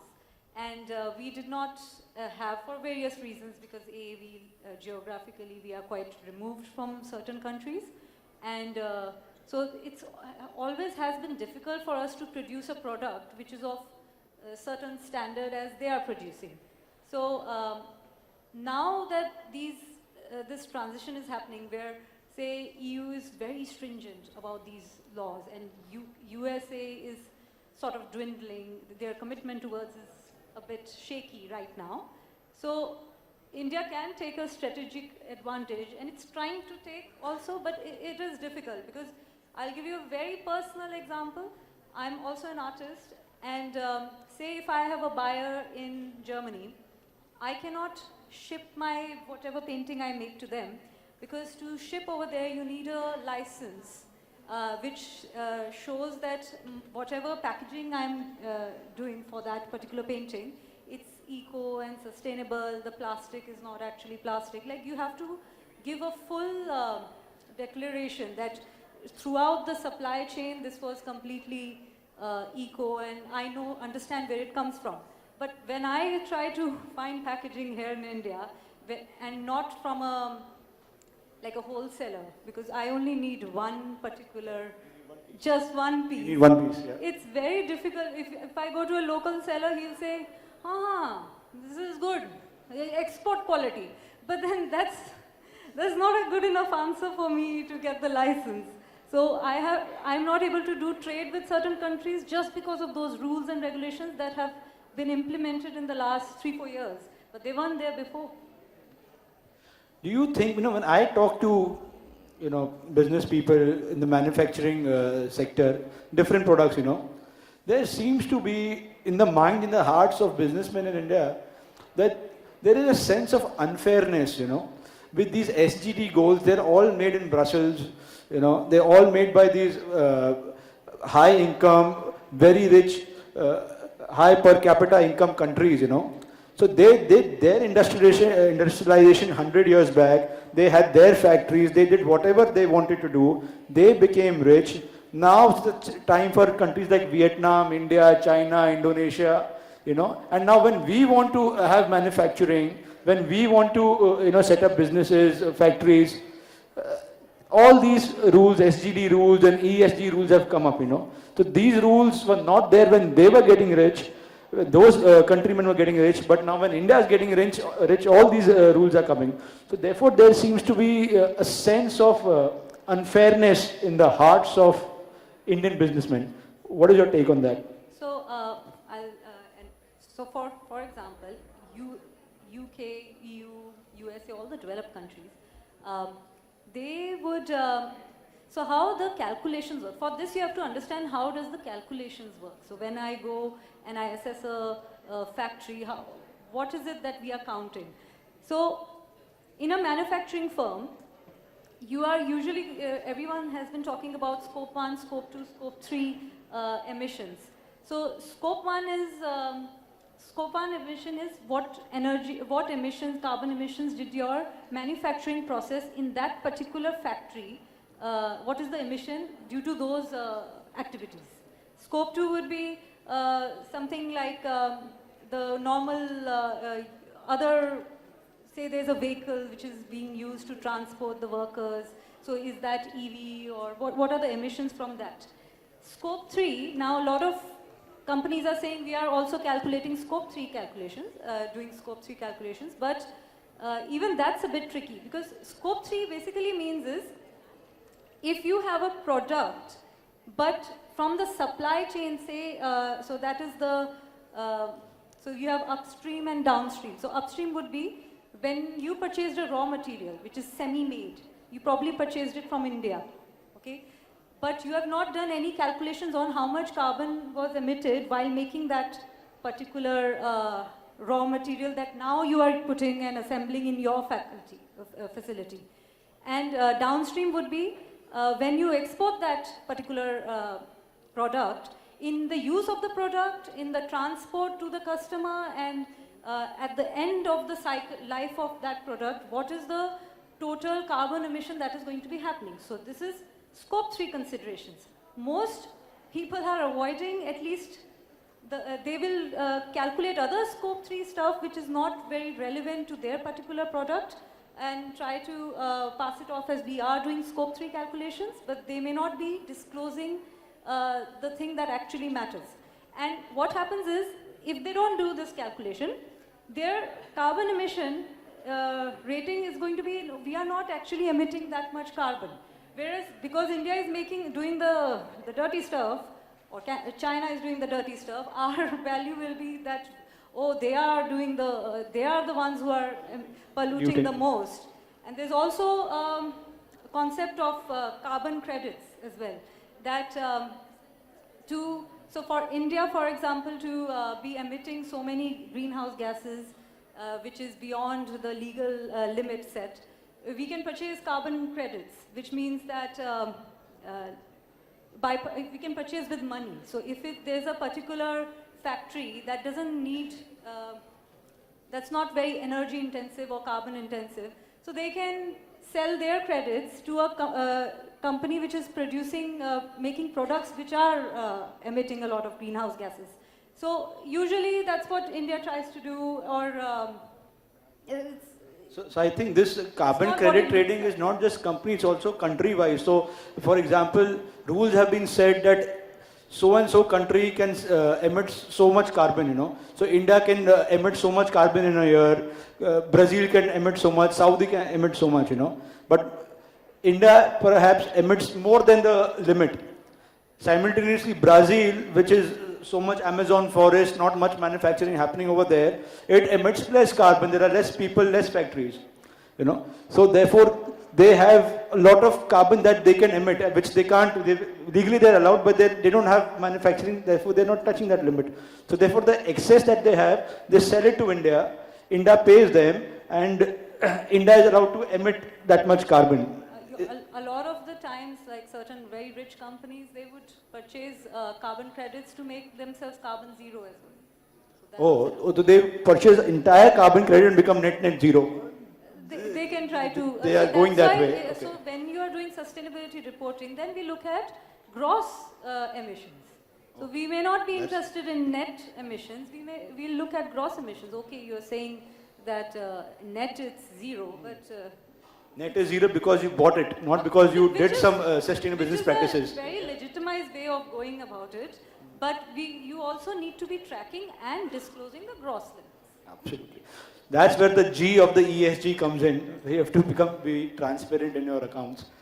Prashant ji, see, global climate change, the awareness of global climate change, is everywhere. It's in India also, Businesses follow where customers are. Wherever customer is, business will go, For example, this conclave itself, we are not having plastic bottles, we are having glass bottles. This podium is cardboard. The chairs we are sitting are cardboard. The food upstairs, there's no plastic, nothing at all, So somebody supplied these things, So we are the customer, somebody supplied. Similarly, so many companies are getting incorporated, becoming big, getting listed, which are catered towards clean earth, green earth, You have, not recommendation, but just for context, we have Vari Energies, they have Ola Electric, Hero Electric, all these companies, they are doing electrical vehicles, scooters, buses, etc. There are companies who are manufacturing machinery that manufacture clean equipment, So what do you think is the future of this industry? You think it's a fad or will it stay for a long time? See, it's going to stay. These trends are strategic trends. They don't go overnight. Before I say anything further on this part, again, not to make mixed with investing, because I spoke about investing earlier. You don't go about searching for such renewable companies. The thing is, most of them, innovation always comes from challengers. Those who have a set business, they never want to disrupt their own cash cow or running models. Think big auto companies. Why Ola Electric came up? Why couldn't existing automaker could do that thing? Nobody wants to challenge their existing running business models. So it's always the challengers who do the innovation, who do the path breaking. And therein lies the risk when it comes to investing. That's why the disclaimer. Some survive, some don't survive because these are newer companies. You don't have track record. So keep that aside. Don't link it to investing. But these companies will grow. When we talk solar, how many countries? Everyone went electric in Europe. Of course, under Trump, it will be a different thing in US. But in India, 100 crore, 4% of population, and just assume 25 crore households, when they get electrified by solar, as per the government initiative, it is begun, it was announced only recently. The kind of change we will have impact, the kind of impact we will have on the emissions and everything. There are not enough countries with 25 crore population. How many countries are there with 25 crore population? And out of that, even half of them start generating energy by solar. Same goes for wind. Combine solar and wind. You have evening, morning. So these things are not going to go away. Further things will come up, but these things will be here to stay. Same goes for electric. There are companies, who went electric in auto.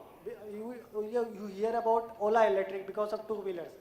It's a B2C, the product gets to you, that's why you understand. But in South, a company introduced auto three-wheelers. Most logical thing to do, most running per day, they recover the cost faster than passenger vehicles. The entire the region went electric. So these trends, which are are here to stay, further strengthen. Of course, there will be money to be made in these companies, but better done through institutions, Not direct equity, go through a mutual fund, go through an expert basically.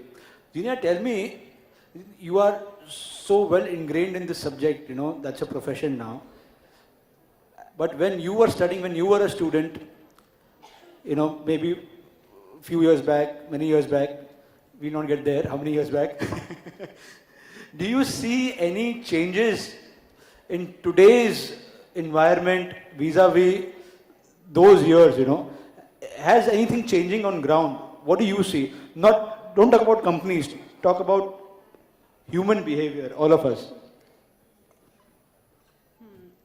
So when I started out, actually I wanted to do research in genetics, but for diabetes.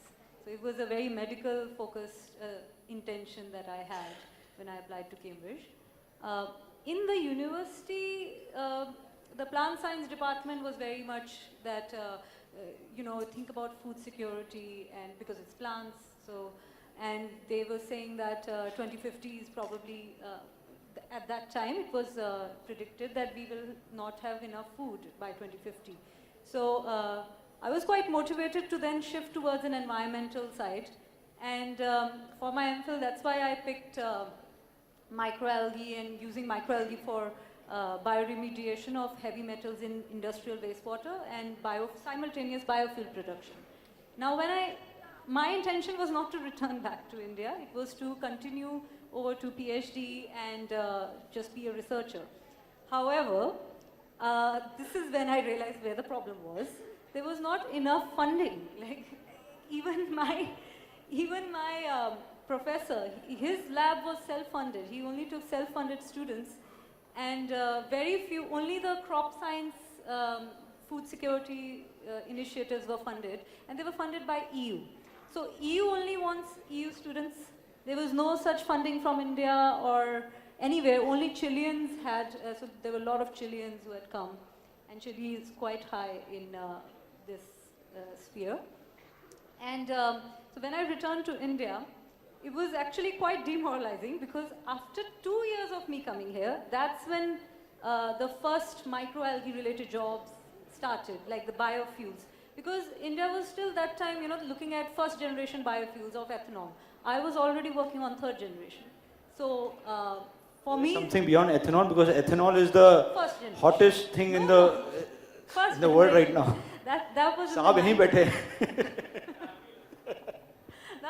That's happening since Godavari biorefineries. 80s, 90s, it's been going on for quite some time. So, especially in other countries. So, no, that's quite basic. But of course, India, if we can benefit from it, why not? And, but we were working on third generation. So that was something like we genetically engineer and produce biodiesel. So that's... And 2 years after I had come back, that's when the first jobs and the first projects were announced in the private sector that we are going to be doing. So since then, I think it was around 2018 or something, since then the shift has happened towards, and now India is quite, so now that when I go and talk to R&D departments, then I see that they have sort of, matched up. Sameerji, you must talk to her after the panel. She is 2 generations ahead of ethanol. Prashantji, if you have to give just 2 bullet points of advice, kya hoga wo? If these students have to do just 2 things in terms of investments, what they should do? Start investing, right this month, next month. A mobile will, a mobile subscription cost 500 rupees. With that amount itself, you can start investing. Once you get a taste of it, you wouldn't hold back. The current generation, which is in their 30s, 40s, they have already tasted it. They aren't going to go back. So first thing is to start investing. see, research will keep happening, but get in, start investing, read about power of compounding, how money multiplies with time. It's not about amount invested, it's about time invested. That is one. And don't experiment, keep it simple. There is a whole industry working for you at about 100 basis point, 1% of fees, or somewhere around that. Give your money to them, focus on other things in life, your career, personal life, whatever you want to focus on. The biggest takeaway for me, and one line which you said, which I'm going to borrow in all my future panel discussions, is that over smartness kills returns. It's an iconic line. And I think with that line, we should call it a day now. We are so thankful to both of you for sparing time and being here with us. And we have our valedictory over here right now. And we will request students to please be seated. Thank you. Thank you so much. Thank you very much, Apurva. If I could please request you to present a token of gratitude to your fellow panelists. We managed to gather some very wealthy insights from our speakers. Can we have a huge round of applause as well? And I'm going to request all the students as well, please move forward. All the members of the audience, please move forward. We're about to get started with the valedictory session. But with that, Apurva, let's have you do the honors, please.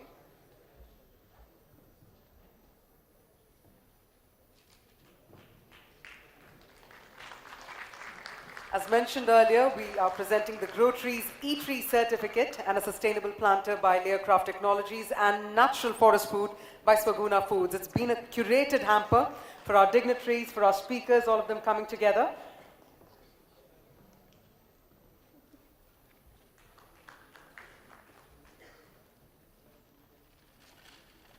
And if I may also please invite Dinesh Joshi, Chairman, International Business Committee, IMC, and Core Committee member Ananta, to also please come on stage to also present a token of gratitude to our session moderator, Mr. Apurva Chaturvedi.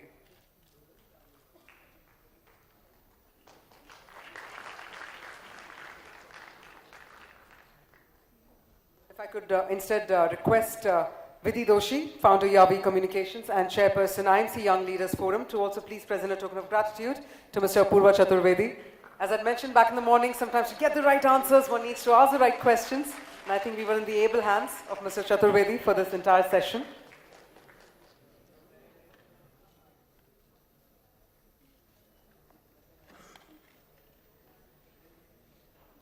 And let's have all of you come together for a quick photo op.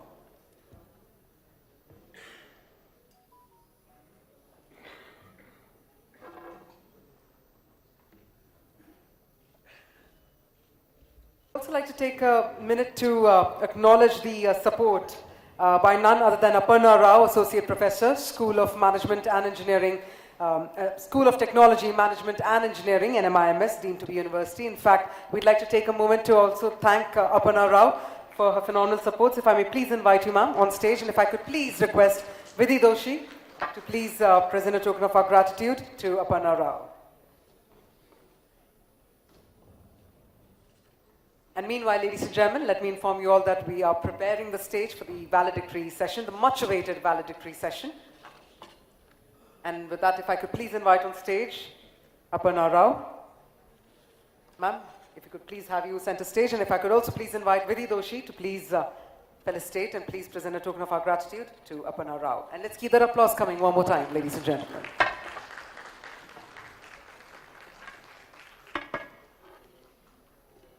We also have all our 4 interns on stage, please, to please join Aparna Rao on stage as well. We'll make that.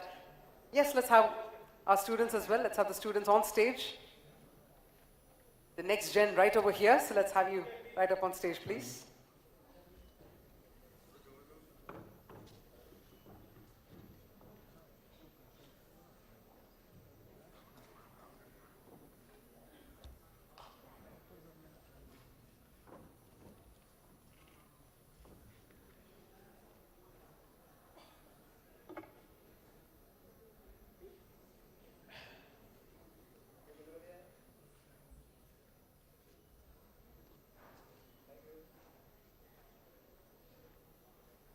Thank you once again. Thank you very much. Thank you, ma'am. We gear up for the valedictory session. Since morning, we've had our thought leaders come together, share their thoughts as well, set the tone, set the roadmap. And that now boils down to the very finale, which is the valedictory session. We've got the august presence of none other than Honorable Union Minister of Culture and Tourism, Ministry of Tourism, Government of India, Shri Gajendra Singh Shekhawat. Can we have a huge round of applause first up? Thank you so much, sir, for joining us. And we're also joined by the youth leader and Prince of Gwalior, Madhya Pradesh, none other than Mr. Mahanaryaman Rao Scindia, who will also be joining us apparently in a minute or two. But that being said, we've got some august names joining us as we talk about sustainability, as we talk about core topics over here. We've got the right names joining us to take this discussion forward, which is why we're about to now begin with the valedictory session.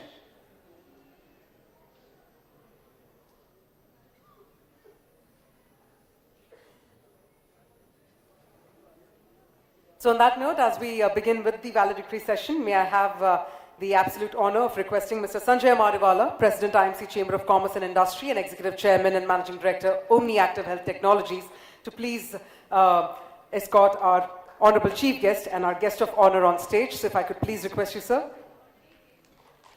to please come on stage, as we also invite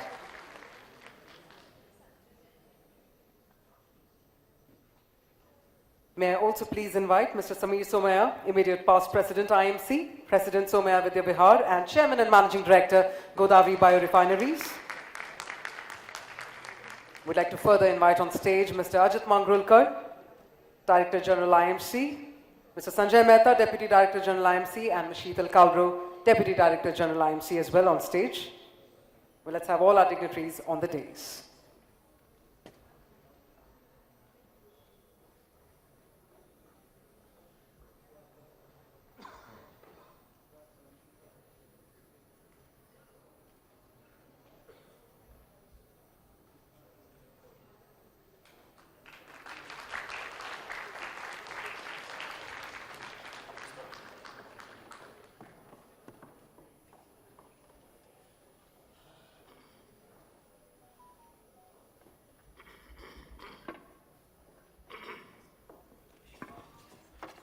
Ladies and gentlemen, Mr. Mahanaryaman Rao Scindia, Youth Leader and Prince of Gwalior, Madhya Pradesh, will be joining us in a couple of minutes. I've been informed of the same.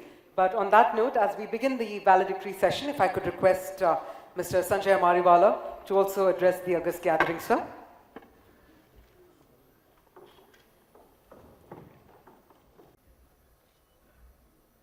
Good evening, distinguished guests, esteemed panelists, friends from the industry, and everyone present here for the program. It is my privilege and honor to welcome the address at the valedictory session of the Sustainability Conclave Ananta by IMC, curated by the Young Leaders Forum of the IMC Chamber of Commerce and Industry. Today's valedictory session marks the culmination of the insightful discussion, knowledge sharing, and collaborative brainstorming on some of the most pressing issues, opportunities in sustainability that affect us today in this world. These particular panel discussions focused on compelling to take conscious leap towards a sustainable, inclusive future. We are fortunate to have with us a distinguished lineup of esteemed guests whose presence adds tremendous value to this occasion. First of all, it's my privilege to welcome our chief guest, Shri Gajendra Singh Shekhawat, Honorable Union Minister of Culture and Tourism, Ministry of Tourism, Government of India. Sir, your guidance and commitment to fostering sustainable development through culture and tourism exemplify the role of leadership in shaping India's future. We are eager to hear your insights. Allow me to extend my deepest gratitude to Mr. Sameer Somaya, immediate past President of IMC, President of Somaya Vidya Vihar, and Chairman and Managing Director of Godavari Biorefineries, for his continued support, invaluable contributions, and inspiring leadership in promoting sustainability and innovation. We are deeply honored to have as our guest of honor Mr. Mahanaryaman Rao Scindia, Youth Leader and Prince of Gwalior, Madhya Pradesh, whose vision and passion for sustainability inspire the next generation of leaders. I believe I have told he should be joining us shortly. I further extend my heartfelt gratitude to all the esteemed speakers, panelists, and moderators. Your insights, expertise, and thought-provoking discussions throughout the conclave have illuminated the path towards sustainable growth and inspired us all to take meaningful action. This session, like the conclave as a whole, is not just about identifying challenges, but about finding actionable solutions. Conversations we've had throughout the day have emphasized the transformative potential of sustainability, driving innovation, creating economic opportunities, and fostering social inclusion.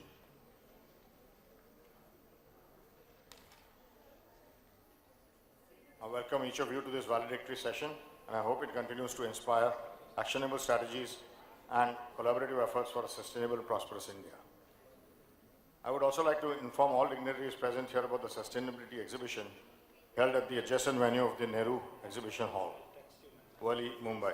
The two-day exhibition, today and tomorrow, curated by the Young Leaders Forum or IMC, have brought together over 60 exhibitors from across the country who are showcasing their unique products, echoing sustainability and eco-friendly lifestyle.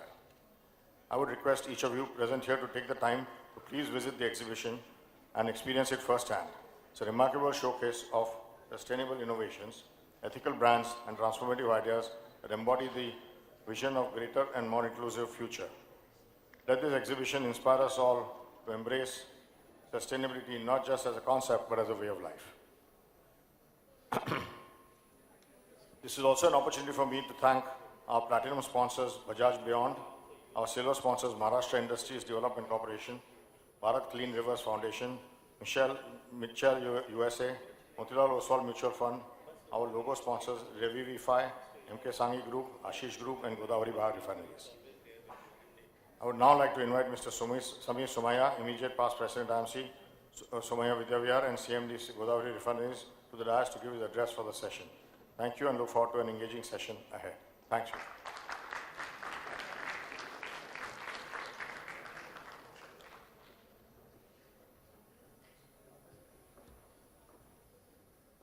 Thank you very much indeed, Mr. Mariwala. Thank you for truly setting the tone again for us. Well, on that note, let's continue gathering thoughts from our industry captains, and let's do so by inviting once again Mr. Samir Somaya, immediate past President IMC, President Somaya Vidyavihar, and Chairman and Managing Director Godavari Biorefineries. Once again, a huge round of applause. Let's keep that energy coming over and over again. Over to you, sir. Shekhawat ji, namaste.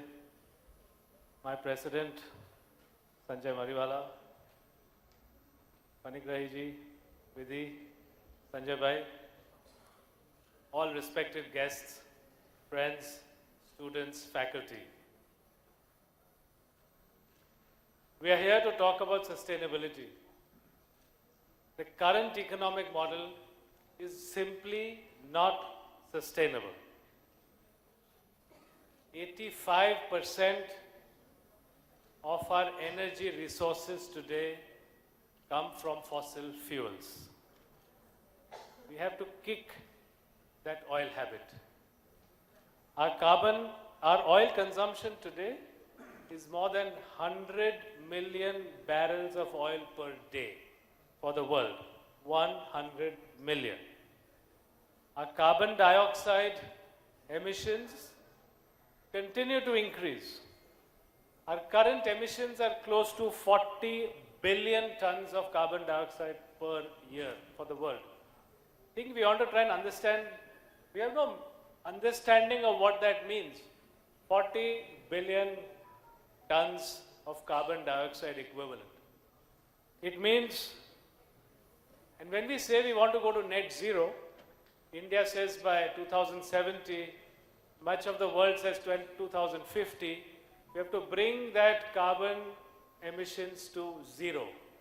How are we going to balance that demand? We have to think about it. India's per capita consumption of electricity is less than 10,000 kilowatt hours. Norway's, in example, is 100,000 kilowatt hours. India has to develop. India will develop. As India develops, its per capita consumption of energy will increase. How will it do so sustainably? We have to think. This, as we grow, we have to find ways of meeting our energy needs and material needs through sustainable methods and resources.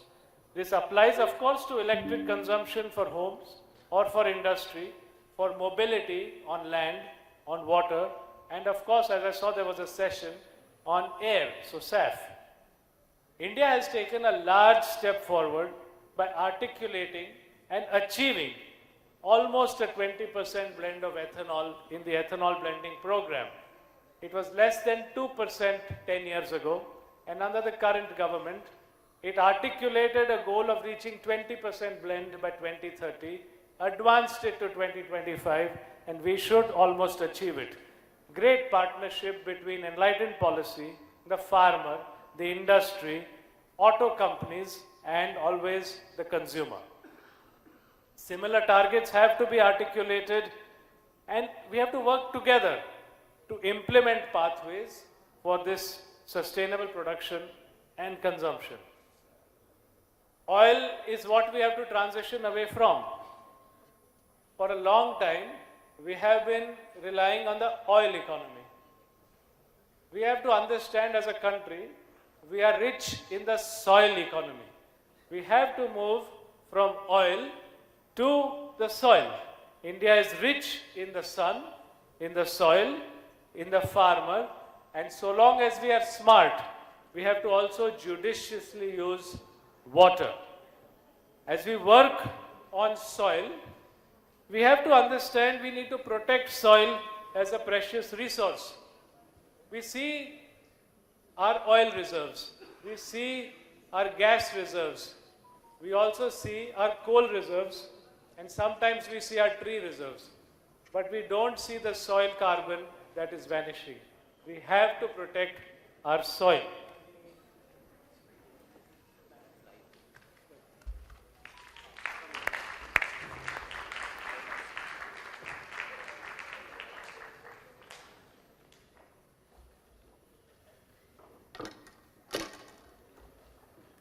A warm welcome to Mahan Aryaman ji, Sindhya ji.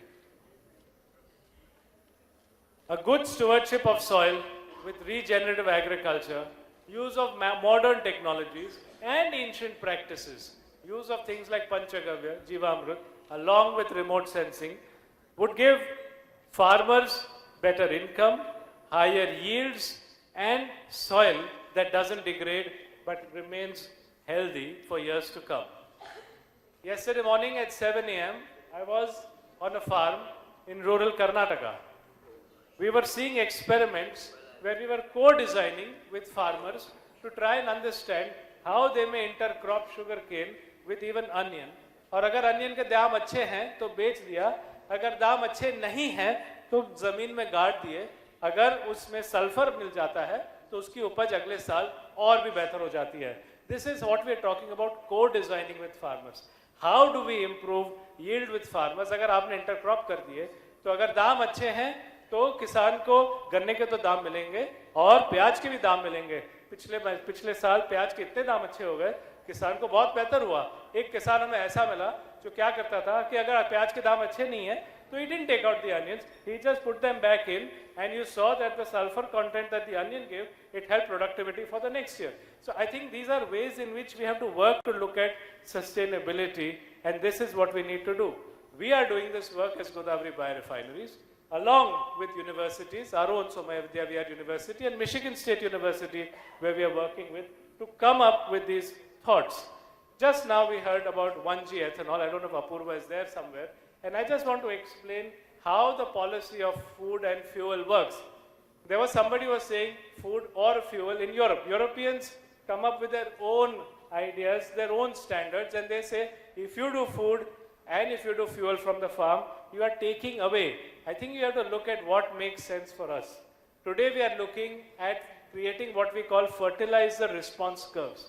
Today the fertilizer are driven by recommendations given 30 years ago. We have to look at what the recommendation is based on the soil today. If I do proper science, proper evidence, give it what the soil needs, you might double or triple yields. It's not rocket science, it is soil science, and it can be done. Now if you do that, and if you get twice the yield, or even 50% more yield, if you were only making sugar from cane, that extra sugar would have nowhere to go, the economy would not work. But with the policy of food, which is farm and fuel, you have higher yield that extra production goes into meeting energy security of the country, combat climate change, give much better economy and incomes to the stable incomes to the farmer, and have a thriving industry. And again, you move from the oil economy to the soil economy. This is what we allow to do. Innovation is also required in green chemistry. You need to create products that are good, and you need to make them through greener methods. So, you have scope 1, scope 2, scope 3 emissions. And the whole world is looking at the reporting of scope 1, scope 2, scope 3 emissions. I think India has to look at this strategically. Why strategically? Because we are rich in the soil. Naturally, the products we make are going to reduce carbon emissions. We have to look at this as a time of advantage to our country. Sit there on the table when people are setting standards for carbon calculation, life cycle analysis. We have to be part of that the program, and we can look at what we make becomes a manner to advance to net zero. I think it's a great advantage. So we are in a good place as a country. Lot of young people here. Great time to innovate, whether it is in policy, technology, and productivity. With the spirit of entrepreneurship and innovation, we can actually be part of the global supply chain and advance our path to a sustainable future. Thank you very much. Thank you. Thank you very much, Mr. Somaya, for your dynamic words. Ladies and gentlemen, we have the august presence of the Honorable Union Minister of Culture and Tourism, Ministry of Tourism, Government of India, Shri Gajendra Singh Shekhawat, as our esteemed chief guest for the program. And we all know that the Honorable Minister has taken transformative strides in tourism with infrastructure developments, global promotional campaigns, and projects aimed at enhancing India's cultural and tourism landscape. Which is why I'd like to humbly invite our esteemed chief guest to please address the august gathering. Can we have a huge round of applause? Please help me welcome Shri Gajendra Singh Shekhawat. IMC की youth leadership forum द्वारा आयोजित जिस कार्यक्रम को अनंत ऐसी संज्ञा दी गई, उसके समारोह के सत्र में मंच पर उपस्थित आईएमसी के चेयरमैन प्रेसिडेंट श्री संजय मरीवाला जी, मंच पर उपस्थित इमीडिएट पास्ट प्रेसिडेंट जिन्होंने अभी sustainability of the economy in the future, जिस पर अभी कुछ विस्तार से हम सब के सामने विषय रखा, आदरणीय श्री समीर सोमैया जी, मंच पर उपस्थित युवराज साहब ग्वालियर, महारिमन राव सिंधिया जी, मंच पर उपस्थित आदरणीय श्रीकांत पानीग्रही जी, आदरणीय संजय मेहता जी, आदरणीय विधि दोषी जी, आदरणीय शीतल जी, आदरणीय अजीत जी, इस सभागार में उपस्थित आईएमसी के सभी सम्माननीय पदाधिकारी और प्रिय युवा साथियों, मेरे लिए सम्मान और गर्व का विषय कि एक ऐसी संस्था जिसका इतिहास लगभग 118 साल पुराना है, और केवल इतिहास नहीं, जिसके प्रारंभ से लेकर के आज तक जिस उद्देश्य के साथ में आईएमसी की स्थापना महानायक सर मनमोहन दास राम जी ने की थी, और उनके साथ में जो लीजेंडरी लोग, जिन लोगों ने आईएमसी को आगे बढ़ाया, पुरुषोत्तम दास ठाकुरदास जी जैसे महान लोग, जिस विषय को लेकर के, जिस संकल्प को लेकर के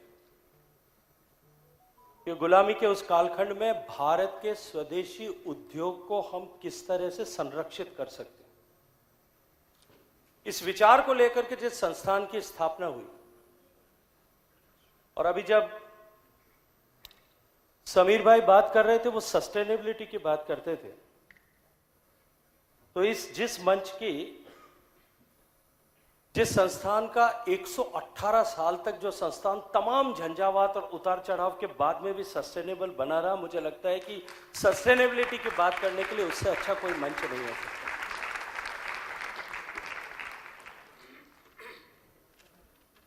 मित्रों, भारत ने आजादी के बाद में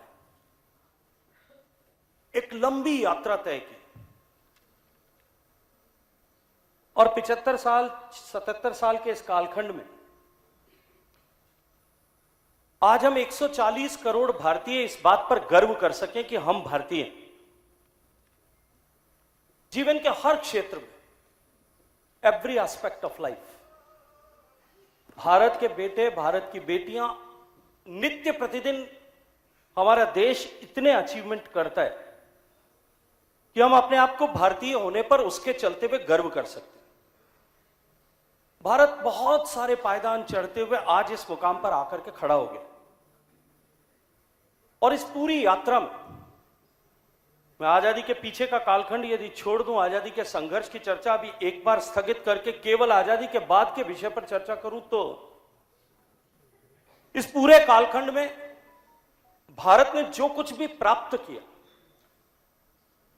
वो केवल सरकारों के चलते हुए नहीं हुआ। मैं इस IMC के मंच पर खड़े होकर के गर्व के साथ में ये बात कह सकता हूं और जिम्मेदारी के साथ में ये बात कह सकता हूं कि इस तरह की नॉन गवर्नमेंटल ऑर्गेनाइजेशंस और प्लेटफॉर्म्स ने भारत को भारत बनाने में बहुत बड़ी भूमिका का निर्वहन किया।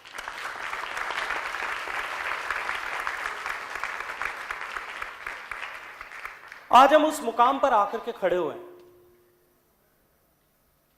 जब पूरा विश्व भारत की तरफ एक संभावनाओं के द्वार पर देश खड़ा है, इस दृष्टिकोण से देखता है।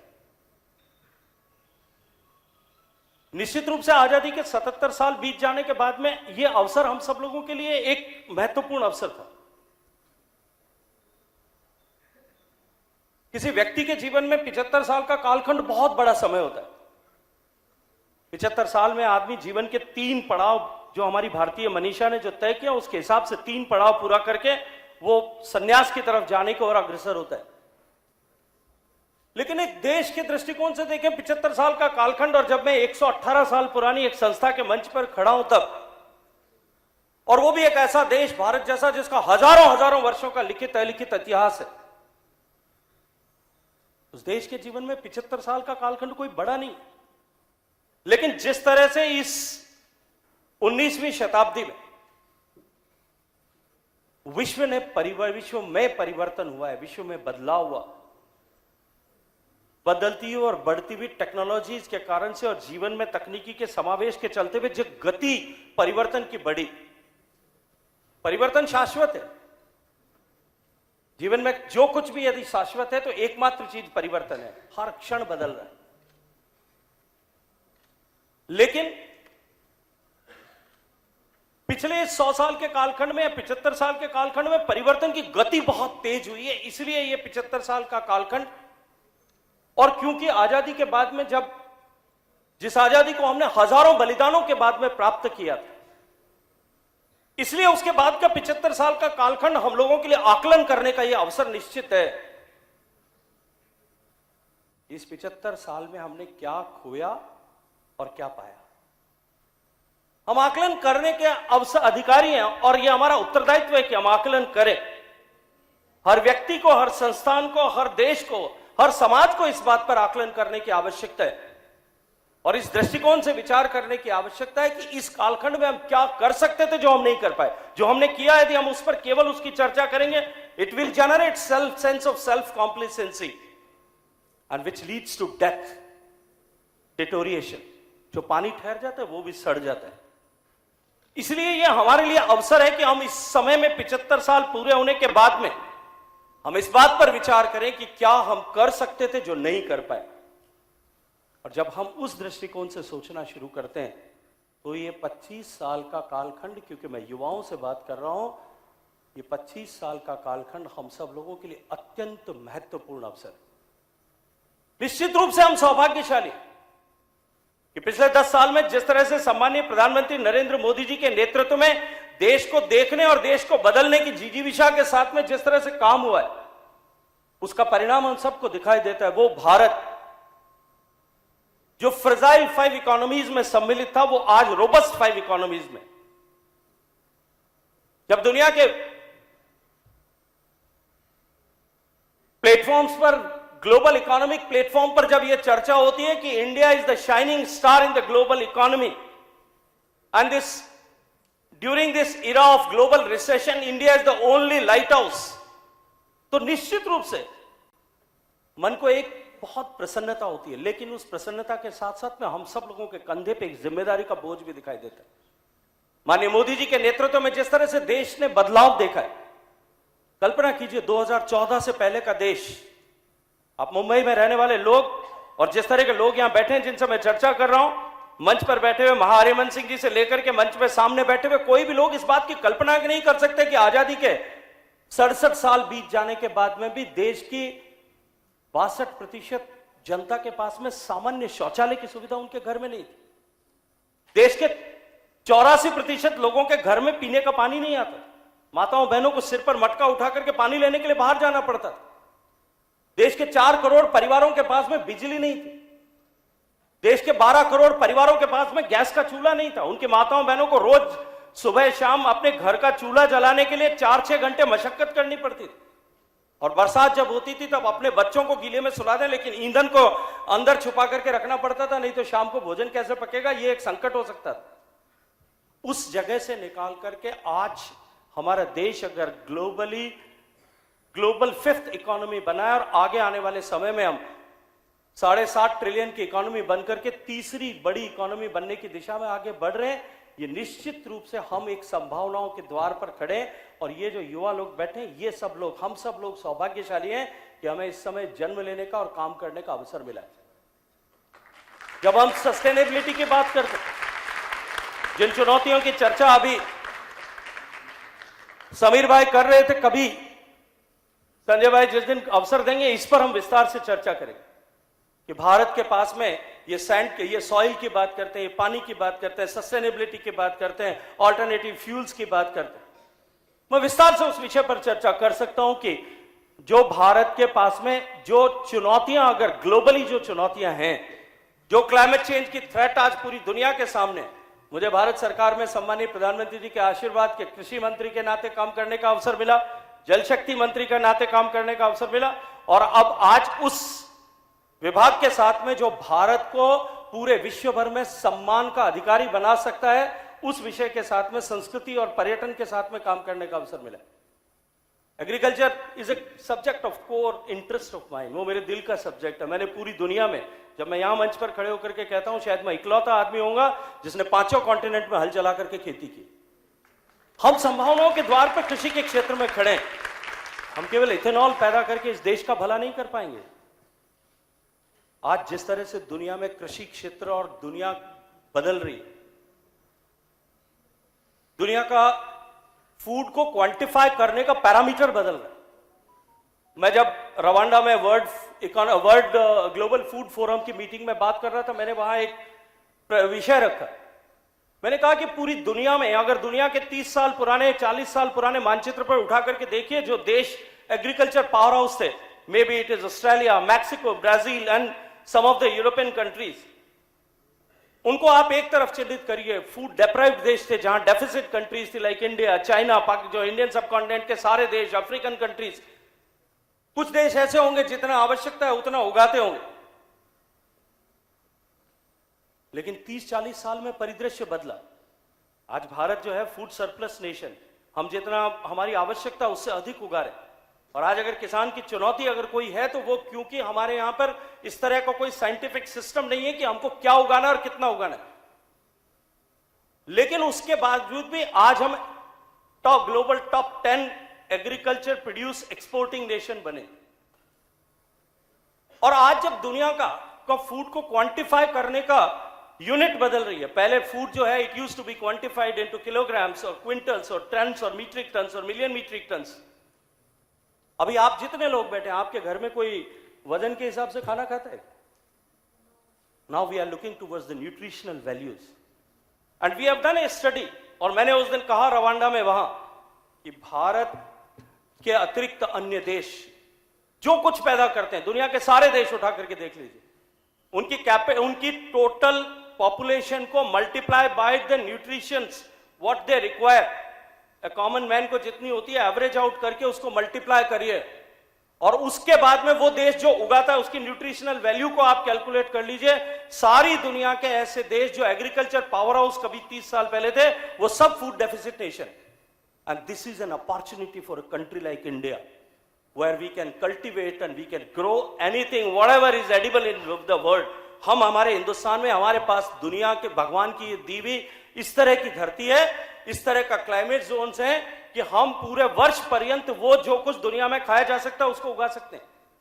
We need not to, हम इथेनॉल को एक्सपेंड करें केवल, वो हमारे लिए आवश्यकता नहीं है। हमारे लिए आवश्यकता आज ये है कि हम पूरी दुनिया का खाना भोजन अपने यहाँ किस तरह से पैदा करें, और उसको पैदा करके और हम दुनिया हमारे एग्रीकल्चर की इनकम को किस तरह से बढ़ाएं, हाई वैल्यू क्रॉप्स को पर किस तरह से काम करें। अगर मोबिलिटी के लिए या एनर्जी की बात करें, मैं जानता हूं कि 17% केवल एनर्जी में जो है इलेक्ट्रिसिटी का कंपोनेंट है, बाकी सब मोबिलिटी फ्यूल की तरह। लेकिन दुनिया जिस तरह से बदल रही है, and under the leadership of prime minister, the way we have taken lead into production of green hydrogen which is the alternative energy, जिसको सारी दुनिया ने स्वीकार कर लिया, उसके दृष्टिकोण से अगर देखें तो we are standing on the gateway of opportunities. और उस परिस्थिति में हमको अपने देश के दृष्टिकोण से विचार करके काम करना पड़ेगा, लेकिन ये केवल सरकारों का काम नहीं है। और जहां से मैंने शुरू किया, मैं वापस वहीं आता हूं, ये देश केवल न तो सरकारों ने बनाया है, न सरकारें बनाएंगी। सरकारें केवल नीति निर्धारण करेंगी, इस देश को बनाने की जिम्मेदारी हम सबको लेनी पड़ेगी, विशेष रूप से इन युवाओं को लेनी पड़ेगी। इस बदलते हुए परिदृश्य में जब दुनिया बदल रही है और भारत उस बदलाव के दौर पे इस महत्वपूर्ण मुकाम पर खड़ा है, जब पूरी विश्व भारत की तरफ संभावनाओं के दृष्टिकोण से देख रही है, तब ये इस जो युवा लोग यहां बैठे हैं, ये हमारी पीढ़ी की जिम्मेदारी है। Because we are the most fortunate people. This generation is the most fortunate generation. जिस जनरेशन से युवराज साहब ग्वालियर आते हैं, वो जनरेशन इस देश की सबसे खुशकिस्मत जनरेशन। बिकॉज जिस रास्ते पर हिंदुस्तान अब चल पड़ा है, it is inevitable that India will grow and it will develop. अब कोई ताकत नहीं रोक सकती।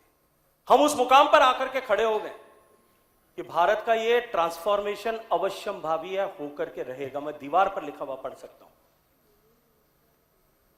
आपकी जनरेशन, क्योंकि जब कोई भी दुनिया में कोई भी ट्रांसफॉर्मेशन हुआ, it was led by the youth and young generation of that particular society और द कंट्री। उस देश की युवा शक्ति ने उसको ट्रांसफॉर्मेशन को किया। और जब कभी भी इस तरह के ट्रांसफॉर्मेशन में की संभावना जब पैदा हुई, उस समय में उसके जिम्मेदार लोगों ने, क्योंकि मैं यहां एक बहुत जिम्मेदार तबके से बात कर रहा हूं, जो देश के अर्थतंत्र को चलाने वाले लोग हैं, उनसे के सामने बात कर रहा हूं। जिम्मेदार तबके ने अपनी जिम्मेदारी का ठीक से निर्वहन किया है, तब swift and supple and smooth transformation हुए। And whenever the responsible society, segment of the society have failed to perform their responsibility or duty, तो जितने भी ट्रांसफॉर्मेशन हुए या तो फेल हो गए, जिनकी कीमत कई सदियों तक चुकानी पड़ी, अन्यथा उन ट्रांसफॉर्मेशंस को या जो ट्रांसफॉर्मेशन हुए वो ब्लड शेडेड ट्रांसफॉर्मेशन हुए। So this is our responsibility, this is the time is calling us. ये हम संभावनाओं के द्वार पर खड़े, हम सौभाग्यशाली हैं, लेकिन हम उतने ही जिम्मेदारी भी हमारी सबकी। We have to live for our country and live for the development of our country. Whatever we do, whatever we have decided for ourselves in future, उसको करते समय मन में इस संकल्प को रखने की आवश्यकता है, धारणा की आवश्यकता है कि मैं जो कर रहा हूं इस देश के परिवर्तन के लिए कर रहा हूं, इस देश में बदलाव के लिए कर रहा हूं, मैं उस बदलाव का सारथी हूं। मैं अभिनंदन करना चाहता हूं इस मंच पर खड़े होकर के देश की युवा शक्ति, माननीय प्रधानमंत्री जी की प्रेरणा से जिस तरह से हैंड होल्डिंग हुई, और उस हैंड होल्डिंग के चलते हुए हिंदुस्तान में स्टार्टअप्स जिस तरह से गियर अप हुए, उंगलियों पे गिन सकते थे 2014 में। आज 1.5 लाख स्टार्टअप्स हिंदुस्तान में काम कर रहे हैं। एंड नंबर ऑफ यूनिकॉर्न्स जो है, अगर हर साल बढ़ने वाले यूनिकॉर्न्स को देखें तो हम दुनिया में सबसे आगे आकर के खड़े हो। और उसके बाद में केवल स्टार्टअप्स की नहीं, मुद्रा लोन जो माननीय प्रधानमंत्री जी की प्रेरणा से मिलना हुआ, छोटा छोटा छोटा जो एंटरप्रेन्योर हमारे हिंदुस्तान में खड़ा हुआ। मेरे पास समय की सीमितता है, मेरे लोग मुझे घड़ी दिखा रहे हैं, हवाई जहाज पकड़ना है, लेकिन मैं उस पर विस्तार से आपको किस तरह से वो ट्रांसफॉर्मेशन को, the way it has lead the transformation, उस पर चर्चा कर सकता हूं, लेकिन समय की सीमितता है। लेकिन हम सब के पास में संभावनाएं हैं, उन संभावनाओं को बढ़ाते हुए हमें देश को बदलने का सौभाग्य प्राप्त किया हुआ है। और ये पीढ़ी, युवराज साहब ग्वालियर से लेकर के सामने बैठे हुए सारे लोगों की ये जो पीढ़ी है, ये पीढ़ी परम सौभाग्यशाली शायद हम लोग भी होंगे कि 25 साल बाद में जब देश बदल जाएगा तब हम ये देख सकेंगे कि देश बदल गया है। शायद हम मंच पर बैठे हुए कुछ लोग उसको देख पाएंगे, कुछ शायद नहीं देख पाएंगे, शायद लेकिन कम से कम हम बदलते हुए देख पाएंगे। लेकिन आप सब लोग तो ऐसे सौभाग्यशाली हो जो बदलोगे भी, बदलते हुए देखोगे भी, और साथ साथ में बदले हुए भारत में रहने का सौभाग्य भी प्राप्त करोगे। आपसे बाद में आने वाली पीढ़ियों के पास में यह सौभाग्य नहीं होगा। जो सौभाग्य आजादी की लड़ाई में भगत सिंह के पास में था, चंद्रशेखर के पास, सुभाष बाबू के पास में था, महात्मा गांधी जी के पास में था, गोखले के पास में था, वो सौभाग्य उसके बाद की पीढ़ियों के पास में नहीं है। हम देश के बदलाव के लिए चाहे कुछ भी करें, लेकिन हम ये नहीं कह सकते कि देश को हमने आजाद कराया था। We have transform the nation. हम गुलाम से जो है स्वतंत्र देश बनाने वाले लोग, हम नहीं कह सकते, हम सिर्फ साक्षी हैं स्वतंत्र देश में रहने के सौभाग्यशाली। लेकिन आप उन सौभाग्यशाली पीढ़ी के लोग हैं जो आने वाले समय में गर्व से कह सकेंगे कि हमने इस देश को बदला भी है और हम इस देश में रहने का सौभाग्य पाया। बाद की पीढ़ियां ये कहेंगी हम बदले हुए देश में रह रहे हैं, वो शायद आपका नाम भी भूल जाएंगे, नाम भी याद नहीं करेंगे। लेकिन आपकी पीढ़ी को जो सौभाग्य प्राप्त हुआ है, ये सौभाग्य it leads towards the sense of responsibility. And I hello all of you, be responsible and become the part of the transformation of this nation. Thank you very much.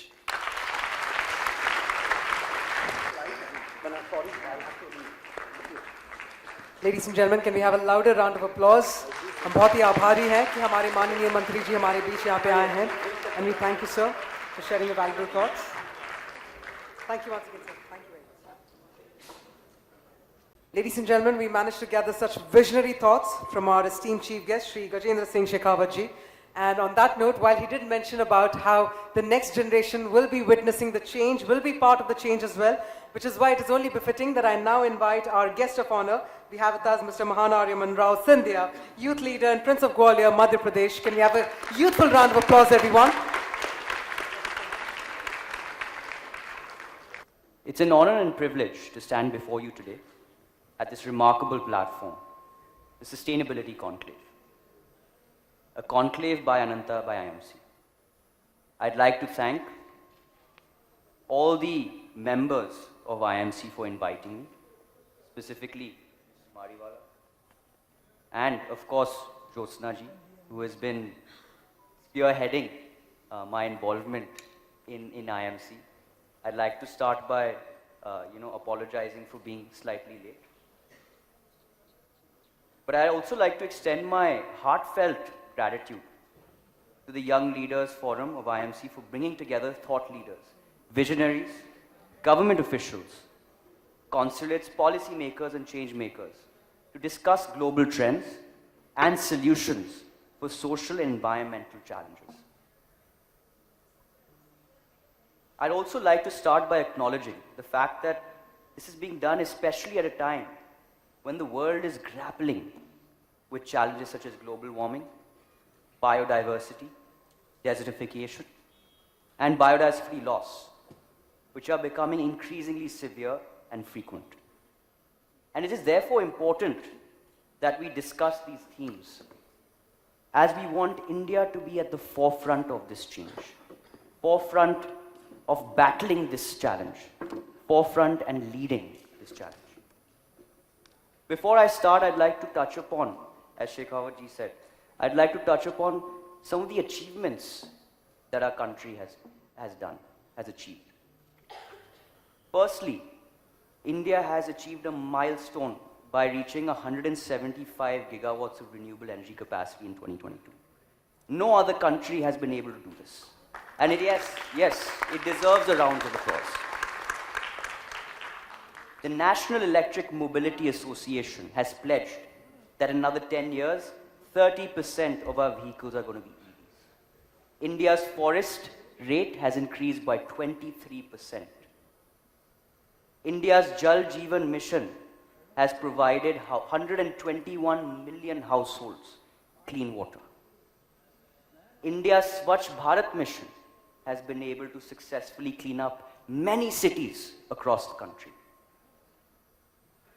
India's Pradhan Mantri Krishi Sachya Yojana has allowed better use of irrigation facilities, and 11.5 million hectares of land has benefited from this. So India is taking strides and leaps with the government's involvement in sustainable development.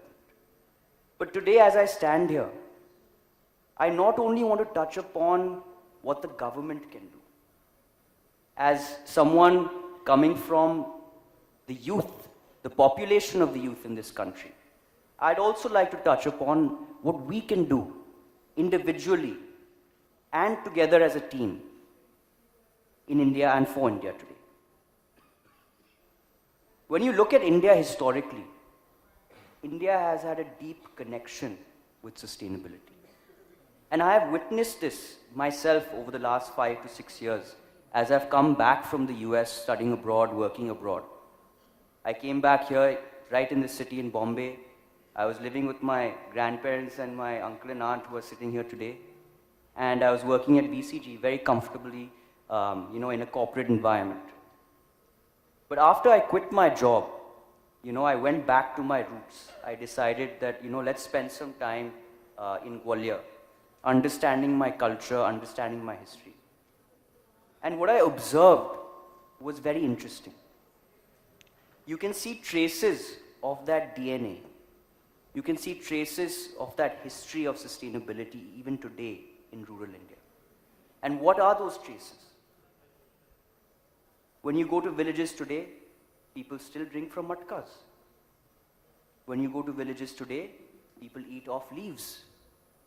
When you go to villages today, people grow and eat what they have in front of them.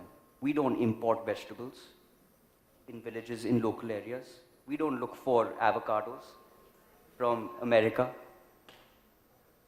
So that is the true ethos of India.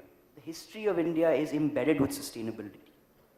When the Industrial Revolution came about in India, it led to a transformation from sustainable growth to rapid growth. And that rapid growth made us forget who we are. And today, as we are re-emerging as a powerhouse in India, I think slowly we are remembering our past. We are remembering our culture. And I think it's very important for each one of us. Like I can see very proudly, I can see a lot of members of my generation and probably generations below me.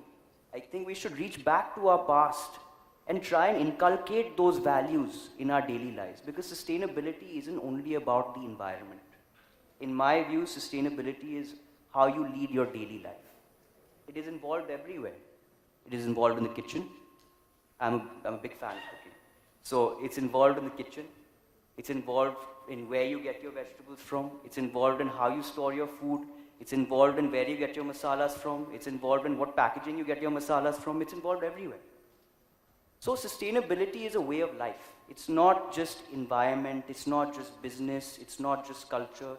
It's a way of life we have to inculcate. And if we want India to be at the forefront of this, then we have to be the torch bearers of sustainability.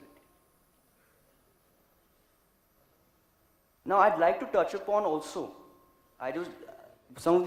after understanding and observing what impact an individual can make as well. Because it's not just important standing on a podium and talking about what you can do. I think it's important as a youngster to give examples of what you have done, and therefore inspire your colleagues or your peers or your juniors on what you can do. And that doesn't have to involve always the government. Because when I go to rural areas and small towns, and even in cities, any change that you want to make is often entangled with government intervention. And I think it's very important that we remove that entanglement to be able to actually make that change. And I want to give you a couple of examples of some things that I have observed, some things that I have seen and inculcated and decided to start something on my own with. Let's start with the first example. When I came back from college, as I said, I went to a very prestigious university. I was grateful to be given the opportunity to. I went to Yale, I came back. My father was extremely proud. I was working at BCG, then I quit my job. And as I said earlier, I went back to Gwalior. And I went back to Gwalior and I decided to pick up one of my passions, which was farming. And I decided to read a lot about the history of farming. And if anyone here is interested in general agriculture and the history of agriculture, I really recommend a book. It's by a Japanese author, and it's called One Straw Revolution. What it talks about actually is the difference between scientific interventions to agriculture and industrial growth versus organic ways of growing produce and historical ways of produce. And it actually scientifically shows over a long term your yield can be actually twice as much if you use the old methods of agriculture versus the new scientific methods of agriculture. It was very interesting. And I said, why not try and see if I can actually apply this and see if it actually works, because it's interesting reading it, but it's even more interesting to see whether it actually works. And so I decided to start growing rice. And my father was, at that time, very shocked. He said, I have sent my son all the way to the US to study economics and political science. He's come back here to become a farmer. And I said, no, listen, you have to, it's not only about the education you receive, it's about the application of the knowledge and what you want to take forward from that. And he said, okay, you know what, do your experiments, have fun, let's see what comes out of it. So one of the passions I did was I started growing rice in its very organic form. So no pesticides, no fertilizers. I actually started cutting the rice when it was harvested. And that same rice was actually kept on the field. It wasn't removed or burnt. So today in India, we burn a lot of the rice, which leads to pollution all across Delhi, as you've seen before. So we've actually let the rice be. And what happens over a month is the rice becomes the nutrition for your next layer of produce. And what I saw actually is the rice straws actually prevent even insects from coming in and disrupting your crop. And essentially over 2 years, I realized the yield started increasing. And that itself was a prime example of sustainable growth. I said, why not now use this and educate farmers in this way? So in my area, I started educating farmers in how to grow produce. The second example, the Honorable Minister of Tourism was here. You've been happy to hear this. I was very interested in hospitality and tourism. So as I said earlier, I used to go into various parts of the country and I learned so much about, again, sustainability. I went to Meghalaya, and Meghalaya has one of the cleanest villages in the world. It's been recognized by the UN, and it's called the Whistling Village in India. So actually, people don't communicate by talking to each other. Even their names, everything is communicated through whistles in Meghalaya. It's very interesting. I was like, wow, I've never heard about this before. I went and learned about different ways of cooking in Madhya Pradesh and in Rajasthan.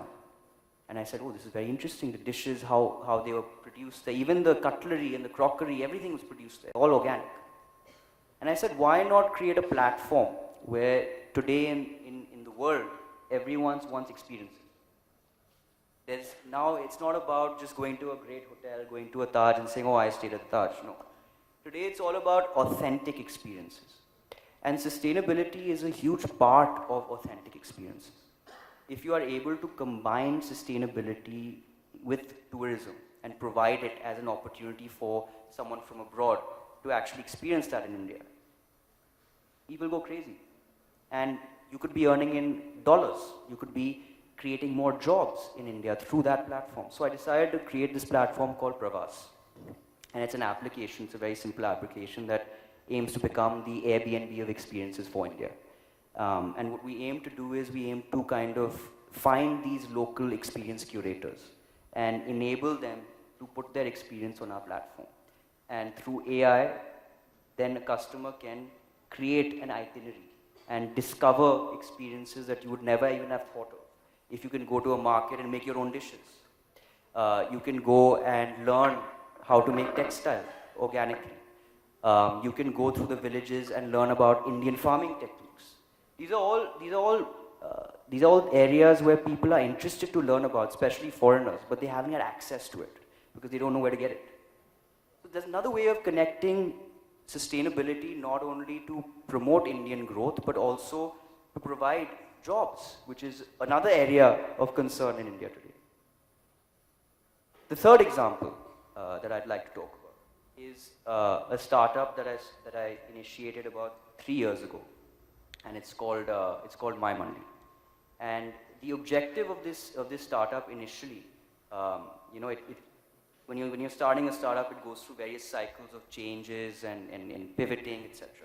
Initially, it was to kind of connect rural farmers directly to customers. And we went through the whole cycle. I spent about 2 years in the mandi, different mandis across India, learning about the supply chain, about how produce moves from the farmer to the arthya, to the mashakor, to the futkar, and then finally to the retailer, and then to the end customer. And there are various amounts of charges at each level, volumes being traded at each level to understand that whole matrix. But then when I spent time in smaller cities, I realized something more interesting. Today, we are in the wave of quick commerce. That wave of quick commerce is a disruptive wave. It's a wave that actually has started to close down a lot of our offline retail network. I think a lot of you may have read a lot of articles recently that came out about how 2 to 3 lakh kirana stores have been closed down recently due to quick commerce. So when we went down and we sat for a year and mapped out the different kind of kiranas in each city, and we realized that each area has a microcosm of kiranas. You have your meat shops, you have your electronic shops, you have your vegetable shops, and you have your general family kirana shops. So we thought, why not, instead of creating our own dark warehouse and supplying this product, why not create a platform where we're able to sustainably grow this whole network organically and connect them to the end customer? So we said, we're just going to create a SaaS platform.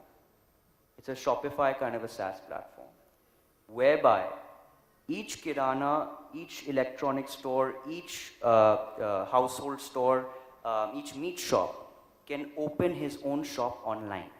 And we do the distribution for them. So we connect the shop to the end customer. So essentially what you do is you go log in and you say, okay, we have a list of 10 lakh SKUs on the platform. And you can go choose what type of store you are. Are you an electronic store? You'll have all the electronic SKUs. Are you a kirana store? You'll have all the kirana SKUs. Are you a vegetable store? You'll have all the vegetable SKUs. And you can essentially choose which SKUs you want to put online. And you can determine, it recommends prices based on the quick commerce markets around you. So it'll actually recommend prices to you as a kirana store as to what price your competition is selling at. And then you can choose what price you want to price the product at. And then what we do essentially is have a B2C and a rider app that connects this whole system together. So what essentially you're doing is you're not reinventing the wheel, right? Everything doesn't need a revolution. Everything doesn't need reinvention. Sometimes you just need to enable. And that is the key term with sustainability, is you don't have to disrupt, you have to enable. And I think that's one of the major takeaways that I also had, over the last 5 years, is that India, every nook and corner has a speciality. It has problems, but it also has unique speciality and has learning points. So we as youngsters, I think a few takeaways is we as youngsters, need to keep our eyes and ears open. Always look around. Everything's not in the books. We're used to studying for exams in class 10, 12, all that stuff, getting 99%. Everything's not in the books. Sometimes you got to be street smart. Sometimes you got to look around, you got to hear things, you got to observe. And then you got to build. And when you do that, you'll realize you'll build in a much more economically friendly way and environmentally friendly way. You'll always keep that at the back of your mind. The second thing is, as a youngster, you don't need anyone else. You're enough to make that change. If you believe it, You have an ecosystem of friends around you. Build a group. All my companies, everyone says don't start companies with your best friends. All my companies I've started are with my friends, and we have had so much fun working together, brainstorming together, and building ideas together. Sometimes, maybe you're better working alone, but sometimes don't feel scared. Kind of go around you and say, okay, listen, I need some advice. There's experts everywhere around India. And today, Indian leaders are at the forefront in every country. You look at tech, you look at environment, you look at every sector and space. Indians are at the forefront of it. So don't feel scared to get that advice. Third is, let's try and create an atmosphere of sustainability at home. Let's try and use less plastic. Let's try and go back to our roots. Let's try and also, I think one more observation actually I forgot about is that I was talking to my family about this recently, is that when we go to even our places of worship today, आप मंदिर भी जाइए, वहाँ पर भी आपको plastic मिलेगा. And that to me is actually a huge disgrace. If you look at historically again, our mandirs used to be one of the pioneers in sustainability. Lighting the mandir used to be done with diyas. Your prasad used to be given in paper leaves. Your packaging used to be eco-friendly. Your textile used to be eco-friendly. Used to be traditional. Now everything has changed. You see, you go to a mandir, there'll be plastic everywhere, there'll be bottles everywhere, there'll be someone throwing something. You know, that's what I mean. It starts where your core beliefs are. It starts with your religion. It starts with what you do at home. It starts what you do with your family, and it starts with what you do with your friends. So these are the few takeaways, that I as a youngster can kind of give to you from my own experience and from what I've started on my own. And all I have to say is that 60% of the country are us, below 30. So if you want to make that change, it's us who's going to make that change. And we can do it together, but we got to believe in it, and we can bring India at the forefront. But you got to believe in yourself, you got to believe in each other, and you got to believe in an idea to solve a problem. And I can tell you that we'll be able to succeed on our own, and we will bring India to the forefront. In the end, like I said before, I'd like to thank this whole community for having me, for inviting me. Thank you so much for making me a part of this program, for allowing me to speak in front of such distinguished guests. And I'd like to say sustainability is not the responsibility of a few, it's a shared mission. Each one of us, businesses, governments, communities, individuals have a role to play. So let us commit to the shared mission and inspire industries and generations to embrace sustainability as a way of life. And together, we can create a future that is not only prosperous, but also sustainable for all. Thank you very much.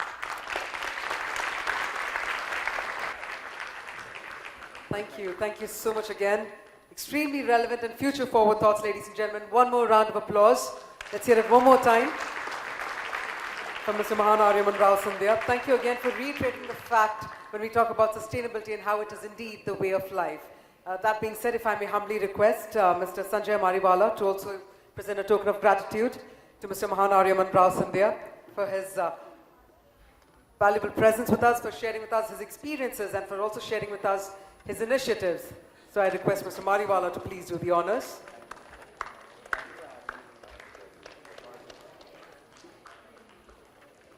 We have Mr. Mariwala presenting the Grow Trees E-Tree certificate, a sustainable planter, as well as a natural forest food, a beautifully curated hamper as well.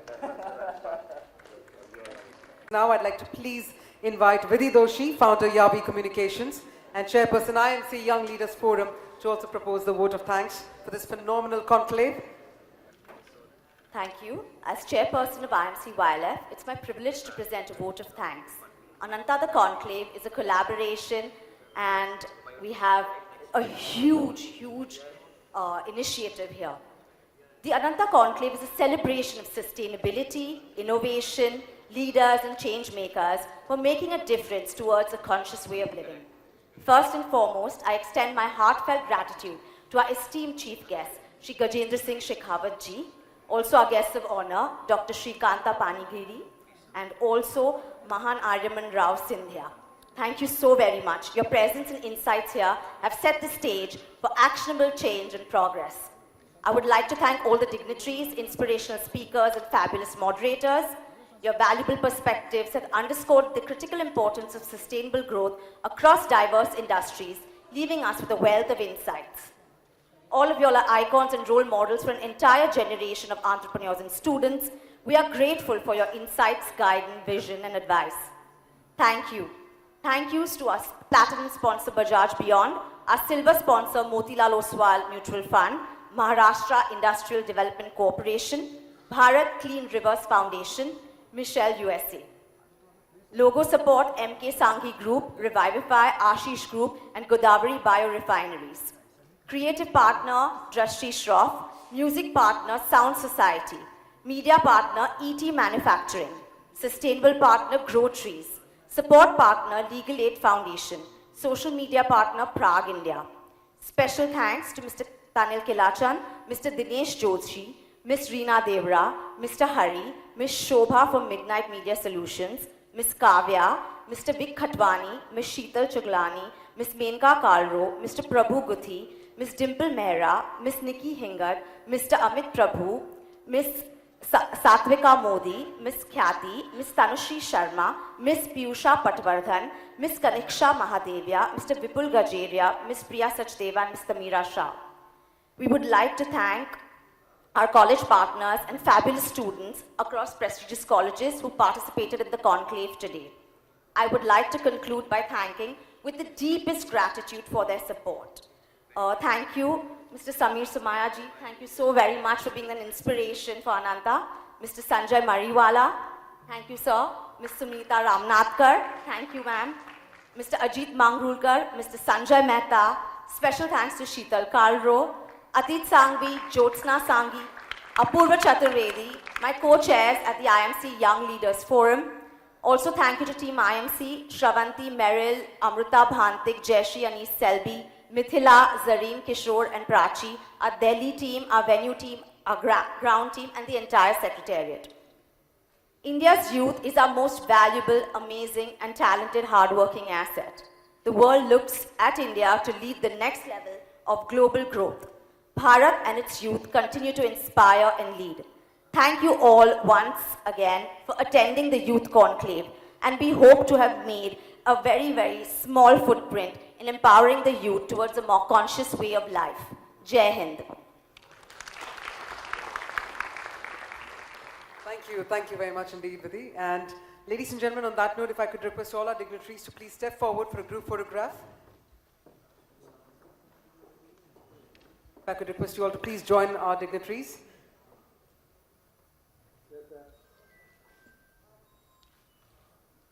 I'd like to request the co-chairs as well to very quickly come on stage. We'll have one more photo op as well.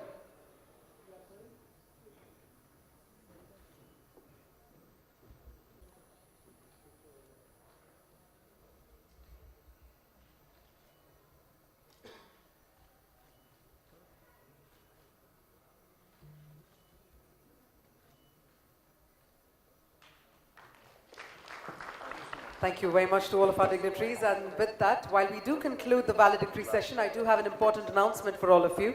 IMC's flagship annual initiative, India Calling Conference, is celebrating the Silver Jubilee in the year 24-25. And we are pleased to announce that the India Calling Conference is about to take place on 27th February 2025 from 10 a.m. to 5:30 p.m. at Geo World Convention Center. All the details available on the website, so don't forget to take a look. And that being said, the exhibition is still on. So while the conclave concludes, the exhibition is on today and tomorrow as well. I'm going to urge all of you, usher all of you to head to the exhibition area. With that, this is Kavya, our Chavali, signing off. Thank you so much for being part of the conclave. See you at the exhibition. Thank you again.